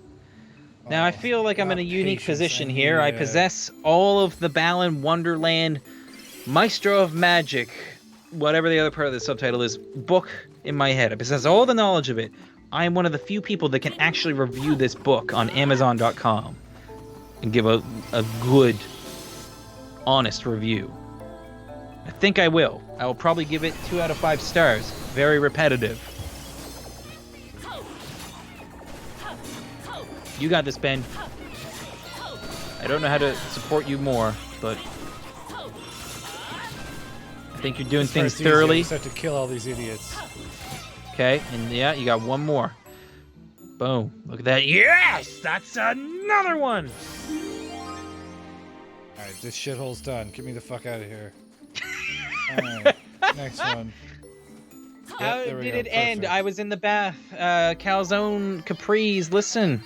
You don't bathe while Balan's happening. But they all got together in the real world, and all the friends surprised Street Beat as in the moment when he left the theater, and he was like, "Oh, my friends didn't come." They were actually waiting for him. They were all like, "Hi!" And I guess that's it. Ben. 4 more. Alright, Act 4, baby. Let's do it. Let's get some simple ones. Simple ones. Ben, hold on. I'll be right back. Sorry, one more. I gotta do something.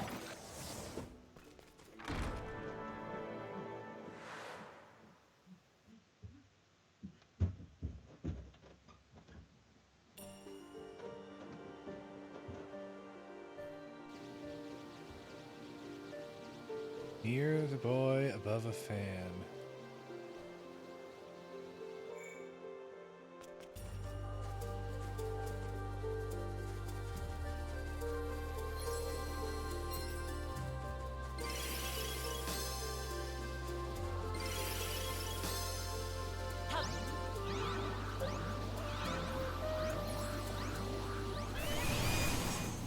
That's clearly not the first one, because I have the first one.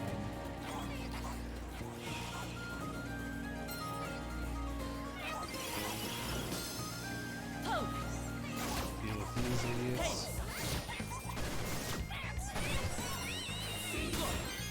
Oh, fuck. I got my prize, Benjamin. I got to the end of the book and it said, "Here's one voucher for a Vicar's Cross." Oh boy. Ha, dog.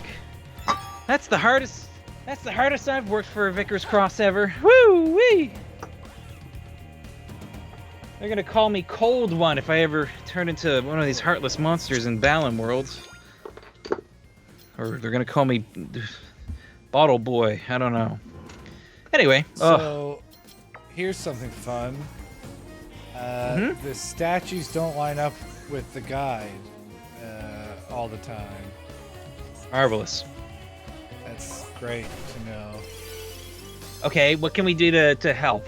I know I can't exactly look at the guide and tell you which ones to go for because, well, frankly, I haven't been paying attention to this game. I'm currently in World 4-1. If you want to look up a guide for 4-1. Okay. But I don't know. Oh fuck! How helpful that would be. Stage 4, Act 1. They better be called stages because that's what they call them in the fucking book. Well, I've got an 8.5-minute video guide. Are you looking for like locations or these challenges? Like, I guess they're probably challenges. They're just statues. Oh, there's one I can get with the Chrono Bunny here, I think. This guide is fucking dick. I need a good guide, and I'm too lazy to find one. Are you like watching a video guide or you want a text guide? No, it's just a text guide, but it's garbage. There's a single picture, and it just says like, where you're at has one, or where you were a second ago. Yeah, no, there's one in here, but I don't know how to get it. It's over there. Okay, hold on. I'm getting there. I need the gear prints. Okay, I need to find a thing.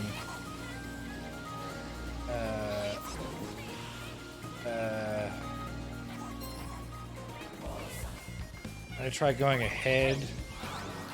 I need to push the buttons first, but I feel like ahead will probably have a platform, and I can come back with the gear prints thing. Mm-hmm. Good call. Yeah, there's a switcheroo, isn't it? Like the yellow pads. Yeah, right here. Yeah. Hopefully, I have a gear costumes.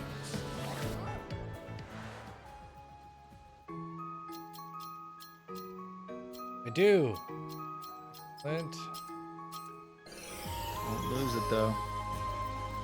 Keep that in reserve until you need it.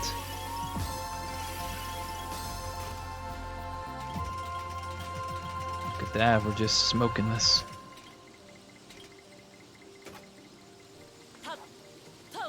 There you go. Look at that. And How am I supposed to get it? does the sheep like drift up enough? I mean, I'm gonna die, but I got it. Okay, good. That's you know what? Blood for the blood god. It's fine. Okay, great. You got that one. Did you do the Balan bout on this level? No, I'm not doing those. They're stupid. They seem easy. Yeah, they seem easy until you fuck it up, and then you have to wait for it, and then exit the level and come back in. No. Oh.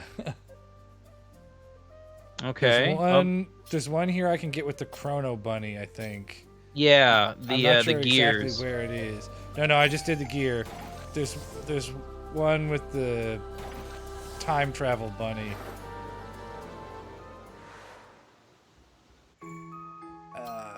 I don't know if I have one though. I do. Okay. I just don't know where it is. I'm trying to see this. The only one I'm seeing is It looks like a mirror with a clock on top of it. Looks like a meter with a clock on it. A mirror with a clock on top of it. Yeah, that's the one that has the little gears, though, isn't it? Oh, It's got like snow gears. It has like. Oh, I don't Like know what's in the mirror. I just. Know Oh, okay. The mirror. All right. The mirror was you know that checkpoint that you needed the ice person to like climb down to this area, or maybe just the sheep. Oh no, there's a way to get. Yeah, is it just under me here? Yep. Look. Ah, fuck! But I picked up a caution that made me lose the bunny. Okay, I just gotta go back to a checkpoint. Yeah, there's one just right here. Oh yeah, there's one over there, but I need to be up. Where am I? So Oh, hang on, Ben. There's a I'm checkpoint at the right start of the there. level. Yeah, but I'm at the start, so I don't need this gear anymore. Let me just pick up Batman.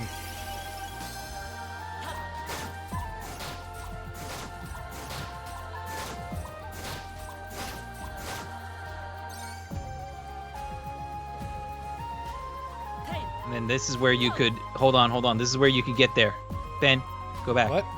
No. Yeah, you can. Yeah, no. You can get back. You can get back to that area very quickly. All you gotta do is just like jump over to the platform. Which?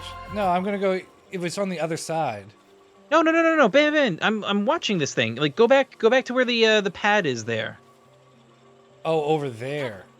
Yeah. Yeah, but I don't have a. I don't have a good glider one. It's easier to just go through and drop The sheep will straight. work. The sheep will work. Will it? I'm pretty sure it's not that far. I know this person used like the ice person. Yeah, Like the so. ice Yeah. person Look is right there. much- That platform's all you got to go to. Which? Ugh, fuck. The delay up is too there. much. You mean? Yes, that's where you got to go. Oh, okay, that's fine.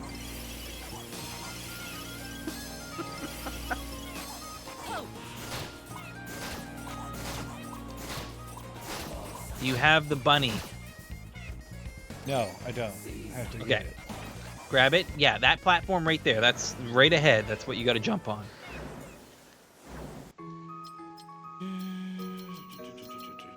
Chrono Rabbit. Switch to the sheep.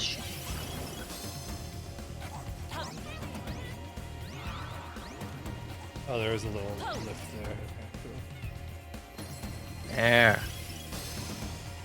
There. Now, don't fuck it up. I fucked it up. Oh, I didn't fuck it up. There we go. Okay, cool.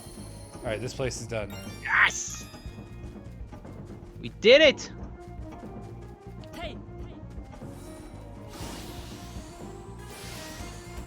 Alright, are you done with this world? I'm done with this one. On to 4-2.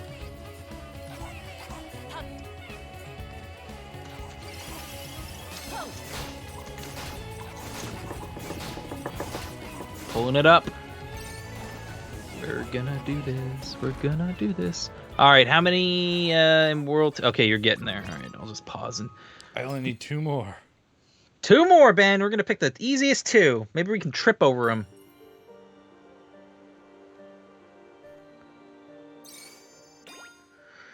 Oh yeah, you did this level real quick here, so this I actually have like ones that we trip over. The 3rd and the 5th, it looks like. 4-2. Okay.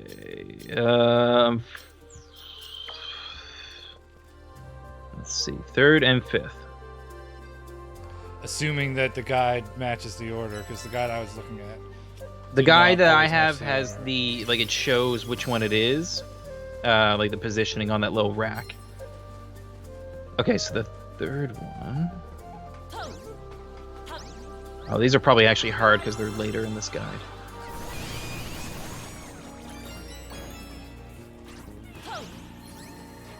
Oh, you need the bulldozer pig, I think, for one of these. Oh, okay. I might have one of those. Let me look. Yeah, you're gonna need the bat, and you're gonna need... I have the bat. Good, and the bulldozer pig is another one.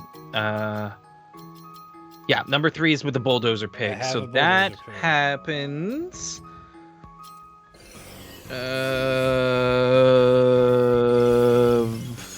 fairly early on here, I think. Yeah, save your bulldozer, pig.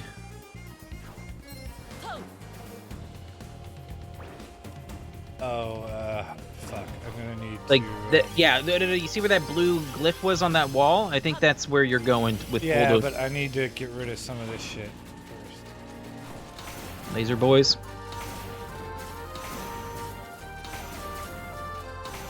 Now, Tornado Wolf will be able to get rid of this.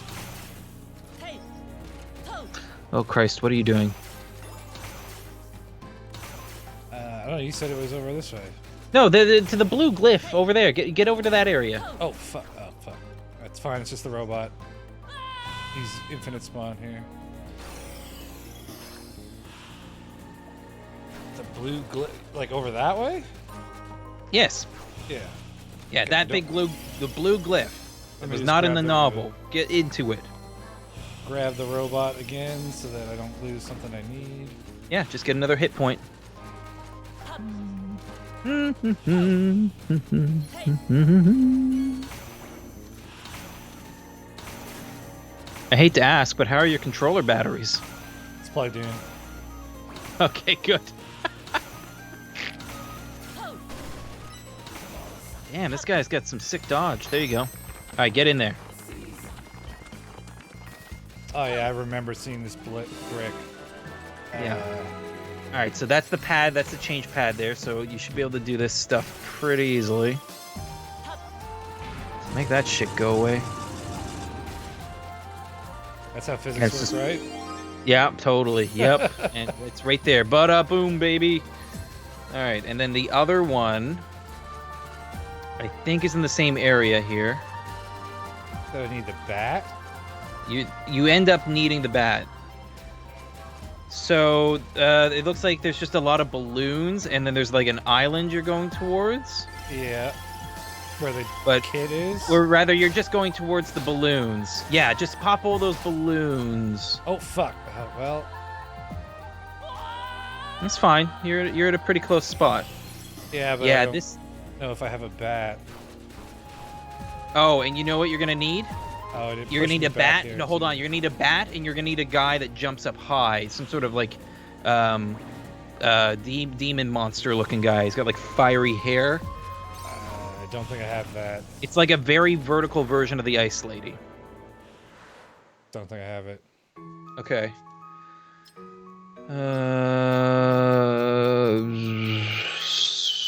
Skim through your guys. I'll identify him if he's there. Oh, I do have a spare bat. Okay, I'll get you. Yeah, well, this one you can't do if you don't have the other half.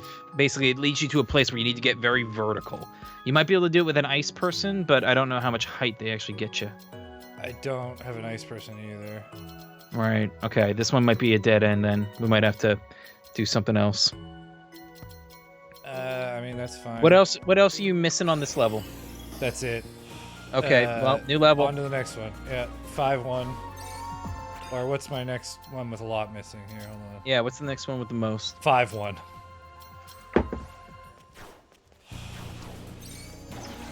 Okay, go into it. What number should I be looking at? The first one is missing. Oh, damn, that'll be easy, I think.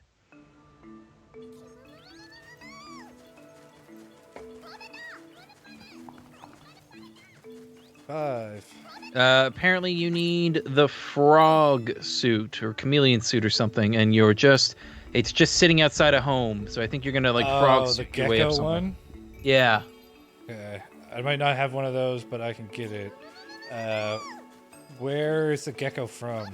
It's the tree one, right? Not sure. Not that one, not that one. This one, it's from this one. Is it better maybe to try and get a thing out of that level? That's 5. This is this one. This is 5.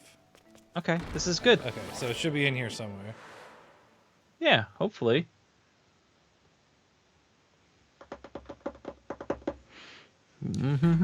This is the frog that jumps, it looks like. Oh. Then no. I don't know what that is. Oh. Well, I have a bunch missing here, so there's... Alright, check if you have a frog costume first. I don't. So what's 5-3 then? 5-1, statue 3. Working on it.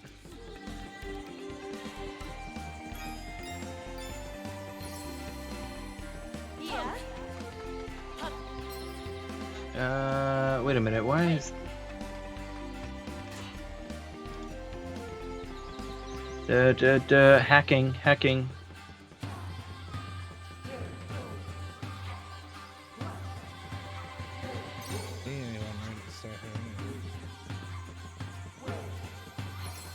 Statue 3.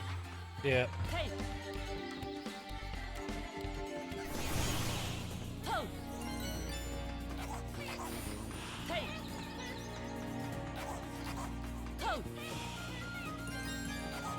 Bulldozer.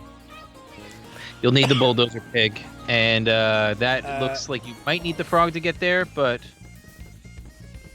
I think this is the level where you're gonna get frog. It doesn't actually look like you need the frog all that much. There's the gecko that like uses the tongue whip. I haven't seen a frog that just jumps.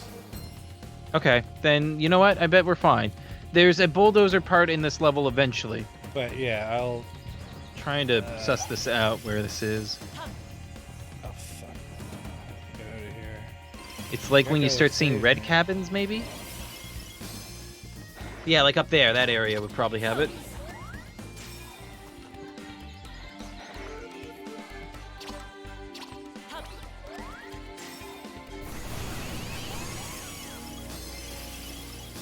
It's like, yeah, that stuff's looking familiar. Can you go through those blocks there on the other side? I have to. There's a whole bunch of stuff I have to do here. I think. I need to go grapple up there with Convoy. Actually, wait. Maybe go around. Hold on, Yeah, whatever. Let me.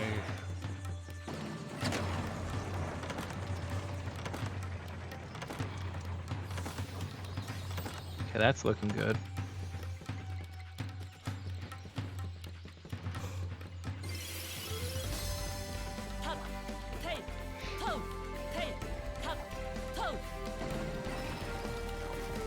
Man, you have so many of these not gotten. It's a plethora of them to pick from. That looks like where we want to go. That looks like exactly where we want to go. Okay, yes, this is it. So past that moving block, you need to get on the other side. Okay, yeah, no, you don't need the frog fucking costume for this. Ben, just get the bulldozer pig and climb on top of that moving block. Bulldozer now, yeah.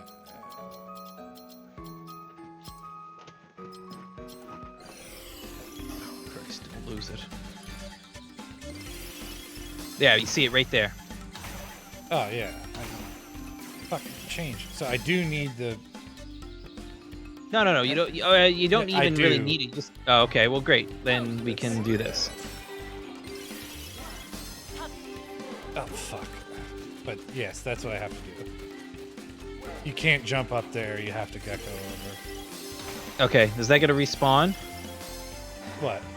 Okay. Yeah. The little gecko pad. All right. Look at that. Look at that, Ben. Look at that, Benny Boo. Get out of here, you piece of shit block! Don't fucking fall. I'm not gonna fall. We're good. You looked like Get you me were. the fuck out of here. Alright. Eject! Get him out of here! Please be the end. Because Oh, there are so- way more than this for number of statues. So I'm just hoping that. Ben, you know what? It's got to be this, or it's this is the end, one way or another. If it's not this, the stream is fucking over. I got mad, and so I haven't stopped the recording. So this last one is double long. Oops. But it's still only the length of one of our Game of the Year episodes, so I'm not that worried about it.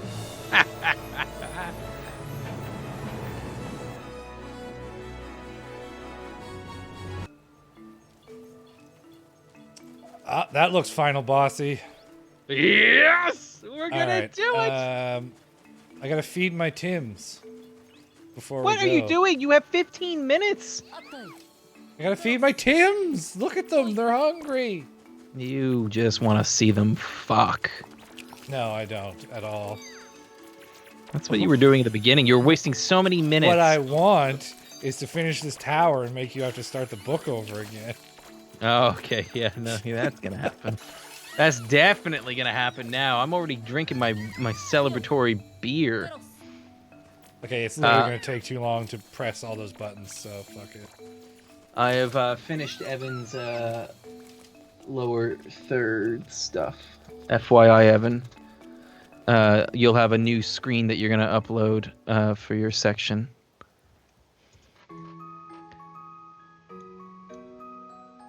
There we go.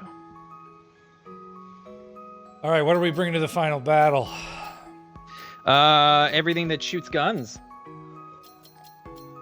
I don't know, Ben. Fuck me. Not the fucking gecko. We're not bringing the gecko. Let's bring the pumpkin puncher.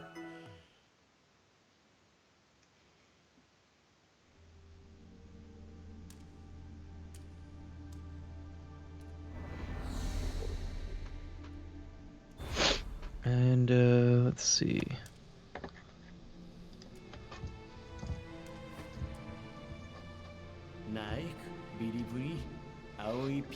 I gotta listen to what's going on. Hey, what's this bullshit? He's talking. Yeah, he's That gonna doesn't show mean us no his true words. face now, I guess, maybe. Nope, guess not. Maybe that's saved for when you beat it. You probably need the fucking true ending to see that shit, which I am not doing. Ben, negativity has taken a hold on your soul.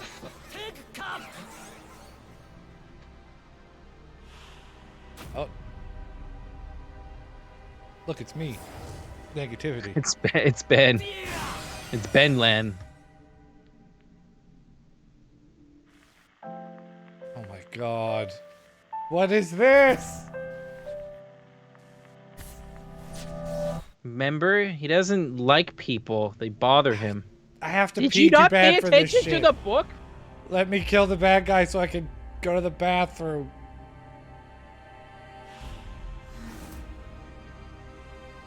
Dear Lord. I'd say you'd be able to pause and Yes! go pee. The dramatic reveal of the quick chess piece.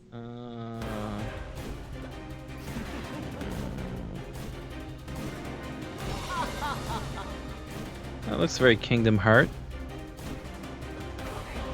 Hey, it's the second one's the real one, Ben. That's what they said in the book.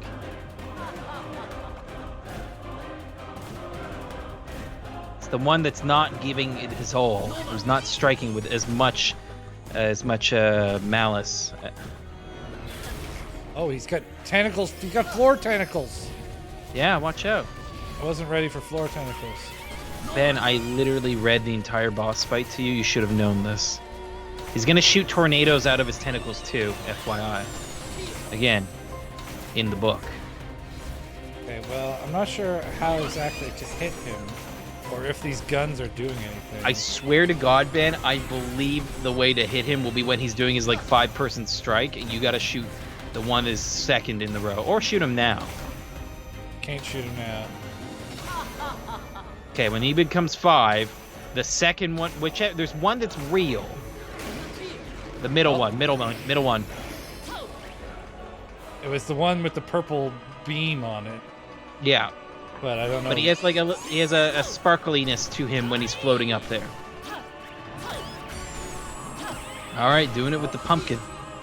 I guess so. Oh, that hurt him. All right. Wait,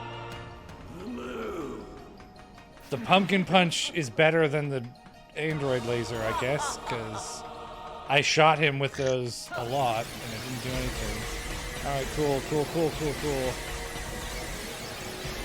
this seems easy. Yep. It's like Dead Space. All right, become 5. Middle. I can't. I'm not fast enough. I couldn't jump. There's nothing I could do. Now I'm fucked because I have no costumes. I should just kill myself. I can't do anything as me, I don't think. Negativity has taken hold of you. No, in the game, you literally can't do anything without a costume, so I don't think I'm... Get eaten by that. Well, I'm dead. There we go. Cool. Oh my god, what are you supposed to do with that? Nothing. I don't know. Is Jump, that the I game knows guess? you're fucked and you gotta not deal with? Yeah. All right, try again, Ben. You got this. 3 pumpkins. Well, I don't like that the pumpkins can't jump. Yeah, that's not great. Maybe 2 pumpkins and a jump. I'm gonna take a Twister Wolf.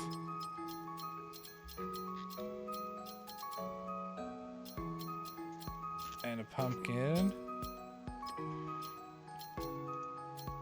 And I don't know what else.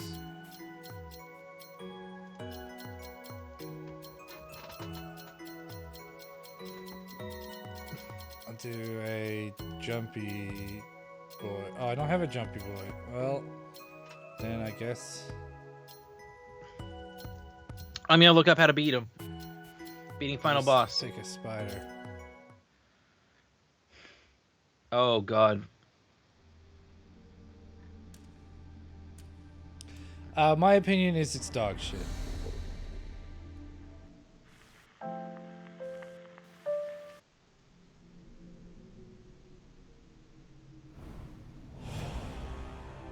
It's just saying look for the guy with the pink aura, hit him as you can, and then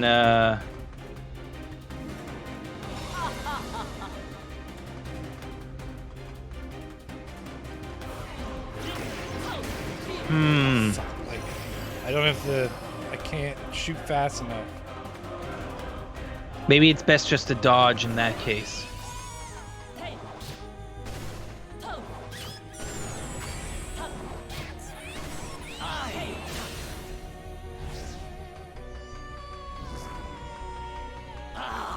Okay, now he's gonna do shooting at you, so just run around like an idiot.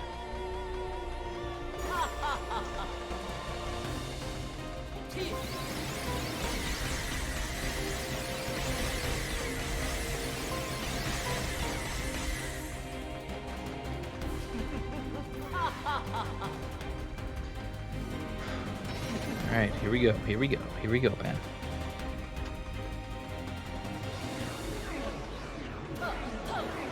Fuck, I missed him.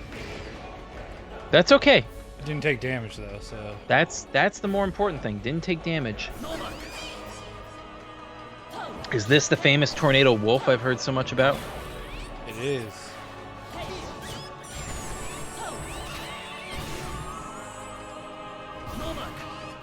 Come fight me with your tentacle, you coward.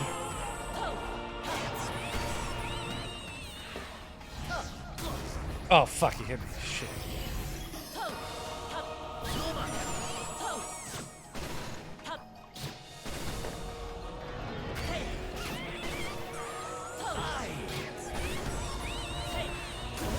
Damn it. Got greedy. I don't have to do that. And now I'm dead because I can't do damage. See?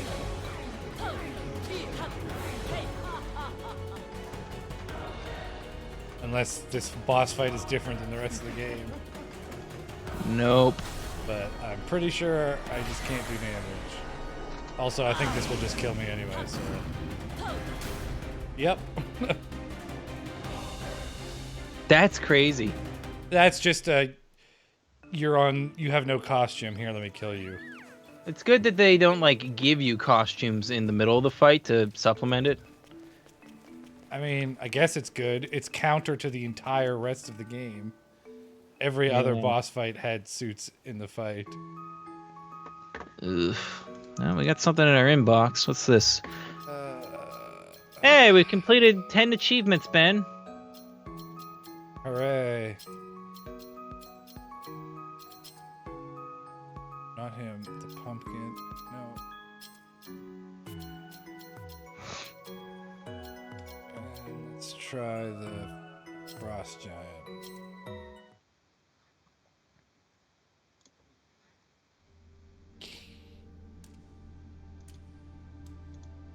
I have got a Gonna pee. run I'm sorry. out of costumes. I'm abandoning you in your hour of need.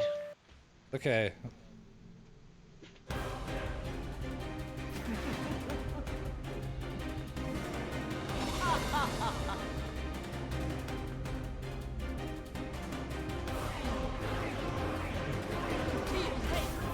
Oh, come on. Apparently I didn't take damage though, so.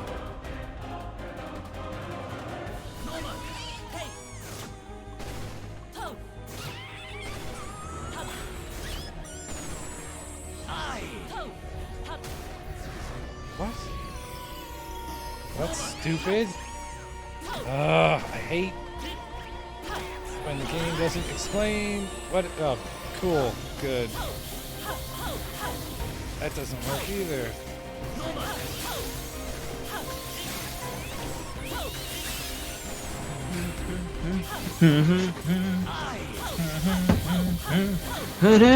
It's a waste of time.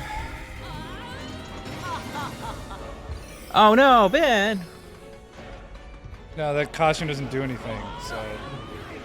Okay, I'm gonna look up how to kill this guy. I love when the game just doesn't doesn't tell you that this costume is useless and why even bother? Like, fucking point.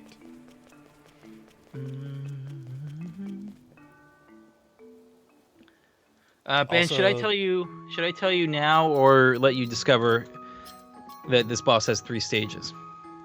I don't care. I'm gonna run out of fucking things no matter what anyway, so I'm just. Okay, pumpkin guy looks like he's used. And they have some sort of unicorn that they use on the first stage. Pretty sure I'm out of pumpkin guys. I am out of pumpkin guys.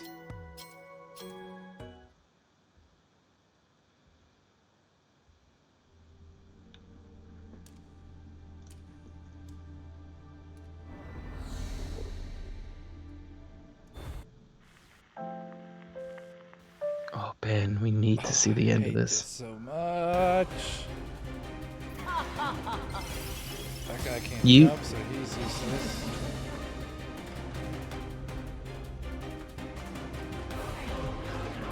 You can jump on this guy to do damage. Yeah, but That might be the way to do this.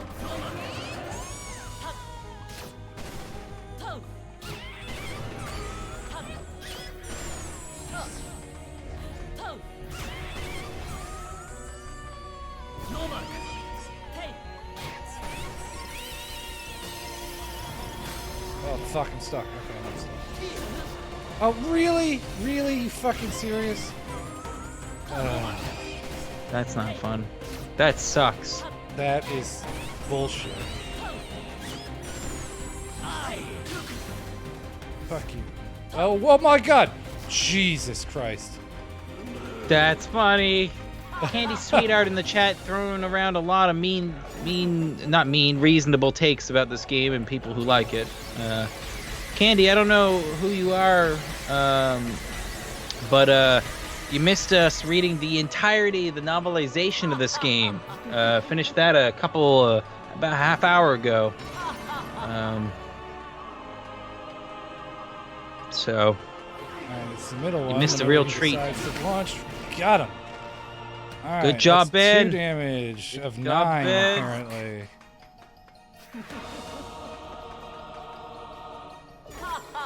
Oh, he's got lots of big old beams.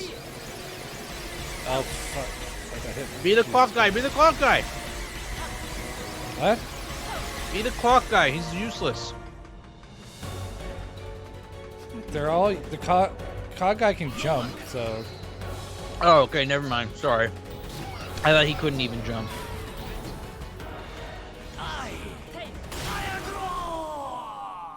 Get fucked. Stage 1, dick. All right, Ben. Unclear how stage 2 works. I'll figure it out. You might have to dodge a bunch. I think you have to dodge until he does a big attack.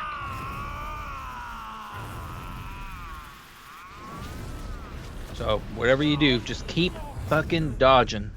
Oh, he's getting big. He's got shitty Do you- tentacles. Do you remember this? Do you remember this part in the book? I did describe this entirely to you. No. He's gonna fight with like tentacles and lasers maybe and tornadoes, and these are his Nagati signs that are all over his body. that are hard for you to hurt, but don't just keep dodging. Oh my god. Okay. Alright. You've played Returnal. This isn't that hard. Yeah.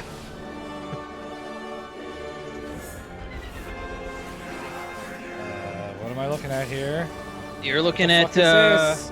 What the fuck is this? Just keep dodging. Just try and dodge. Don't jump off the edge. Just dodge. Just dodge, huh? Yep. That massive AoE hits everything? That's fine. That's fine. Just dodge it. You did it. You dodged it. Good dodge, Ben. I guess I lost. But do you remember the book? Do you remember all the shining No, I don't things? remember your fucking shitty book. I read the whole thing to you. Give me your god powers, you bitch. Oh, the friends are here to help me.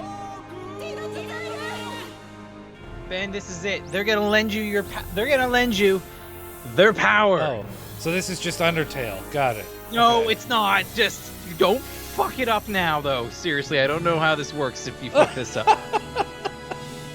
No pressure. Just What? Okay, so now I'm me. Oh, what the fuck? Oh, I'm now him you're now. gonna Oh, now you're gonna have a lot of powers, and I don't know what you're shooting. is this random? Okay, well I have a jumpy girl and a dive kick boy. What am I supposed to do with this? You gotta Okay. keep dodging his stuff, and I'm looking for what you're supposed to shoot. Well, I don't have the ability to shoot, so That's fine. You're probably gonna just jump on it. Just make sure you have something that gives you a lot of like dodginess. yeah, I've got this floaty cat, which is pretty good. Okay. Oh, he's doing two fists now. He lays down on the ground. He lays down eventually once you dodge him enough, and then you run up Jump him. on him? Yeah. When he's laid down, he's gonna basically make staircases that you run up on him, and then you just jump on the thing. Okay, they've given me new powers. Why? Fuck all that noise. I need this guy. He's the only one who can jump. They give you new powers because like you got hit a bunch? No, I didn't get hit at all, but they wiped my powers and gave me new ones. Oh, that's concerning.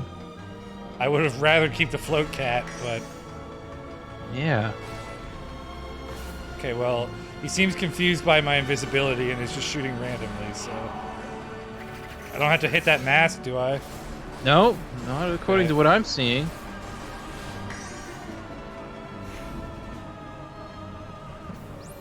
Alright, new set of powers. Oh, I got Mistwalker. I'm gold. Oh, the floor is gonna explode now, I guess, because the floor just lit up. Oh, maybe you are supposed to be destroying things. Those marks. You got to be hitting those marks somehow. What? You see those glowy eyes? You got to hit those Yeah. somehow. Shoot them or something. Oh, well, missed my chance there. Well, I hope you're not just burning through the powers. Yeah. Guys, we didn't need to change them. Same. Oh, I can bounce this back if he sends it at me. There. Oh, fuck. Hopefully that hits all of them. There, that's good. It did damage for sure. Yeah. Okay, he's angry now. He's not laying down though, but he's mad. No, it looks like you're going to break all four of them, and then you're going to go take Yeah, them. we cycled through. Okay. Okay, that's good. This is good. We got this. Holy Ben. Ben, Oh, we fuck. are... It's two ways. How am I gonna hit this fucking... Ow. Laser guns or something. I don't know. I don't have lasers. Nothing I have is... Okay, well then you're gonna have to doing wait till we that. cycle powers, I guess. Fuck. Oh no. Damn it. I lost my... Shit. It's alright. It's alright. It's Oh, alright. I might be able to get it with the cat. Ah! Yeah, there we go. Ben, that's risky. That's the only move I had. Nothing else could do anything. Oh my god, we're so fucking close, Ben. Everybody in the fire chat, we're hydrant. gonna need your strength. We're gonna need your energy. We're gonna need your hope, your Fine. dreams. We need to channel this all into Ben right now. It's all riding on him. Ben, we got another $25 donation from Steveosaurus. Steve, thank you so much for donating. When Ben's not playing, for his life to beat this game before we end. He'll update the little what? ticker there Okay, to be well, that's 425, 1425. Ben, you've got this. The chat is cheering you on. We've got number ones. You got this, Ben. I don't know how to hit Got that Pog one. Maybe with Champ. a fire hydrant? These cannonballs look like the ticket to success. Oh, move! No, That's gonna be fire. They don't do anything. Apparently neither does that. All right, let's. Those look like those are gonna die soon. Okay, well that didn't hit him, so that's okay. Okay. All right. We're learning. We're learning. Try the fire hydrant, I guess. I don't know if water's gonna do it. Come on, you fucker. Oh, Ben, you gotta move. That doesn't hit. You gotta move. Well, okay, but what am I supposed to do? Nothing I have I don't hits know. him. Cycle. Wait. Oh, fuck. Cannonball guy did well, didn't he? Well, I guess we're gonna find out. Okay, I did have to hit the mask. Okay, yeah, so that worked. Okay. Good. All right. One more. So I still have to figure out what to do with the other one. Yeah. Oh, he's doing this shit again, so I'm good. Okay. Yeah. Oh boy. Can you hit that thing? No, there's no fucking way I can hit that thing. Okay. Oh, he's gonna like drag the beam across. You're gonna have to just keep dodging it. That's what you're gonna have to do. Okay, yeah, that's And fine. be careful, you can't tread over that stuff. Oh, that's less fine. Yeah, don't snake yourself into a corner. Too bad here. Oh, okay. All right, well, Okay, fuck. all right. Well. He's falling down. Oh, Ben! But I don't- Ben! Oh, what? That hit me! What the fuck? I was nowhere near him! Ben! I was nowhere near him! How was I to know that was an attack? That was some bullshit. That was some old bullshit. Alright, well, let's do the dolphin, and I guess... What else This has time jumps? for She has sure. jumps. That has jumps. Okay.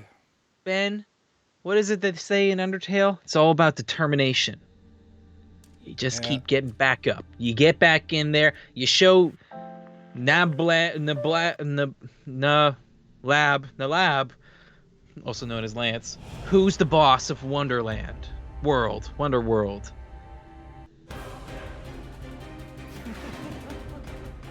Got a lot of salt emojis in the chat. That was bad. That was like you had earned it already. I don't like that. I don't Oh, I like jumped games over it. like that. Fuck. That was free damage I missed. No, that's fine. That's a free attack. He didn't do damage on you. Well, yeah, but same in the other direction. What? Okay. Did that not hurt him? Nope. Ooh. That's why Evan, I this know. game is Evan, if you don't bullshit. mind, we're gonna try and beat this. So hang tight.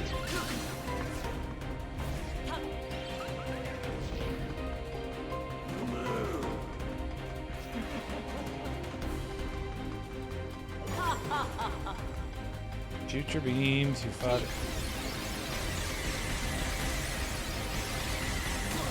Oh, fuck, he hit me.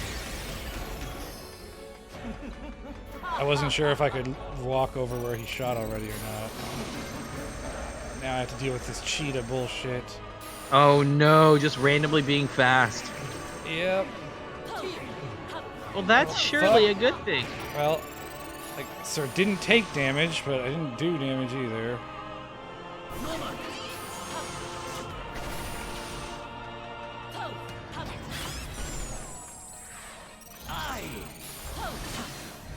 Candy Sweetheart, can you tell me why do you hate Balan? Why does Balan bother you so much? What did Balan do to you? He probably played it like me. Oh fuck, this speedy suit for the death. Let's just get out of here. I almost spat out right there.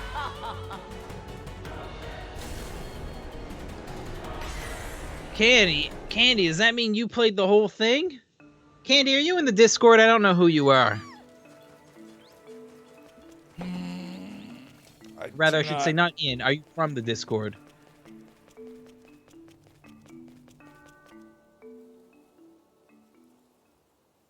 I'm running out of suits. Ben, you know what? I can go get a deck of cards. It's full of suits. Har.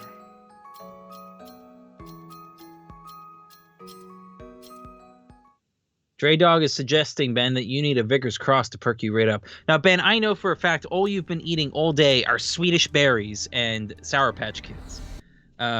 This is correct. Despite the amount of sugar you've taken in, how do you have so much salt in your body right now? I mean, I'm not that salty. I was just like stunned that was an attack and caused me to die. That was some bullshit. That's definitely some bullshit. I do think we're hearing cheers for Monster. Fuck, I jumped over him again. That's fine, Ben. Listen, you're just. What do you do? What is it called when you're scoping out your opponent? You're just sizing him up. Every blow. What's that? What? The Quentin Tarantino movie from recently, Once Upon a Hollywood. The scene where the guy.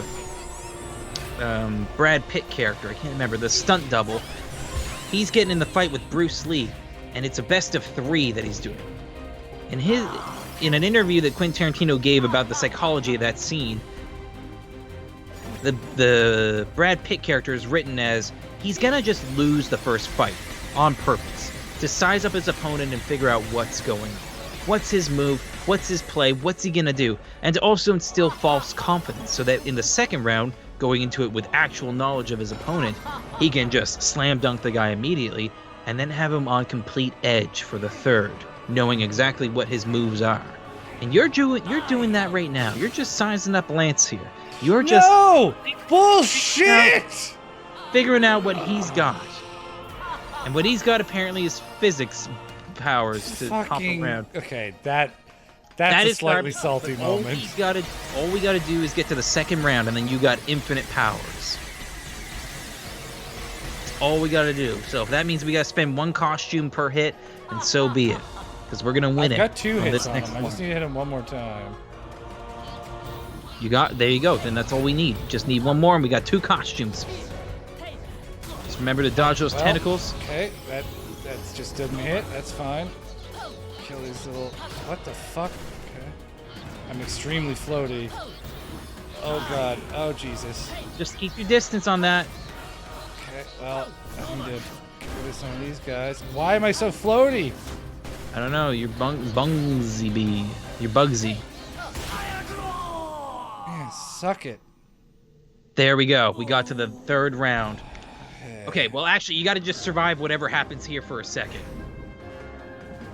Yeah, I don't think that wasn't too bad. Although I'm this weird floaty thing, so God. Just survive this part. Just don't get murked here. Well, I got murked. This is fine still. Yeah, because now he does the big death beam, but it's story shit. But it's narrative related. Yeah. Narrative death fine. beam. I'm immune. I hope, because I don't actually have a costume. Yeah, hope you live. Okay, yeah, you live. Okay, I lived. Hopefully. Yes, fade to white. Okay, good. Okay. All right. Skip this shit. Now we know what we're doing. Now we Sort know what of. we're doing. I know. Well, we know each stage has a trick. There's a couple you gotta shoot. There's a couple you gotta, like, tickle the parts or something. And we know that they're gonna keep cycling. I've just gotta run off and hit it. Be certain that that's the one. It's the one I did with the cat, yeah. Okay. Oh, fuck. Well, I lost the cat, so... It's okay. Jesus. We got a bunch of others. I don't know if I can get to that fast enough. Oh my god, get away from me, you asshole. Okay. Oh, fuck. Oh, no, I'm not gonna get it. Stuck in this corner. Okay, I need to get out of here. Oh my god, get away from me! Alright, well, I've lost everything. I don't know what's gonna happen now. New costumes. Or it's just gonna wipe me because I don't have a costume. Yeah, it's gonna wipe me. Just dodge it. You can dodge it. This is the laser beam. He's gonna just laser. He's gonna laser the stage and drag it around. You can dodge it. Yes. How many times is he going to do this? I think he does it 5. I think. Oh, fuck. That's not where that was. That is not where that was. Ben, do you need a pee break? Do you want to pee and then come back and No. finish it off? You're gonna go in with this pee rage? Yep. This is bullshit. Just sizing him up, Ben. I got complete faith in you. I mean, You know what to do. That's the Yeah. great thing. We know what to do now. Don't use the Chrono Bunny. I think he is immune to it. it doesn't matter. I just need things that can jump.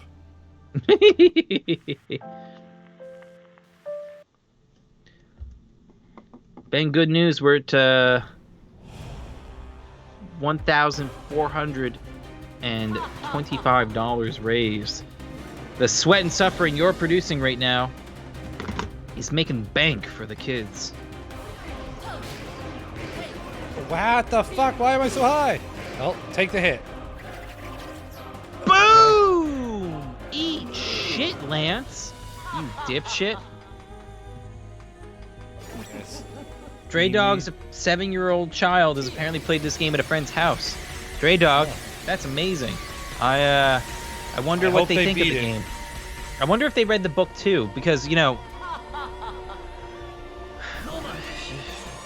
I may give them something a little more academically stimulating if I had to give any advice. And if they like Balan so much they want to read the book too, go be Alright, well, go. whatever. Still got 2 hits. Yeah, still got it.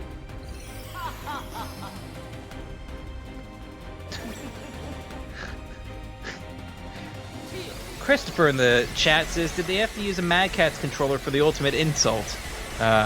Dre Dog's kid playing this at a friend's house. I think that Balan Wonderworld is probably best played on a Mad Catz controller, as it gives the most like lucid, dreamlike quality to the controls, matching somewhat the aesthetic and styling of the game. Oh, this. There it is, Ben, going into it with 2 costumes. We're there. Okay. Now remember, we just gotta dodge his little shockwaves until he does his killer beam. Should be pretty easy here. Now we should get the plot beam. Yep, plot beam. Damn, we're doing it. You're doing it, Ben. This better not cost me a costume. Go on the bunny, go on the bunny, go on the bunny. I mean, it doesn't matter. They're both just jumpers. But, okay, good. Alright. Good. Alright, are you gonna blitz this one? Are you gonna try and just get it right away? Well, that's what I tried to do last time, and that didn't fucking work, so... I think maybe relenting might be a good idea. Just like pull back for a minute and just I scope got it out. camera fucked by the... Maybe as soon as he puts down his like fist, Oh. start going Hello. in. That one's real close. Why don't Yeah. you fuck that one? Get fucked, guy. Don't forget to come back. There we go. What are you gonna do, friend? Here we go. Ooh, buddy, New what set of one? suits. This one, I don't know what to do. Was this okay, well, let's examine. We know the I have a masks jump. is one. I have 2 jumpers and a shooter, but the shooter sucks. So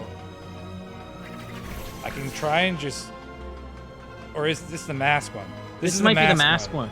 Okay, Yeah, so go back yeah. to the clock tower guy. Or the chess piece man. Just fucking smoke the mask when it comes out. There it is, there it is. Oh! Beautiful, Ben.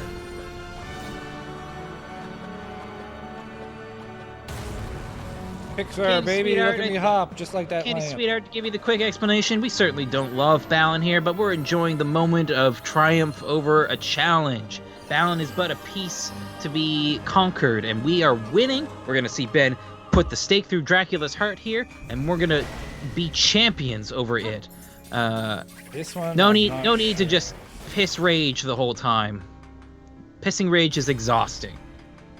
Also, yes, Evan, accurate. We definitely have Stockholm Syndrome after 12 hours of all of the Balan content being consumed. This one's Calzone easy. Caprice, Balan is not cute. He looks like a pervert. He It's on looks your little scary. whirlwind, you fuck. Yeah, do the counter, Ben. We call this Counter Cyclone. Kaboom! There it is. Alright, I'm loving this. Alright, so we just have one left. I think I can get it with the Frostwalker. I just have to walk up to it and fall onto it. Was this Oh. a jumpy one? Or was this something He's else? doing the This laser was- now. Okay, yeah, so you gotta dodge the laser till he's tuckered. Or I think dodging the laser is what kills it. I don't know what the right way to do this, but like staying on the perimeter might be good because then you're just like dragging that laser across the outside. Yeah, Yeah, it like just that. sort of like does weird shit that I can't. Like, okay. Well, I don't want to be that guy. Oh, I did break it. All right. So is that it? That might be it. So Yeah, get back the up, fuck back up, back Yeah, up, you I'm- dum-dum. I am back. All right. Now what? Charge him. Run up. See how his like tentacles are falling down to make Oh like yeah, staircase. There's a path here for sure. Yeah, oh my god, Ben. Yeah, and don't fuck this up. I don't know if these lasers hurt you or not, but just fucking do it. Jump on it. Tickle it. I am tickling it. Jump on it. I am. And time. Ooh. Ugh. You just beat Balan. My shoulders hurt so much. The Balan Gambit worked. You Ugh. got Lance.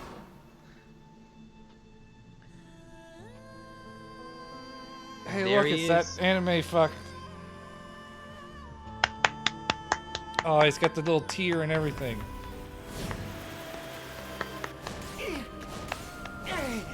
Oh no. All of his angry faces are hitting him. Oh look, Balan looks like, and somebody clipped something. What is a clip? I don't know what a clip is. I assume it's me screaming "I am" as we kill it.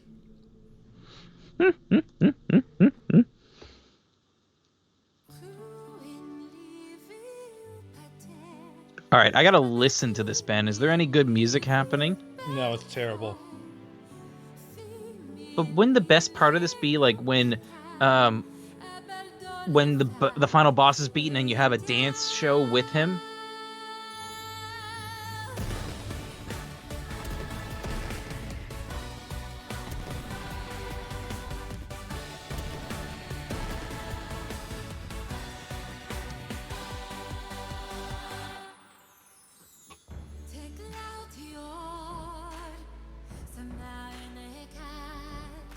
Look, Ben, dance with me.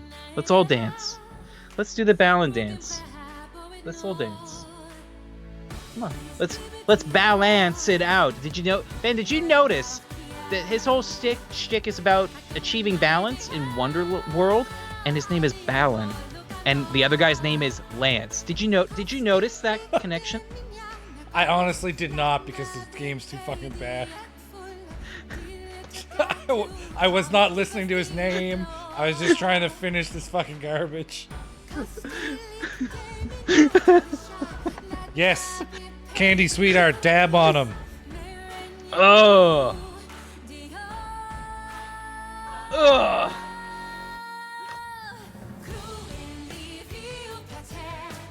I mean, yes, I did have fun today, but that is not because the game was good.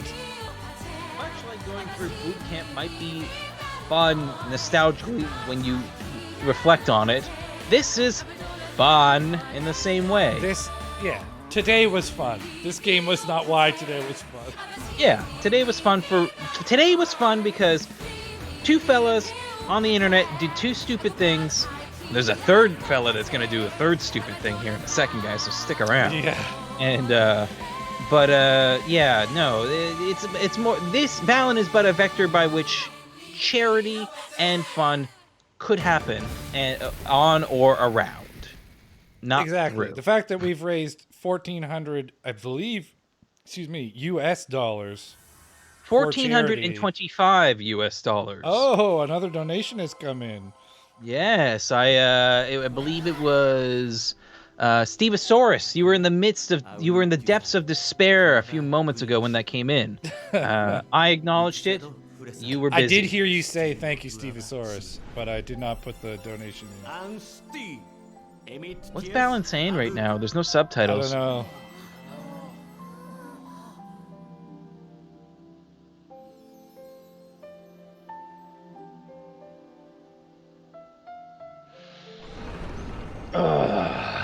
Man, this is incredible. I never thought, much like how I didn't think I would end up watching like all of the new Magic School Bus show like several times over.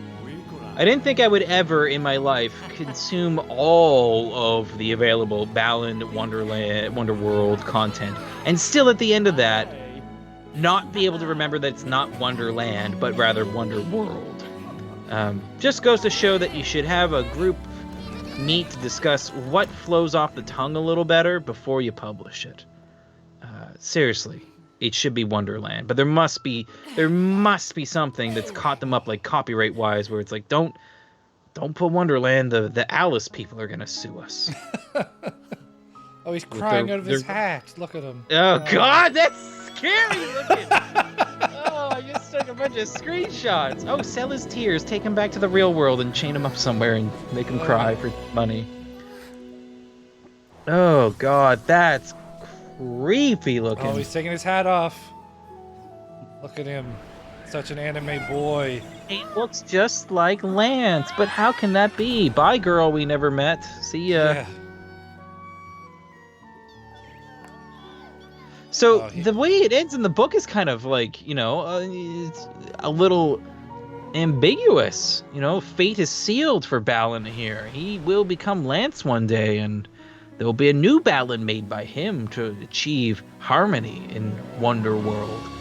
Oh, look, they get to be friends. They came out at the same time. This is not where the book ends. Excuse me, did the director of the game not read the book beforehand? He's supposed to pop back in an alley and then be greeted by all of his friends he made along the way. What is this shit? I just read this. That I'm mad girl now. is Fighter, Evan, yes. Fighter-Emma or something. Fighter Emma. Emma Cole is her full name. We know this because of the book. Oh, look at that backflip he did. Who are these people? Oh, These you are the still people have from the friends, beginning of the game loser. that he wasn't friendly with. But they're about Oh. to extend the hand of friendship, and he's gonna be a full person now. Oh, he's a real boy now. There you go. He Oh, wants he's friends. dancing again. Oh my god. He doesn't want to be Oh, alone look at that anymore, sick man. pose. Just like we've learned over the course of this stream today, we don't want to be alone. We That's want not lots how of people in the physics chat, talking, donating, having fun, eating snacks. Ben, you should probably eat something, Ben. I can't leave until it's actually over. Roll credits, then.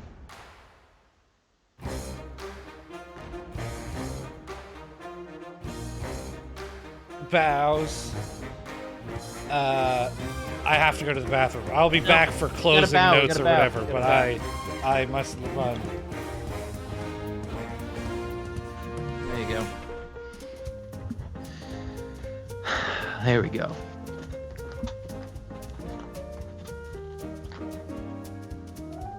We did it. We did it. Listen, hi, this is Matthew. It's just you and me stream right now. We're just gonna have a little secret here. I can't believe he beat that game in 12 hours. Come a little closer here for a second. I'm actually quite impressed that he beat that in 12 hours. Don't tell him that. Shh, that's just a secret between you and me, all right? But hey, that's amazing. For the past 12 hours, we've been playing Balan. We've been reading Balan. We've been trying to find a balance in our life here on the stream between going crazy and having fun, and I think harmony has been achieved. We've raised over $1,400 today, thanks to all the folks out there. You, I'm pointing at you. You might not be watching right now, but you helped. Good job. And yeah, it's not done yet. It's not done yet. That's the wild thing that's happened now. Ben and I are gonna retire, rest, I don't know, go in the hyperbolic time chamber to just have a good long vacation. But stick around because Evan is about to jump online and play all of Sonic Adventure. Did you like Balan? Well, you're gonna love Sonic Adventure. It's like the prototype for this game. Ben back. Was so tense and sitting at such a weird angle. My shoulder is like fucked.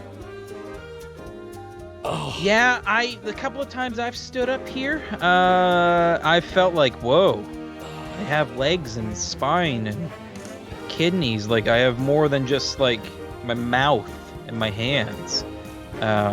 It's good to move around after streaming for so long. Ben, that's incredible. Well done. Good job, sir. Can't believe you did it.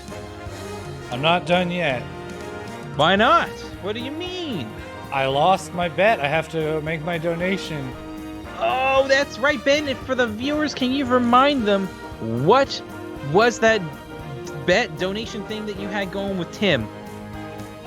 Tim bet that it would take me... I would not beat it in the time to beat time. Which was 10 and a half hours, is that correct? 10 and a half hours. And if I did not beat it in that amount of time, or if I did beat it in under that amount of time, he would donate an additional $150. And if I did not, I would donate $50 for every half hour over I went, up to $150 if it took me the whole 12 hours. It did take me the whole 12 hours. Because we had a funny little half-hour thing happen at the start. So, yeah, that sounds about right. So, Ben, you're saying that means our total is not $1,425 US at this time. It's actually more? It's going to be more, yep. That's incredible. I can't believe that we're going to have over $1,500. Is that correct? Yes, we will. That's bonkers. Waiting for this to go through here. Yeah. Hey, now. I got it. Ben, it looks like there's been a new donation made to the site. We're at $1,575 raised for the IWK Children's Hospital. Incredible. What a journey. I'm speechless. I'm staring at these credits here, these pictures that are going by, thinking, are these accurate to the book? That child doesn't look like she's 20-something yet. But, you know, whatever. These must be the Balan wins that are streaming through everything, and they're all going to go find Street Beat and Fighter and, you know, have the happy ending. Maybe. I don't know. Looks like it's different. Oh, man. Oh, right. cripes. I have to go to the Discord here and make sure that everyone knows that we are... Yeah. That we're switching gears? Is that the plan right now? Yeah, we'll have Ben, to... let's debrief for 2 minutes, though. Let's debrief for 2 minutes. Just give me a sec, and then we'll do a little debrief. I'll turn this game audio off so I can think. Ben, Evan, I can stick around for a few minutes if you want to test the NDI thing real quick and make sure that you've got second-person audio coming in case you want to drag somebody along with you. Yeah, I gotta rest. Hey, Ben, today every second was an adventure today. Yes, it was a ton of fun. Ooh, I can't see what we unlocked. What did we unlock? A secret third act. Nope. That's funny. That's funny right there. That's a funny joke that they're making. Yeah, can't trick us, Balan. We're not coming back. A funny You're joke. not coming back. We're done.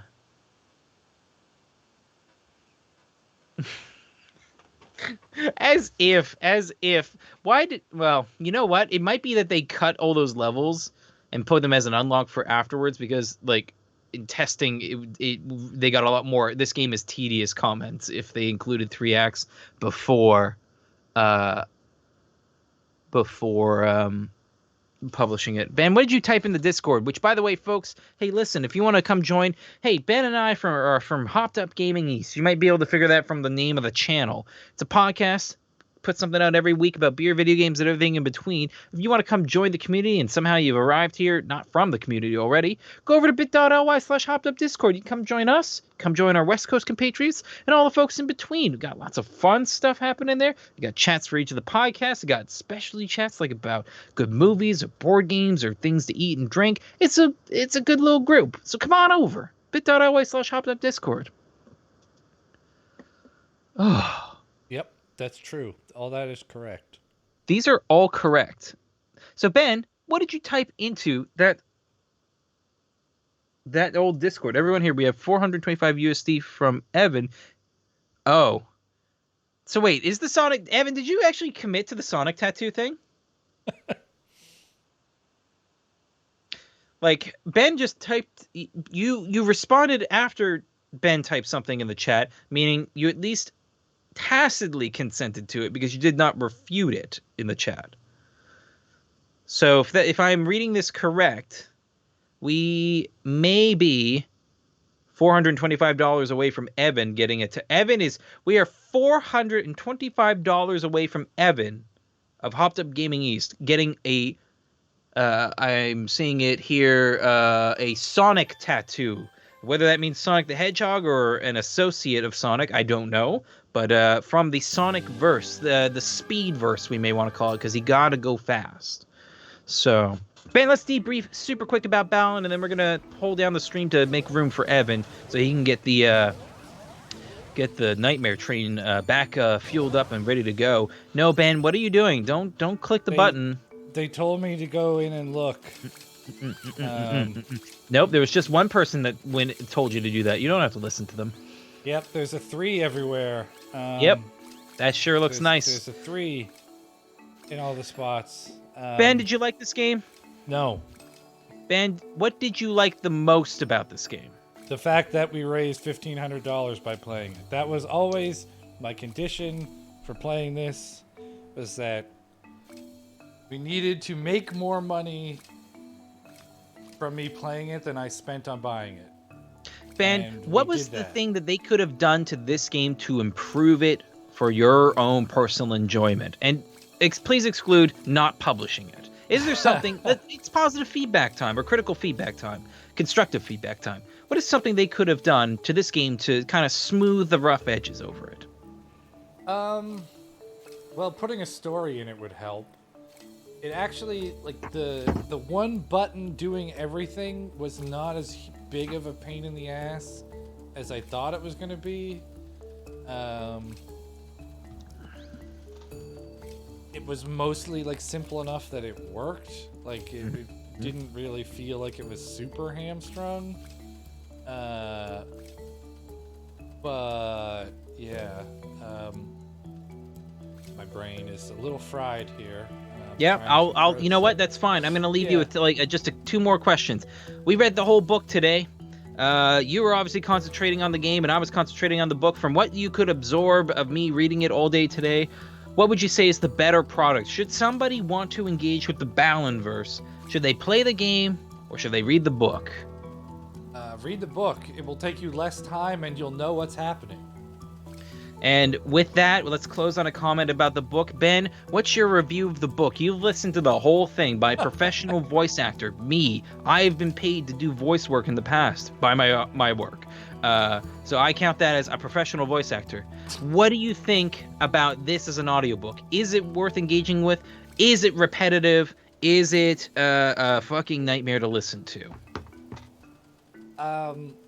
I wouldn't say it was a nightmare to listen to, but I was also very distracted playing the game. if I was like exceedingly aware of every word that was written, I might be more in pain listening to it. Yep. Yeah. Yeah. Let me tell you. but Let me yeah. tell you. Somebody that can fill that role. Yes. It sounds Pain. structurally terrible. You're It's- probably better off to read a synopsis, because it feels like the book is just the same synopsis repeated 12 times, and then a slightly different synopsis repeated 12 times, and then a paragraph of quote-unquote closure.